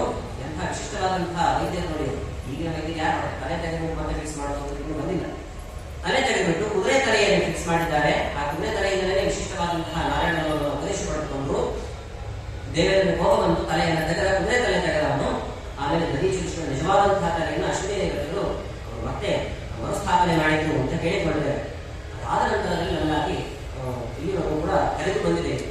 ಏನಿದೆ ಹೇಳುವಂಥದ್ದು ತುಂಬಾ ವಿಶಿಷ್ಟವಾದಂತಹ ಒಂದು ಕಾರ್ಯ ಹೇಳಿದ ಹಾಗೆ ತುಂಬಾ ಅತ್ಯಂತ ಶ್ರೇಷ್ಠವಾದಂತಹ ಸ್ತೋತ್ರ ಅಂದ್ರೆ ಇದು ನಾರಾಯಣ ವರ್ಮ ಸ್ತೋತ್ರ. ಇದು ಬೇರೆ ಸ್ತೋತ್ರಗಳ ಸ್ನಾನಿಯಲ್ಲಿ ದಾರಿಯಲ್ಲಿ ಹೋಗುವಾಗ ಪಾರಾಯಣ ಮಾಡ್ಕೊಂಡು ಹೋಗಬಹುದು. ಇದಾಗುವಾಗ ಆಗಲೇ ನಿಲ್ಲಬೇಕು ಅಂತ ಪಾರಾಯಣ ಮಾಡೋವಾಗಿಲ್ಲ ಅಂತಾರೆ. ಅದಕ್ಕೆ ಒಂದು ನಿಯಮಗಳು, ಕರನ್ಯಾಸ, ಅಗನ್ಯಾಸ. ಇವರು ಆಯ್ತು ಜಪ ಮಾಡ್ತಿದ್ದೀವಿ ಅಂದ್ರೆ ಅಗನ್ಯಾಸ ಕನ್ಯಾಸಗಳನ್ನು ಮಾಡಿದಾಗ ನಾವು ಜಪವನ್ನು ಮಾಡುವಂಥದ್ದು. ಹಾಗೆ ಪೂರ್ವಾಭಿಮುಖವಾಗಿದ್ದು ಧರ್ಮ ಆಸನದಲ್ಲಿದ್ದು ವಿಶಿಷ್ಟವಾಗಿರುವಂತಹ ಅಗನ್ಯಾಸ ಕರನ್ಯಾಸಾದಿಗಳನ್ನು ಮಾಡಿ ನಾರಾಯಣಾಷ್ಟಾಕ್ಷರ ವಾಸುದೇವ ದ್ವಾದಶ ಅಕ್ಷರ ಮಂತ್ರ ಇವುಗಳನ್ನೆಲ್ಲ ಪಾರಾಯಣ ಮಾಡಿದನೇ ಮಾಡಬೇಕು ಅಂತ ವಿಶೇಷ ಮಂತ್ರ ನೋಡಿ. ಏನ್ ಹೇಳ್ತಾ ಇದರಲ್ಲಿ ಎಲ್ಲ ದೇವರ ನಾಮಗಳನ್ನ ಚಿಂತನೆ ಮಾಡ್ತಾ ದೇವರು ನಮ್ಮನ್ನ ರಕ್ಷಣೆ ಮಾಡಲಿ ಅಂತ ಪ್ರಾರ್ಥನೆ ಮಾಡಿಕೊಡ್ತಾರೆ ನೋಡಿ. ಮೊದಲನೇ ಶ್ಲೋಕ ತುಂಬಾ ಪ್ರಧಾನವಾದಂತಹ ಶ್ಲೋಕ. ಈಗ ನಿಜವಾದ ಶ್ಲೋಕ ಪ್ರಾರಂಭವಾಗುವಂಥದ್ದು. ಪೂರ್ವದಲ್ಲಿ ಹೇಳಿದ್ದಾರೆ ಅನ್ಯನ್ಯಾಸ ಕನ್ಯಾಸ ಹೇಗೆ ಮಾಡಬೇಕು ಅಂತ ಹೇಳ್ತಾರೆ. ಮೊದಲನೇ ಶ್ಲೋಕ ಹರಿರವಿರತ್ಯಾನ್ಮವಸರ್ವರಕ್ಷಾಂ ಪತಕೇಂದ್ರ ಪೃಷ್ಠೆ ಧರಾಣಿ ಚರ್ಮಾಸಿಗರೇಷು ಚಾಪ ಪಾಷಾಂಡಧಾನೋಷ್ಟಗುಣೋಷ್ಟಬಾಹು. ಹರಿ ವಿರದ್ಯ ಮೊದಲು ಹರಿಯನ್ನ ಸ್ಮರಣೆ ಮಾಡ್ತಾ ಇದ್ದಾರೆ. ಶ್ರೀಹರಿ ಏನಿದ್ದಾನೆ ನಮ್ಮನ್ನೆಲ್ಲ ರಕ್ಷಣೆ ಮಾಡಲಿ ಅಂತ, ಹೇಗೆ ರಕ್ಷಣೆ ಮಾಡಲಿ? ಸರ್ವರಕ್ಷಾ ಅಂತಂದ್ರು. ಸರ್ವರಕ್ಷಾ ಅಂತಂದ್ರೆ ಎಲ್ಲಾ ಕಾಲದಲ್ಲಿ ಎಲ್ಲಾ ದೇಶದಲ್ಲಿ ನಮ್ಮನ್ನ ರಕ್ಷಣೆ ಮಾಡಲಿ ಅನ್ನೋ ಅಭಿಪ್ರಾಯದಲ್ಲಿ ಸರ್ವರಕ್ಷಾ ಅಂತ. ಎಲ್ಲಾ ಕಾಲದಲ್ಲಿ ಅಂದ್ರೆ ಏನು? 3 ಕಾಲ ಇದೆ ಪ್ರಧಾನವಾಗಿ. ಜಾಗೃತ ಕಾಲ, ಸ್ವಪ್ನ ಕಾಲ, ಸುಷುಪ್ತಿ ಕಾಲ ಅಂತ. ಜಾಗೃತ ಕಾಲದಲ್ಲಿ ಹೋಗುವಾಗ ಅನೇಕ ತೊಂದರೆಗಳಾಗಬಹುದು. ಆ ಸಮಯದಲ್ಲಿ ನಮ್ಮನ್ನು ರಕ್ಷಣೆ ಮಾಡಲಿ. ಸ್ವಪ್ನ ಕಾಲ, ಕನಸಿನ ಸಮಯದಲ್ಲಿ ಕನಸಲ್ಲಿ ಏನೋ ಬರ್ತಾ ಇರುತ್ತೆ. ಕನಸಲ್ಲಿ ಪ್ರಧಾನವಾಗಿ ದೇವರ ಚಿಂತನೆಗಳಾಗಬೇಕು ಅಂತ ನಾವು ವಾದರಾಜ ಲಕ್ಷ್ಮೀಶ್ವರನೇ ಕೇಳ್ತೀವಿ. ರಾಜರು ಕನಸಿನಲ್ಲೇ ರಚನೆ ಮಾಡಿದಂತಹ ಪದ್ಯ ಅದು ಲಕ್ಷ್ಮೀಶ್ವರಿ. ಇಂದು ಸ್ವಪ್ನದಲ್ಲಿ ಕೊಂಡಾಡಿಸಿಕೊಂಡ ಅಂತ ಹೇಳ್ತಾರೆ. ಸ್ವಪ್ನದಲ್ಲಿ ರಚನೆ ಮಾಡಿದಂತಹ ಪದ್ಯ ಲಕ್ಷ್ಮೀಶ್ವರನೇ ಪದ್ಯ. ಪುರಂದರದಾಸರು ಹೇಳ್ತಾರಲ್ವ, ಸ್ವಪ್ನ ಎಂಥ ಸ್ವಪ್ನ ಬಿದ್ದಿದೆ ಅಂತಂದ್ರೆ ತಿರುಪತಿ ಕ್ಷೇತ್ರಕ್ಕೆ ಹೋಗಿ ವಿಶಿಷ್ಟವಾಗಿ ವೈಭವೋಪೇತವಾಗಿ ಶ್ರೀನಿವಾಸ ರಥಾರಥನಾಗಿ ಬರ್ತಾ ಇರೋದನ್ನ ಗಮನಿಸಿದ್ರಂತೆ. ಪುರಂದರದಾಸರು ಹೇಳ್ತಾರೆ, ಏನು ಹೇಳಲಿ ತಂಗಿ ತಿಮ್ಮಯ್ಯನ ಪಾದವನು ಕಂಡೆ ಅಂತ ಹೇಳ್ತಾರೆ. ಇಲ್ಲಿ ಕನಸು ಕಂಡೇನ ಅಂತ ಹೇಳ್ತಾರೆ. ಕನಸು ಕಂಡೇನ, ಕನಸಲ್ಲಿ ನಾನು ಈಗ ಎಲ್ಲ ವಿಚಾರವನ್ನ ಕಂಡೆ ಅಂತ. ಕನಸಲ್ಲಿ ನಾನು ಯಾವತ್ತು ಬಿದ್ದಿದೆ ಅಂತ ತಿರುಪತಿ ಕ್ಷೇತ್ರಕ್ಕೆ ಹೋಗಿ ಅಥವಾ ಉಡುಪಿ ಕ್ಷೇತ್ರಕ್ಕೆ ಹೋಗಿ ದೇವರ ದರ್ಶನವನ್ನು ಮಾಡೋದಾಗಿ ಬಿದ್ದಿದೆ. ಬಿಡು ಹಾಗನ್ನ ಮಾಡಿ ಸ್ವಾಮಿ, ಅಥವಾ ಬೇರೆ ಏನೇನೋ ನಿಷಿದ್ಧವಾದಂತಹ ಕಾರ್ಯಗಳೆಲ್ಲ ಬರ್ತಾ ಇರುತ್ತೆ ಸ್ವಪ್ನದಲ್ಲಿ, ಅದೆಲ್ಲ ದೂರ ಮಾಡುವಂತ ಕೇಳಿಕೊಳ್ಳಬೇಕು. ಜಾಗೃತ ಕಾಲ, ಸ್ವಪ್ನ ಕಾಲ, ಸುಷುಪ್ತಿ. ಸುಷುಪ್ತಿ ಅಂತಂದ್ರೆ ಬಾಹ್ಯ ಪ್ರಪಂಚದ ಅರಿವೇ ಇಲ್ಲದಂತೆ ನಿದ್ದೆಯಲ್ಲಿ ಜಾತಿ. ಅವಾಗ ಏನ್ ತೊಂದರೆ ಬರುತ್ತೋ ಗೊತ್ತಾಗುವುದಿಲ್ಲ. ಒಂದು ಕಲ್ಲು ಎದ್ದು ಹಾಕ್ಬಿಟ್ರೆ ಯಾರು ನೋಡಿರೋದು ಅಂತಹ ಸಮಯದಲ್ಲಿ ನಮ್ಮನ್ನೆಲ್ಲ ರಕ್ಷಣೆ ಮಾಡ್ಲಿಕ್ಕಾಗಿ ಸ್ವಾಮಿ ನೀವು ಇರಬೇಕು ಅಂತ ಪರಮಾತ್ಮನಲ್ಲಿ ಕೇಳಿಕೊಳ್ಳಬೇಕು ಅಂತ. ದೇವ್ರು ಹೇಗಿದ್ದಾನೆ ಅಂತಂದ್ರೆ ಪದಕೇಂದ್ರ ಕೃಷ್ಣೇ ತುಂಬಾ ವಿಶೇಷ ಅನಿಸ್ತಿದೆ. ಗರುಡಾರೂಢನಾಗಿ ಹೋಗ್ತಾ ಇದ್ದಾನೆ ದೇವರು. ಹರಿನಾಮಕನಾಥ ಪರಮಾತ್ಮ ಗರುಡಾರೂಢನಾಗಿ ಹೋಗ್ತಾ ಇದ್ದಾನೆ. ನಮ್ಮ ಕರೆಯಲ್ಲಿ ಬರುತ್ತೆ ಗರುಡಾರೂಢನಾಗಿ ಹೋಗ್ತಾ ಇದ್ದಾನೆ ಅಂತಂದ್ರೆ ಗರುಡನ ಮೇಲೆ ಕುತ್ಕೊಂಡು ಹೋಗ್ತಾ ಇದ್ದಾನೆ. ಹಾಗಲ್ಲ ಅಂತಾರೆ. ಹೇಗೆ ಹೋಗ್ತಾ ಇದ್ದಾರೆ ನೋಡಿ. ನ್ಯಸ್ತಾನದಲ್ಲಿ ಪದ್ಮ, ಪರಮಾತ್ಮನ ಪಾದವನ್ನ ಗರುಡನ ಮೇಲೆ ಇಟ್ಟು ಪರಮಾತ್ಮನ ಪಾದದಲ್ಲಿರುವಂತಹ ಚಿಹ್ನೆಗಳು ಚೆನ್ನಾಗಿ ಮೂಡಿದೆ ಅಂತೆ. ಹಾಗೆ ಅಂದ್ರೆ ನಿಂತುಕೊಂಡು ಹೋಗ್ತಾ ಇದ್ದಾನೆ ಅನ್ನೋ ಅಭಿಪ್ರಾಯ ಬರುತ್ತೆ. ನ್ಯಸ್ತಾನದಲ್ಲಿ ಪದ್ಮ ಪದಕೇಂದ್ರ ಕೃಷ್ಣೇ. ಪತಕ ಅಂತಂದ್ರೆ ಗರುಡ, ಅವನ ಪೃಷ್ಠ ಭಾಗದಲ್ಲಿ ಬೆನ್ನಿನ ಭಾಗದಲ್ಲಿ ಪರಮಾತ್ಮ ತನ್ನ ಕಾಲುಗಳನ್ನಿಟ್ಟು ಸಂಚಾರ ಮಾಡ್ತಾ ಇದ್ದಾನೆ ಅಂತ. ಎಂಥ ವಿಶೇಷ! ಗರುಡದೇವನಿಗೂ ಕೆಲವು ಬಾರಿ ಅಹಂಕಾರ ಬರೋದು ಉಂಟು.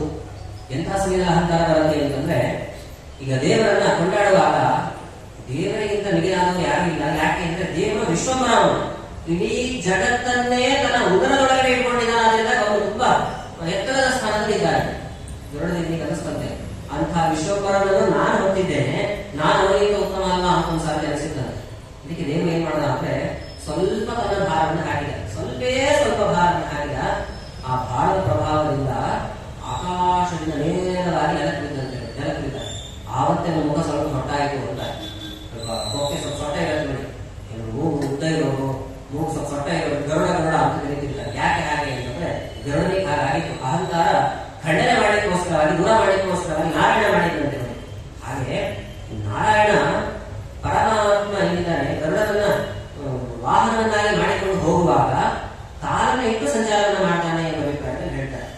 ಹೇಗಿದ್ದಾರೆ ದೇವರು? ಅನೇಕ ಆಯುಧಗಳನ್ನು ಧಾರಣೆ ಮಾಡಿದ್ದಾರೆ. ಧರಾಳಿ ಚರಮಾಸಿ ಗಣೇಶು ಚಾಪ ಪಾಷಾಂತಧಾನೋಷ್ಟಗುಣೋಷ್ಟಬಾಹು.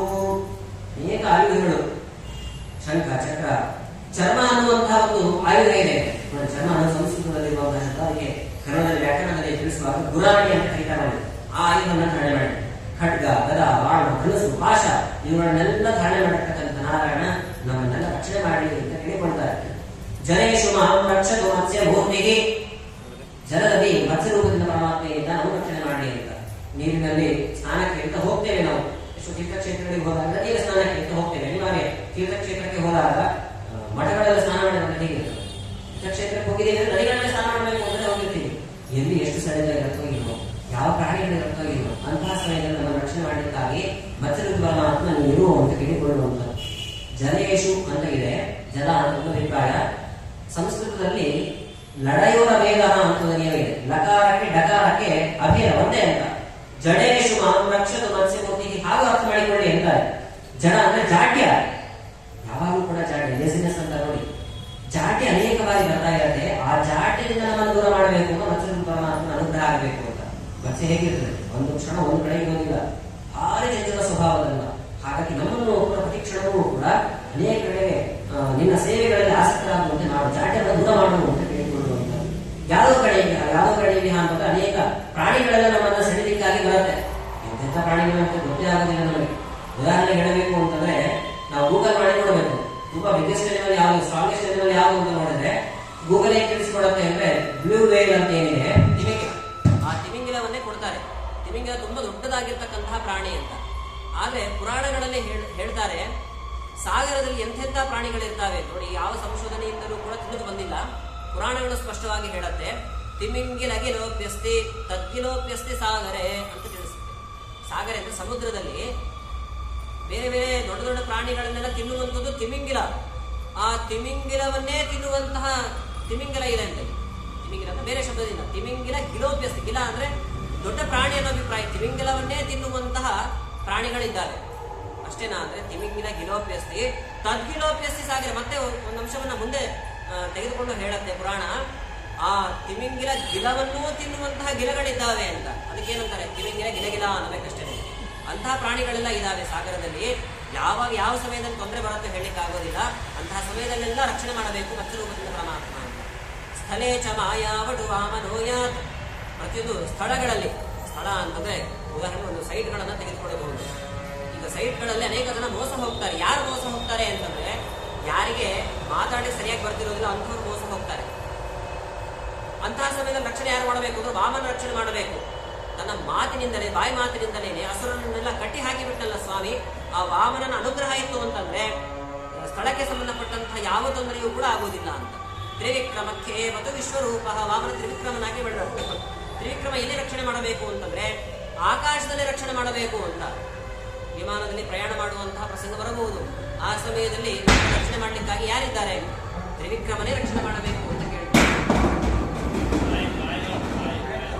ಅಂತಹ ಸಮಯದಲ್ಲಿ ರಕ್ಷಣೆ ಮಾಡಲಿಕ್ಕಾಗಿ ತ್ರಿವಿಕ್ರಮನೇ ಬರಬೇಕು ಅಂತ ನೋಡಿ. ಆಕಾಶದಲ್ಲಿ ನೋಡಿ, ಈ ಸಮಯದಲ್ಲಿ ಆಕಾಶದಲ್ಲೇ ಬಿತ್ತೋದು.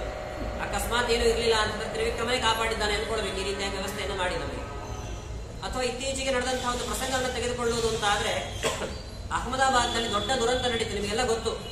ವಿಮಾನದಲ್ಲಿ ಪ್ರಯಾಣ ಮಾಡುವಂತಹ 240 ಅಂತ ಸಂಖ್ಯೆ ನೆನಪಾಗ್ತಿಲ್ಲ ನನಗೆ, 240ಕ್ಕೂ ಅಧಿಕ ಜನ ಏನಿದ್ದಾರೆ ವಿಮಾನದಲ್ಲಿ ಪ್ರಯಾಣ ಮಾಡುವವರು ಎಲ್ಲರೂ ಕೂಡ ಭಸ್ಮೀಭೂತರಾಗಬಹುದು. ಯಾರು ಊಹೆ ಮಾಡಿದ್ರು ಹೀಗಾಗತ್ತೆ ಅಂತ? ಸಾವು ಎಷ್ಟು ಅನಿಶ್ಚಿತತೆ ಇದೆ ಅಂತಂದ್ರೆ ಅದನ್ನು ತಿಳಿಸುವಾಗಿ ಒಂದು ಪ್ರಸಂಗವನ್ನ ನಿರೂಪಣೆ ಮಾಡ್ತಾರೆ. ಅಷ್ಟೂ ಜನ ಒಂದೇ ಸಾರಿ ಭಸ್ಮೀಭೂತರಾಗಿ ಹೋದ್ರು. ಅದರಲ್ಲಿ ಒಬ್ಬ ಬದುಕುಳಿದ ಅಂತ ಕೇಳ್ತೇವೆ.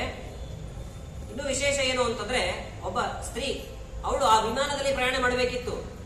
ಅದು ನಾವು ಮಾಧ್ಯಮಗಳಲ್ಲೆಲ್ಲ ಗಮನಿಸಿರುವಂತದ್ದು. ಒಬ್ಬ ಸ್ತ್ರೀ ಆ ವಿಮಾನದಲ್ಲಿ ಪ್ರಯಾಣ ಮಾಡಬೇಕಾಗಿರುವವಳು, ಅವಳು ತಾನು ಕಾರ್ನಲ್ಲಿ ಬರ್ತಾ ಇದ್ದಾಳೆ. ತುಂಬಾ ಟ್ರಾಫಿಕ್ ಜಾಮ್ ಆಗೋಗಿತ್ತು. ತುಂಬಾ ಬೈಕೊಂಡು ಕೇಂದ್ರ ಸರ್ಕಾರವನ್ನು ಬೈದಿದ್ದಾಳೆ. ಎಲ್ಲ ದೇವರುಗಳನ್ನೆಲ್ಲ ಬೈದ್ಬಿಟ್ರು. ಅವಳು ದಿನಾ ಪೂಜೆ ಮಾಡ್ತೀನಿ ಅಂತ ಒಂದು ಅವಸ್ಥೆಗೆ ಸಿಕ್ಕಾಕೊಂಡೆ ನಾನು ಅಂತ. ಅವಳು ಪ್ರಯಾಣ ಮಾಡಬೇಕಾದಂತಹ ವಿಮಾನ ಏನಿತ್ತು, ಇವಳು ಹೋಗೋದಕ್ಕಿಂತ ಮೊದಲೇನೆ ಟೇಕ್ ಆಫ್ ಆಗೋಯ್ತು. ಆಮೇಲೆ ಅಂದುಕೊಳ್ತಾಳೆ, ನಾನು ಕೇಂದ್ರ ಸರ್ಕಾರವನ್ನ ಬೈದೆ, ಎಲ್ಲಾ ದೇವರನ್ನ ಬೈದೆ, ಅಕಸ್ಮಾತ್ ಏನಾದ್ರೂ ಟ್ರಾಫಿಕ್ ಜಾಮ್ ಆಗಿಲ್ಲದೆ ಇದ್ದಿದ್ರೆ ಆ 240 ಮಂದಿಯಲ್ಲಿ ನಾನು ಒಬ್ಬಳು ಇರ್ತಿದ್ದೆ ಅಂತ ಅಂದ್ಕೊಂಡೆ. ಅವಳ ಸಾವು ನಿಶ್ಚಿತವಾಗಿತ್ತು, ಆದ್ರೂ ಕೂಡ ಬದುಕಿದ್ಲವಳು. ಎಷ್ಟೋ ಜನ ವಿದ್ಯಾರ್ಥಿಗಳೆಲ್ಲ ತಾವು ಹಾಸ್ಟೆಲ್ ಅಲ್ಲಿ ಊಟ ಮಾಡ್ತಾ ಕೂತ್ಕೊಂಡಿದ್ದಾರೆ. ಅವರಿಗೂ ಆ ಸಾವಿಗೂ ಏನು ಸಂಬಂಧವೇ ಇಲ್ಲದಿರೋ ಹಾಗಿದ್ರು. ಆದ್ರೆ ಅವರೆಲ್ಲ ಪ್ರಾಣ ಕಳ್ಕೊಂಡ್ರಲ್ಲ. ಸಾವು ಎಷ್ಟು ಅನಿಶ್ಚಿತತೆ ಅನ್ನೋದು ಇದರಿಂದ ನಮಗೆ ತಿಳಿಯುತ್ತೆ. ಅದಕ್ಕೆ ಇಂಥ ಪ್ರಸಂಗಗಳಲ್ಲಿ ಆಕಾಶದಲ್ಲಿ ಪ್ರಯಾಣ ಮಾಡುವಂತಹ ಪ್ರಸಂಗ ಬಂದಾಗ ತ್ರಿವಿಕ್ರಮ ನಮ್ಮನ್ನು ರಕ್ಷಣೆ ಮಾಡು ಸ್ವಾಮಿ ಅಂತ ಹೇಳಿಕೊಳ್ಬೇಕು. ಇನ್ನು ನರಸಿಂಹದೇವರ ಒಂದು ಸ್ಮರಣೆಯನ್ನು ಮಾಡ್ತಾರೆ, ತುಂಬಾ ವಿಶೇಷ ನರಸಿಂಹದೇವರದ್ದು. ದುರ್ಗೇಶ್ವಟ ವ್ಯಾಜಿ ಮಖಾದಿಶು ಪ್ರಭು ಪಾಯಾನ್ ನೃಸಿಂಹೋ ಸುರಯೂಥ ಪಾರಿಹಿ. ಪಾಯಾನ್ ನೃಸಿಂಹ ಅಂತ ಎಷ್ಟೋ ಕಡೆಗೆ ಕಾಡಿನಲ್ಲಿ ಸಂಚಾರ ಮಾಡುವಂತಹ ಪ್ರಸಂಗ ಬರುತ್ತೆ. ಅಂತಹ ಸಮಯದಲ್ಲಿ ದಿನ ಕಾಲದಲ್ಲೆಲ್ಲ ನಗರಗಳು ಅಂತೆಲ್ಲಿತ್ತು, ಬರೀ ಕಾಡಿನಲ್ಲೇ ಸಂಚಾರ. ಈಗೂ ಕೂಡ ಕೆಲವು ಬಾರಿ ತೀರ್ಥಕ್ಷೇತ್ರಕ್ಕೆ ಸಂಚಾರವನ್ನು ಮಾಡುವಾಗ ಕಾಡುಗಳನ್ನೆಲ್ಲ ದಾಟಿಕೊಂಡೇ ಹೋಗಬೇಕು. ಉದಾಹರಣೆಗೆ ಶ್ರೀಶೈಲ ಕ್ಷೇತ್ರಕ್ಕೆ ಹೋಗುವಾಗ ನಾವು ಕಾಡುಗಳನ್ನೆಲ್ಲ ದಾಟಿಕೊಂಡೇ ಹೋಗಬೇಕು. ಕೆಲವು ದೊಡ್ಡ ದೊಡ್ಡ ಪ್ರಸಿದ್ಧ ತೀರ್ಥಕ್ಷೇತ್ರಗಳಿಗೆ ಹೋಗುವಾಗ ಹಾಗೆಲ್ಲ ಪ್ರಸಂಗಗಳು ಬರುತ್ತೆ. ಅಂತಹ ಸಮಯದಲ್ಲಿ ಯಾರು ರಕ್ಷಣೆ ಮಾಡಬೇಕು?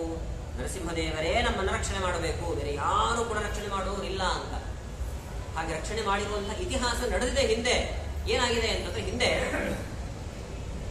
ಭಾಷ್ಯ ದೀಪಿಕಾ ಅನ್ನುವಂತಹ ಗ್ರಂಥವನ್ನು ಬರೆದವರು ವ್ಯಾಸರಾಜ ಮಠದಲ್ಲಿ ಬರ್ತಾರೆ. ಜಗನ್ನಾಥ ಯತಿಗಳು ಅಂತ ಅವರ ಹೆಸರು, ವ್ಯಾಸರಾಜ ಮಠದಲ್ಲಿ ಬಂದಿದ್ದಾರೆ.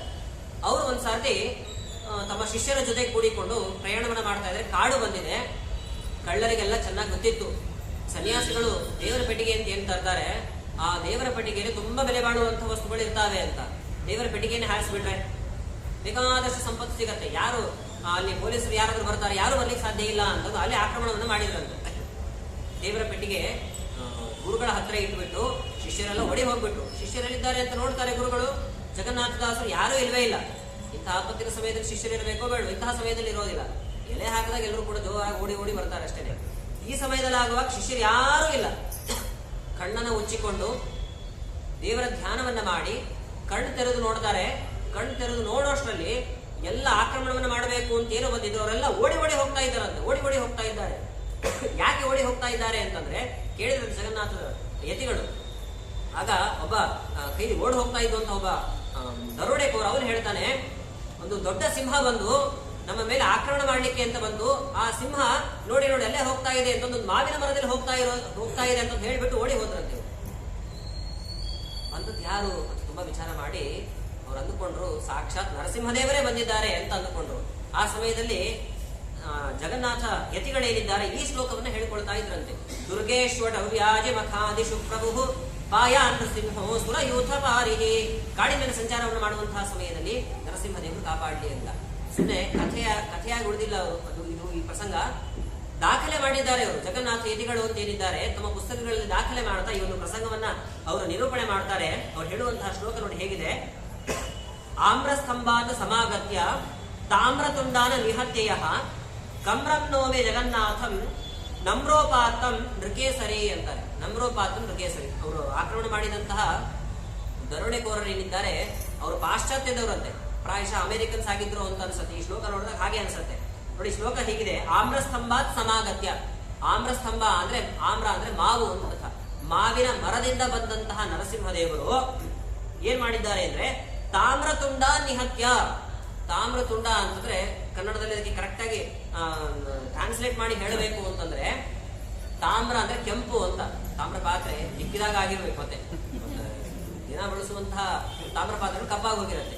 ತಾಮ್ರತುಂಡ ಅಂದ್ರೆ ಕೆಂಪು ಮುಸಡೆಯ ಆ ದರೋಡೆಕೋರರು ಅನ್ನೋ ಅಭಿಪ್ರಾಯ ನೇರವಾಗಿ ಬರುತ್ತೆ.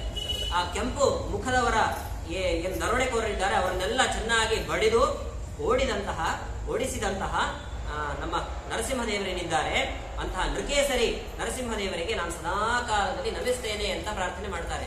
ಎಂತಹ ವಿಶಿಷ್ಟವಾದಂತಹ ಪ್ರಸಂಗವನ್ನು ದಾಖಲೆ ಮಾಡ್ತಾರೆ. ಇಂತಹ ಪ್ರಸಂಗ ನಮಗೂ ಕೂಡ ಬರುತ್ತೆ. ಅಂತಹ ಎಲ್ಲಾ ಪ್ರಸಂಗದಲ್ಲೂ ಕೂಡ ನಮಗೆ ರಕ್ಷಣೆ ಮಾಡಬೇಕು ನರಸಿಂಹದೇವರು ಅಂತ. ರಕ್ಷತ್ವ ಸೌಮಾಧ್ವನಿ ಯಜ್ಞ ಕಲ್ಪ ಸ್ವದಂಶ್ರಯೋ ನೀತದರೋವರಾಹ. ರಾಮದೇವರು ಅಂದ್ರೆ ಎರಡು ವಿಭಾಗ, ಪರಶುರಾಮ ದೇವರು ಹಾಗೂ ಶ್ರೀರಾಮಚಂದ್ರ ದೇವರು, ಸೀತಾಪತಿಯಾದಂತಹ ಶ್ರೀರಾಮಚಂದ್ರ ದೇವರು ಇಬ್ಬರೂ ಕೂಡ ನಮಗೆ ರಕ್ಷಣೆ ಮಾಡಲಿ ಅಂತ. ಪರಶುರಾಮ ದೇವರಾಗುವಾಗ ಬೆಟ್ಟವನ್ನ ಹತ್ತುವಂತಹ ಸಮಯಗಳಲ್ಲಿ ಏನಾದ್ರೂ ತೊಂದರೆ ಆಯಿತು ಅಂತಂದ್ರೆ ನಮಗೆ ರಕ್ಷಣೆ ಮಾಡಲಿ ಅಂತ. ಈಗಿನ ಕಾಲದಂತೂ ಎಲ್ಲ ಯುವಕರು ಟ್ರೆಕ್ಕಿಂಗ್ ಅಂತ ಹೋಗಿ ಬಿಡ್ತಾರೆ. ಏನು ತೊಂದರೆ ಆಗುತ್ತೋ ಏನೋ ಹೆಂಗ್ ಗೊತ್ತಾಗತ್ತೆ ಅಂತ ಸಮಯದಲ್ಲಿ ರಕ್ಷಣೆ ಮಾಡ್ಲಿಕ್ಕಾಗಿ ಪರಶುರಾಮ ದೇವರೇ ಇರಬೇಕು. ಪರಶುರಾಮ ದೇವರು ಬೆಟ್ಟ ಅಂತ ತುಂಬಾ ಇಷ್ಟ. ಉಡುಪಿ ಕ್ಷೇತ್ರದಲ್ಲಿ ಪಾಜಕರ ಹತ್ತಿರ ಬೆಟ್ಟದಲ್ಲೇ ನೆಲೆಸಿದ್ದಾರೆ ಪರಶುರಾಮ ಕ್ಷೇತ್ರ ಅಂತ. ಇಂಥ ಒಂದು ಪ್ರಸಂಗಗಳಲ್ಲಿ ನಮಗೆ ಏನಾದ್ರು ತೊಂದರೆ ಬಂತು ಅಂದ್ರೆ ನಮಗೆ ಪರಶುರಾಮ ದೇವರು ರಕ್ಷಣೆ ಮಾಡಲಿ ಅಂತ. ಇನ್ನೊಂದು ಪ್ರವಾಸೆ ಅಂತ ಒಂದು ಅಭಿಪ್ರಾಯ, ಇನ್ನೊಂದು ವಿಪ್ರವಾಸೆ. ವಿಪ್ರವಾಸ ಅಂತ, ವಿಪ್ರ ಅಂದ್ರೆ ಬ್ರಾಹ್ಮಣರಿಂದ ಏನಾದ್ರೂ ತೊಂದರೆ ಆಗುವಂತಹ ಸಮಯದಲ್ಲಿ ಶ್ರೀರಾಮಚಂದ್ರ ದೇವರು ರಕ್ಷಣೆ ಮಾಡಲಿ ಅಂತಂತಾರೆ. ನೋಡಿ ಎಂಥ ವಿಚಿತ್ರ ಅನ್ಸುತ್ತೆ. ಹಿಂದಿನ ಕಾಲದಲ್ಲಿ ಇಂತಹ ಸಮಸ್ಯೆಗಳನ್ನ ಅನೇಕ ಜನ ಅನುಭವಿಸ್ತಾ ಇದ್ರು. ಏನು ಅಂತಂದ್ರೆ ಊಟ ಆಗಿರುತ್ತೆ, ಊಟ ಆದಂತಹ ಸಮಯದಲ್ಲಿ ಕೆಲವು ಬ್ರಾಹ್ಮಣರು ಮನೆಗೆ ಬಂದ್ಬಿಡೋದು. ಮನೆಗೆ ಬಂದ ನಂತರದಲ್ಲಿ ಪದಾರ್ಥಗಳು ಕೂಡ ಕಡಿಮೆ, ಆ ಸಮಯ ಅಡಿಗೆ ಮಾಡಿ ಹಾಕ್ಲಿಕ್ಕೆ ಹೇಗಾಗತ್ತೆ, ಬಹಳ ಕಷ್ಟದ ಪರಿಸ್ಥಿತಿ. ಅಂತಹ ಸಮಯ ಬಂದಾಗ ಶ್ರೀರಾಮಚಂದ್ರ ದೇವರು ರಕ್ಷಣೆ ಮಾಡಲಿ ಅಂತ ನಾವು ದ್ರೌಪದಿ ಪ್ರಸಂಗವನ್ನು ಗಮನಿಸ್ತೇವೆ. ದುರ್ವಾಸ ಮುನಿಗಳು ನೇರವಾಗಿ ಬಂದ್ಬಿಟ್ರು, ಅನೇಕ 10,000 ಶಿಷ್ಯರ ಜೊತೆಗೆ ಬಂದ್ಬಿಟ್ರು. ಇವ್ರದೆಲ್ಲ ಊಟ ಆಗಿ ಹೋಗಿದೆ, ಏನ್ ಮಾಡಬೇಕು ಅಂತ ಕೃಷ್ಣನನ್ನ ಕೇಳಿದಾಗ ಕೃಷ್ಣ ಒಂದು ತುಳಸಿ ದಳವನ್ನು ಭಕ್ಷಣೆ ಮಾಡಿ ಅಕ್ಷಯ ಪಾತ್ರೆಯನ್ನ ಕೊಟ್ಟ ಅಂತ, ಅಕ್ಷಯವಾದಂತಹ ಅಡಿಗೆಯನ್ನೆಲ್ಲ ಅಲ್ಲಿ ಸೃಷ್ಟಿ ಮಾಡ್ದ ಅಂತ ಕೇಳ್ತೇವೆ. ಎಂತಹ ಕಷ್ಟದ ಸಮಯ ಇದು. ಶ್ರೀರಾಮಚಂದ್ರನ ಯಾಕೆ ಸ್ಮರಣೆ ಮಾಡಿಕೊಳ್ಳಬೇಕು ಅಂತಂದ್ರೆ ಶ್ರೀರಾಮನಿಗೂ ಇಂತಹ ಒಂದು ಪ್ರಸಂಗ ಎದುರಾಯಿತು ಅಂತಾರೆ. ಇದೇ ದುರ್ವಾಸ ಮುನಿಗಳು ಶ್ರೀರಾಮ ಇರುವಂತಹ ಕ್ಷೇತ್ರಕ್ಕೆ ಬಂದ್ರಂತೆ. ನೋಡಿ, ಕಾಡಿನಲ್ಲಿ ಶ್ರೀರಾಮ ಇರುವಂತಹ ಪ್ರದೇಶಕ್ಕೆ ಬಂದ್ರು. ಬರುವಾಗ ಲಕ್ಷ್ಮಣ ಎದುರಾದ. ಲಕ್ಷ್ಮಣ ಬರಮಾಡಿಕೊಳ್ತಾನೆ ದುರ್ವಾಸ ಮುನಿಗಳನ್ನು, ದಯಮಾಡಿ ತಾವು ಬರಬೇಕು, ವಿಶಿಷ್ಟವಾಗಿರ್ತಕ್ಕಂತಹ ವ್ಯವಸ್ಥೆಯನ್ನು ಮಾಡ್ತೇವೆ. ಆಯ್ತು, ನಮಗೆ ಊಟ ಆಗಬೇಕು ಅಂತ ಕೇಳಿಕೊಂಡ್ರು ದುರ್ವಾಸ ಮುನಿಗಳು. ಅನೇಕ ಶಿಷ್ಯರಿದ್ದಾರೆ, ಎಲ್ಲರಿಗೂ ಕೂಡ ಊಟ ಆಗಬೇಕು. ಸರಿ, ಅಡಿಗೆ ತಯಾರಾಗಿದೆ, ಊಟಕ್ಕೆ ಹಾಕ್ತೇವೆ ಅಂತಂದ್ರಂತೆ ನೋಡಿ ಲಕ್ಷ್ಮಣ. ಅದಕ್ಕೆ ದುರ್ವಾಸ ಮುನಿಗಳು ಅಂದ್ರು, ಸಿದ್ಧವಾದದ್ದು ಈಗಾಗಲೇ ತಯಾರಾಗಿರುವಂತಹ ಊಟವನ್ನು ನಾವು ಮಾಡೋದಿಲ್ಲ ಅಂತಂದ್ಬಿಟ್ರು. ಅದಕ್ಕೇನು ತೊಂದರೆ ಇಲ್ಲ, ಸೀತೆ ಇದ್ದಾಳೆ, ಮತ್ತೆ ಅನೇಕ ಜನ ಇದ್ದಾರೆ, ಬೇಕಿದ್ರೆ ನಾವು ವ್ಯವಸ್ಥೆಯನ್ನು ಮಾಡಿಬಿಡ್ತೇವೆ, ಪಾಚಕರ ವ್ಯವಸ್ಥೆಯನ್ನು ಮಾಡಿ ಅಡಿಗೆ ಮಾಡಿಸಿ ಬಿಡ್ತೇವೆ ಅಂತ. ಊಟನ ಸಾಧ್ಯ, ಮುಂದೆ ತಯಾರಾಗುವಂತ ಅಡಿಗೆಯನ್ನು ಊಟ ಮಾಡೋದಿಲ್ಲ ಅಂತಂದ್ಬಿಟ್ರು. ಸಿದ್ಧವಾದದ್ದು ಊಟ ಮಾಡೋದಿಲ್ಲ, ಸಿದ್ಧ ಆಗಿರೋದು ಊಟ ಮಾಡೋದಿಲ್ಲ, ಮುಂದೆ ತಯಾರಾಗುವಂಥದ್ದು ಕೂಡ ಊಟ ಮಾಡೋದಿಲ್ಲ ಅಂತ. ಏನ್ ಮಾಡಬೇಕು? ಶ್ರೀರಾಮಚಂದ್ರ ದೇವರ ಮುಂದೆ ಈ ಒಂದು ಸಮಸ್ಯೆಯನ್ನ ಎದುರಿಟ್ಟಾಗ ಶ್ರೀರಾಮಚಂದ್ರ ಏನ್ ಮಾಡದ ಅಂದ್ರೆ, ಏನು ಚಿಂತೆ ಮಾಡಬೇಡಿ ಅಂತಂದು ಪರಮಾತ್ಮನ ಅಂಗುಷ್ಟದಿಂದ ಅಮೃತವನ್ನೇ ಸುರಿಸಿಬಿಟ್ಟಂತೆ ನೋಡಿ. ತತ್ಕ್ಷಣದಲ್ಲೇ ಅಮೃತವನ್ನ ಸುರಿಸಿ ಎಲ್ಲರಿಗೂ ಕೂಡ ತೃಪ್ತಿಪಡಿಸಿದ ಅಂತ ಕೇಳ್ತೇವೆ. ಪಂಚಭಕ್ಷ ಪರಮಾನ್ಯ ಅಂತ ಕರೀತೇವೆ ನೋಡಿ. ಅವೆಲ್ಲವನ್ನು ಕೂಡ ಉಳಿಸ್ಬಿಟ್ಟ ಶ್ರೀರಾಮಚಂದ್ರ. ಇಂತಹ ಒಂದು ಸಮಸ್ಯೆ ಬಂದಾಗ ನಮಗೆ ರಕ್ಷಣೆಗಾಗಿ ಪರಮಾತ್ಮ ಶ್ರೀರಾಮಚಂದ್ರ ದೇವರು ಇರಬೇಕು ಅಂತ ಸಮಯದಲ್ಲಿ ನೋಡಿ ಗಮನಿಸ್ಬೇಕು. ನಾವು ಪಂಚಭಕ್ಷ ಪರಮಾನ್ನ ಅಂತ ಕೇಳ್ತೇವೆ. ನಾವು ಪಂಚ ಅಂತ ಸಂಸ್ಕೃತದ ಸ್ವಲ್ಪ ಪರಿಚಯ ಇರೋರಿಗೆ ಗೊತ್ತಾಗುತ್ತೆ 5 ಅಂತ. ಎಲ್ಲರೂ ಒಂದು ಒಳ್ಳೆ ಊಟ ಆದ್ರೆ ನಾವು ಅಂದ್ಬಿಡ್ತೇವೆ ಪಂಚಭಕ್ಷ ಪರಮಾನ್ನ ಊಟ ಆದಾಗ ಆಯ್ತು ಅಂತ. ಏನು ಪಂಚಭಕ್ಷ ಪರಮಾನ್ನ ಅಂತಂದ್ರೆ, ಒಟ್ಟು ಊಟದಲ್ಲಿ 5 ವಿಭಾಗ ಇದೆ. ಸಾಮಾನ್ಯವಾಗಿ ದಿನ ಊಟ ಮಾಡ್ತೀವಿ, ತಿಳ್ಕೊಳ್ಬೇಕು ಇದ್ರ ಬಗ್ಗೆ. ಏನು 5 ವಿಭಾಗ ಅಂತಂದ್ರೆ, ಭಕ್ಷ್ಯ, ಭೋಜ್ಯ, ಲೇಹ್ಯ, ಚೋಷ್ಯ ಅಥವಾ ಚರ್ವ್ಯ, 2 ಅರ್ಥದಲ್ಲೂ ಕೂಡ ಕರೀತಾರೆ, ಪೇಯ ಅಂತ. ಇದು 5 ಸೇರಿದ್ರೆ ಮಾತ್ರ ಪಂಚಭಕ್ಷ್ಯ ಪರಮಾನ್ನ ಅಂತ ಅರ್ಥ ಆಗುತ್ತೆ. ಒಂದು ಕೇಳಿರ್ತೇವೆ ನಾವು, ಭಕ್ಷ್ಯ ಕೇಳಿರ್ತೇವೆ, ಅದ್ರ ಮೇಲೆ ಪ್ರೀತಿ ಜಾಸ್ತಿ, ಅದಕ್ಕೆ ಭಕ್ಷ್ಯ ಅಂತ ಕೇಳಿರ್ತೇವೆ. ಯಾವುದನ್ನ ಭಕ್ಷ್ಯ ಅಂತ ಕರೀತಾರೆ ಅಂತಂದ್ರೆ, ಈಗ ಲಡ್ಡು, ಬರ್ಫಿ ಮುಂತಾದವುಗಳೆಲ್ಲ ಏನಿದೆ, ಅಥವಾ ಕಡುಬು, ಅವುಗಳನ್ನೆಲ್ಲ ಭಕ್ಷ್ಯದಲ್ಲಿ ಸೇರಿಸ್ತಾರೆ. ತುಂಡನ್ನ ಮಾಡಿಬಿಟ್ಟು ಬಾಯಿಗೆ ಹಾಕಿಕೊಳ್ಳುವಂಥದ್ದು ಏನಿದೆ ಅದನ್ನ ಭಕ್ಷ್ಯ ಕೆಟಗರಿಗೆ ಸೇರಿಸ್ತಾರೆ. ಭೋಜ್ಯ ಅಂತಂದ್ರೆ ಊಟ ಮಾಡಲಿಕ್ಕೆ ಯೋಗ್ಯವಾಗಿರುವಂಥದ್ದು, ಅನ್ನ, ಹುಳಿ ಆಗಿರಬಹುದು, ಸಾರಾಗಿರಬಹುದು, ಇವೆಲ್ಲ ಮುದ್ದಿ ಪಲ್ಯ ಆಗಿರಬಹುದು, ಸಾರನ್ನ ತೆಗೆದುಕೊಳ್ಳೋದು ಬೇಡ, ಮುದ್ದಿ ಪಲ್ಯ ಆಗಿರಬಹುದು, ಹುಳಿ ಆಗಿರಬಹುದು, ಅನ್ನ, ಇವೆಲ್ಲವನ್ನೂ ಕೂಡ ಭೋಜ್ಯ, ಭೋಕ್ತುಂ ಯೋಗ್ಯ, ಊಟ ಮಾಡಲಿಕ್ಕೆ ಯೋಗ್ಯವಾಗಿರೋದೇನಿದೆ ಇದನ್ನ ಭೋಜ್ಯ ಅಂತ ಕರೀತಾರೆ. ಲೇಹ್ಯ ಅಂತಂದ್ರೆ ನಾಲಿಗೆಗೆ ಸವರಿಕೊಳ್ಳುವಂಥದ್ದು ಏನಿದೆ ಅದನ್ನ ಲೇಹ್ಯ ಅಂತ ಕರಿಬೇಕು ಅಂತ. ಉದಾಹರಣೆ ಉಪ್ಪಿನಕಾಯಿ ಆಗಿರ್ಬೋದು, ಗೊಜ್ಜಾಗಿರ್ಬೋದು. ಗೊಜ್ಜನೇನು ಅನ್ನ ಊಟ ಮಾಡಿದಾಗ ಊಟ ಮಾಡ್ಲಿಕ್ಕೆ ಆಗತ್ತಾ? ಅಥವಾ ಈ ಲಾಡು ಬರ್ಫಿಗಳನ್ನ ಮುರಿದು ಹಾಕಿಕೊಳ್ಳಿಕ್ಕಾಗತ್ತಾ? ಅದೇ ಬೇರೆ ಕೆಟಗರಿ, ಅದನ್ನ ಲೇಹ್ಯ ಅಂತ ಕರೀತಾರೆ. ಇದೊಂದು ಚೋಷ್ಯ ಅಂತ ಇದೆ. ಚೋಷ್ಯ ಅನ್ನೋದಕ್ಕೆ ಅನೇಕ ವಿಧವಾದಂತಹ ವ್ಯಾಖ್ಯಾನ. ಕೆಲವರು ಹೇಳೋ ಪ್ರಕಾರ ಚರ್ವಣ ಅಂದ್ರೆ ಅಗಿದು ನುಂಗುವಂಥದ್ದೇನಿದೆ ಅದನ್ನ ಚೋಷ್ಯ ಅಂತ ಕರೀತಾರೆ ಅಂತ. ಇನ್ನು ಕೆಲವರು ಹೇಳ್ತಾರೆ, ಈಗ ಉದಾಹರಣೆಗೆ ಮಾವಿನ ರಸಾಯನ ಹಾಕಿರ್ತಾರೆ ಅನ್ಕೊಳ್ಳಿ, ಮಾವಿನ ಹಣ್ಣು ಬಂತು, ಮಾವಿನ ಗೊರಟ ಬಂತು ಅನ್ಕೊಳ್ಳಿ. ಆ ಗೊರಟವನ್ನ ಏನ್ ಮಾಡ್ತಾರೆ, ನೆಕ್ಲಿಕ್ಕೆ ಆಗೋದಿಲ್ಲ, ಅನ್ನ ಊಟ ಮಾಡಿದ ಹಾಗೆ ಊಟ ಮಾಡ್ಲಿಕ್ಕೆ ಆಗೋದಿಲ್ಲ, ಈ ಬರ್ಫಿ ಮುರಿದು ಹಾಕೊಳ್ಳಿಕ್ಕೆ ಆಗೋದಿಲ್ಲ, ಅದನ್ನ ಏನ್ ಮಾಡಬೇಕು, ಚೀಪಬೇಕು ಅಷ್ಟೇನೆ. ಅದನ್ನ ಚೋಷ್ಯ ಕೆಟಗರಿಯಲ್ಲಿ ಸೇರಿಸ್ತಾರೆ ಅಂತ ತಿಳಿಸಿಕೊಡ್ತಾರೆ. ಅದೊಂದು ವಿಭಾಗ. ಕೊನೆಗೆ ಪೇಯ ಅಂದ್ರೆ ಕುಡಿಲಿಕ್ಕೆ ಯೋಗ್ಯವಾಗಿರುವಂಥದ್ದು, ಮಜ್ಜಿಗೆ ಆಗಿರ್ಬೋದು, ರಸಾಯನ ಆಗಿರ್ಬೋದು, ಪಾಯಸ ಆಗಿರ್ಬೋದು, ಅವೆಲ್ಲವೂ ಕೂಡ ಈ ಕೆಟಗರಿಯಲ್ಲಿ ಬರುತ್ತೆ. ಹೀಗೆ ಪಂಚಭಕ್ಷ ಪರಮಾನ್ನ ಅಂತ ಏನು ಪ್ರಸಿದ್ಧವಾಗಿರುವ ಒಂದು ಒಳ್ಳೆ ಊಟ ಅಂದ್ರೆ ಏನಂತ ಪರಿಗಣನೆ ಮಾಡ್ತೇವೋ ಅದೆಲ್ಲವನ್ನೂ ಕೂಡ ದುರ್ವಾಸ ಮುನಿಗಳಿಗೆಲ್ಲ ಕೊಟ್ಟಂತಹ ರಾಮ ನಮಗೂ ಕೂಡ ಅಂತಹ ಪ್ರಸಂಗ ಬಂದಾಗ ನಮ್ಮನ್ನೆಲ್ಲ ರಕ್ಷಣೆ ಮಾಡಲಿ ಅಂತ ಕೇಳಿಕೊಳ್ತಾರೆ. ಮಾಮುಗ್ರಧನ್ವಾಖಿಲ ಪ್ರಮಾದಾತ್ ನಾರಾಯಣ ಪಾತು ನರಶ್ಚ ಸಾತ್ ದತ್ತಸ್ವ ಯೋಗಾದತ ಯೋಗನಾಥಃ ಪಾಯಾ ಗುಣೇಶ ಕಪಿಲ ಕರ್ಮ ಬಂಧಾತ್. ಕಪಿಲುರ್ವಿ ಪರಮಾತ್ಮ ನಮಗೆ ಸಂಸಾರದ ಬಂಧನದಲ್ಲಿ ಸಿಕ್ಕಾಕೊಳ್ಳುವಂತಹ ಪ್ರಸಂಗ ಬಂದಾಗ ಅದರಿಂದ ದೂರ ಮಾಡಲಿ ಅಂತ. ಅಥವಾ ನಾರಾಯಣ, ಯಜ್ಞನಾಮಕನಾದಂತಹ ನಾರಾಯಣ ಏನಿದ್ದಾನೆ, ದುರ್ಜನರ ಸಂಘದಿಂದ ನಮಗೇನಾದರೂ ತೊಂದರೆ ಉಂಟಾದಾಗ ಅದರಿಂದ ನಮ್ಮನ್ನ ರಕ್ಷಣೆ ಮಾಡಲಿ ಅಂತ. ಸಮಯ ಆಗಿರೋದ್ರಿಂದ ಕೊನೆಯ ಒಂದು ಶ್ಲೋಕವನ್ನು ಗಮನಿಸಿ ಉಪನ್ಯಾಸವನ್ನ ಮುಗಿಸೋಣ. ಧನ್ವಂತರಿ ಪರಮಾತ್ಮನ ಒಂದು ಪ್ರಾರ್ಥನೆಯನ್ನ ಮಾಡಿಕೊಳ್ತಾರೆ. ಧನ್ವಂತರಿರ ಭಗವಾನ್ ಪಾತ್ವಪತ್ಯಾತ್ ದ್ವಂದ್ವಾತ್ ಭಯಾತ್ ವೃಷಭೋ ನಿರ್ಜಿತಾತ್ಮ ಯಜ್ಞಶ್ಚ ಲೋಕಾದುತ ತತ್ಕೃತಾನ್ನೋ ಬಲೋ ಗಣಾತ್ರೋಧವಶಾದಹೀಂದ್ರ. ಧನ್ವಂತರಿ ಪರಮಾತ್ಮ ನಮಗೆ ಅಪತ್ಯದ ಸಮಯದಲ್ಲಿ ರಕ್ಷಣೆ ಮಾಡಲಿ. ಇನ್ನು ಬುದ್ಧರೂಪಿ ಪರಮಾತ್ಮ ಏನಿದ್ದಾನೆ ಪಾಷಂಡಿಗಳಿಂದ ನಮ್ಮನ್ನು ರಕ್ಷಣೆ ಮಾಡಲಿ ಅಂತ ಎರಡು ಪ್ರಸಂಗವನ್ನು ನಿರೂಪಣೆ ಮಾಡ್ತಾ ಇದ್ದಾರೆ. ಧನ್ವಂತರೂಪಿ ಪರಮಾತ್ಮ ಏನಾದರೂ ಅಪತ್ಯಾಚರಣೆಯನ್ನ ಮಾಡಿದಾಗ ತೊಂದರೆ ಆಗಿಬಿಡುತ್ತೆ. ವೈದ್ಯರು ಹೇಳ್ತಾರೆ ಮಾತ್ರೆಗಳನ್ನೆಲ್ಲ ಕೊಟ್ಬಿಟ್ಟು ಔಷಧವನ್ನು ಸ್ವೀಕಾರ ಮಾಡ್ರಿ, ಜೊತೆಗೆ ಪಥ್ಯಾಚರಣೆಯನ್ನು ಮಾಡಿ ಅಂತ. ರೋಗಿ ಕೇಳಿದಂತೆ ಔಷಧ ರೋಗ ಪರಿಹಾರ ಮಾಡತ್ತಲ್ವಾ, ಔಷಧವನ್ನ ತೆಗೆದುಕೊಳ್ಳುವುದರ ಜೊತೆಗೆ ನಾನು ಅಪತ್ಯಾಚರಣೆಯನ್ನು ಮಾಡ್ತೀನಿ, ಪಥ್ಯಾಚರಣೆ ಮಾಡಲು ಹೋಂಡ ಅವುಗಳನ್ನೆಲ್ಲ ಸ್ವೀಕಾರ ಮಾಡ್ತೀನಿ ಅಂತಂದಂತೆ.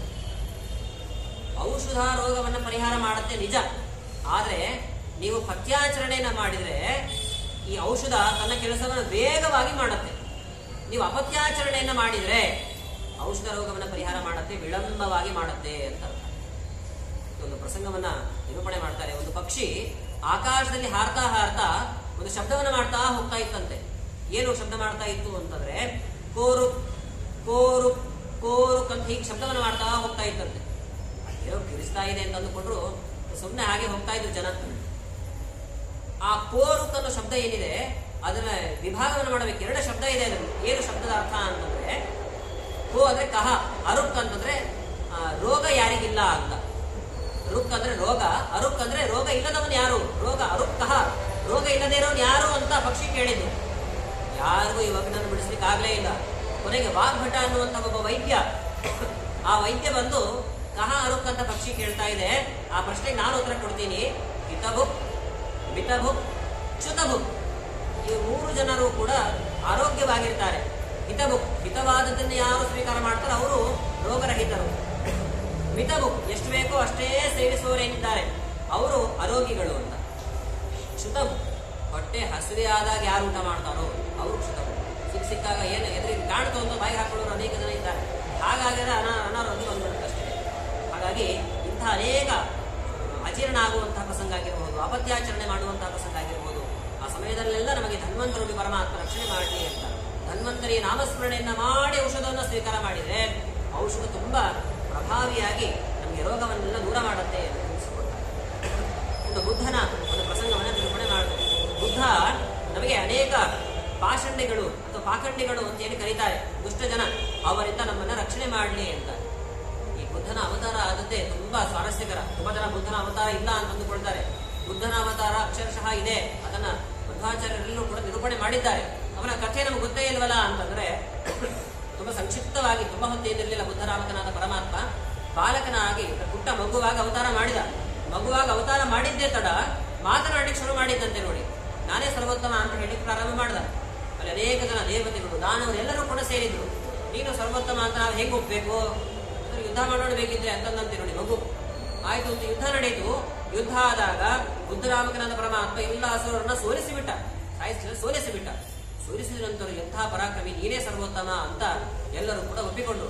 ಹೌದು, ನಾನು ಸರ್ವೋತ್ತಮ, ನಾನು ಅನೇಕ ಉಪದೇಶವನ್ನು ಮಾಡಬೇಕು ಅಂತ ಅಂದುಕೊಂಡಿದ್ದೇನೆ, ಎಲ್ಲ ಬನ್ನಿ ಅಂತ ಕರೆದಂತೆ. ನೋಡಿ, ಏನು ಉಪದೇಶ ಕೊಟ್ಟ ಅಂತಂದ್ರೆ ವೇದಾಹ ಅಪ್ರಮಾಣಂ ಅಂತ ಉಪದೇಶ ಕೊಟ್ಟಂತೆ. ವೇದಾಹ ಅಪ್ರಮಾಣಂ ಸರ್ವಂ ಶೂನ್ಯಂ, ಎರಡು ಉಪದೇಶ ಕೊಟ್ಟ. ವೇದಗಳೆಲ್ಲವೂ ಕೂಡ ಅಪ್ರಮಾಣ, ಎಲ್ಲವೂ ಕೂಡ ಶೂನ್ಯ. ಶೂನ್ಯ ಅಂದ್ರೆ ಯಾವುದೂ ಸತ್ಯ ಅಲ್ಲ, ಎಲ್ಲವೂ ಕೂಡ ಸುಳ್ಳು, ಸರ್ವ ಸುಳ್ಳು ಅಂತ. ದೇವರು ಸರ್ವೋತ್ತಮನಾಗಿದ್ದಾನೆ, ಇವ್ರು ಹೇಳೋದು ಕೂಡ ನಮಗೆ ಸರಿ ಅನಿಸ್ತಾ ಇದೆ, ಹಾಗಾಗಿ ಅವನು ಹೇಳಿದ್ದೆ ನಿಜ ಅಂತ ವೇದಗಳನ್ನ ಪ್ರಮಾಣ ಅಲ್ಲ ಅಂತ ದೂಷಣೆ ಮಾಡಿದ್ರು. ಲೋಕದಲ್ಲಿ ಯಾವುದೂ ಕೂಡ ಸತ್ಯವಾದದ್ದಿಲ್ಲ, ಸುಳ್ಳು ಅಂತ ಹೇಳ್ಕೊಂಡು ತಿರುಗಾಡ್ತಾ ಇದ್ರು ಇವಾಗ ಅನೇಕ ಜನ. ದೇವತೆಗಳು ಬಂದ್ರು, ಸ್ವಾಮಿ ನೀನೇನು ಹೀಗೆ ಹೇಳ್ಬಿಟ್ಟಿಯಲ್ಲ, ಹಾಗಾದ್ರೆ ವೇದಗಳ ಪ್ರಮಾಣ ಅಲ್ವಾ, ಲೋಕದಲ್ಲಿ ಇರೋದು ಯಾವುದೋ ಸತ್ಯ ಅಲ್ವಾ ಅಂತ ಕೇಳಿದ್ರು. ನೀವು ಬನ್ನಿ, ನಿಮಗೆ ಬೇರೆ ಉಪದೇಶ ಮಾಡ್ತೀನಿ, ಅವರೆಲ್ಲ ದುಷ್ಟರು, ಹಾಗಾಗಿ ಆ ಉಪದೇಶ ಕೊಟ್ಟೆ ಅಂತ ಪರಮಾತ್ಮ ಕರೆದಂತೆ. ಅವರ ದೇವತೆಗಳನ್ನೆಲ್ಲ ಕರೆದ. ನಮಗೇನು ಉಪದೇಶ ಕೊಡ್ತೀಯ ಪರಮಾತ್ಮ ಅಂತಾನೆ. ಬುದ್ಧನಾಮಕನಾದ ಪರಮಾತ್ಮ ವೇದಾಹ ಅಪ್ರಮಾಣಂ ಸರ್ವಂ ಶೂನ್ಯಂ ಅಂತಾನೆ ಅನ್ನಂತ. ಮತ್ತೆ ವೇದಗಳು ಅಪ್ರಮಾಣ, ಎಲ್ಲವೂ ಶೂನ್ಯ ಅಂತ ಗಾಬರಿಯಾದ್ರು. ಮತ್ತೆ ನೀವು ಬೇರೆ ಉಪದೇಶ ಕೊಟ್ಟಿ. ವೇದಾಹ ಅಪ್ರಮಾಣಂ ಅಂದ್ರೆ ಏನರ್ಥ? ವೇದಗಳು ಪ್ರಮಾಣ ಅಲ್ಲ ಅಂತ ಅರ್ಥ ಅಲ್ಲ. ವೇದಗಳು ಅಂತಂದ್ರೆ ಪರಮಾತ್ಮನ ವಿಷಯದಲ್ಲಿ ಪ್ರಮಾಣಂ ಅಂತ ಅರ್ಥ ಮಾಡಿದ್ದಂತೆ. ನೋಡಿ, ವೇದಗಳ ವಿಷಯದಲ್ಲಿ ಪ್ರಮಾಣ ಯಾವುದು ಅಂತಂದ್ರೆ ಪರಮಾತ್ಮ ವೇದಗಳ ವಿಷಯದಲ್ಲಿ ಮಾತ್ರ ಪ್ರಮಾಣ ಅನ್ನೋ ಅಭಿಪ್ರಾಯವನ್ನು ಪರಮಾತ್ಮ ತಿಳಿಸ್ತಾರೆ. ಮತ್ತೆ ಸರ್ವಂ ಶೂನ್ಯಂ ಅಂತಂದ್ರೆ ಏನರ್ಥ? ಶೂನ್ಯ ಅಂತಂದ್ರೆ ಪರಮಾತ್ಮ ಅಂತಾನೆ ಅರ್ಥ. ಸರ್ವಂ ಶೂನ್ಯಂ ಅಂತಂದ್ರೆ ಸರ್ವ ಲೋಕದಲ್ಲಿ ಪರಮಾತ್ಮ ಸಕಲ ಕಡೆಗೆ ವ್ಯಾಪ್ತನಾಗಿದ್ದಾನೆ, ಸರ್ವತ್ರ ವ್ಯಾಪ್ತನಾಗಿದ್ದಾನೆ ಅನ್ನೋ ಅಭಿಪ್ರಾಯವನ್ನ ಸರ್ವಂ ಶೂನ್ಯಂ ಅನ್ನೋ ವಾಕ್ಯದಿಂದ ಅರ್ಥ ಮಾಡಿಕೊಳ್ಳಿ ಅಂತ ಪರಮಾತ್ಮ ಹೇಳಿದರು. ಇಷ್ಟನ್ನು ಹೇಳಿ ಪರಮಾತ್ಮ ಅಂತರ್ಧಾನನಾಗಿ ಹೋದ.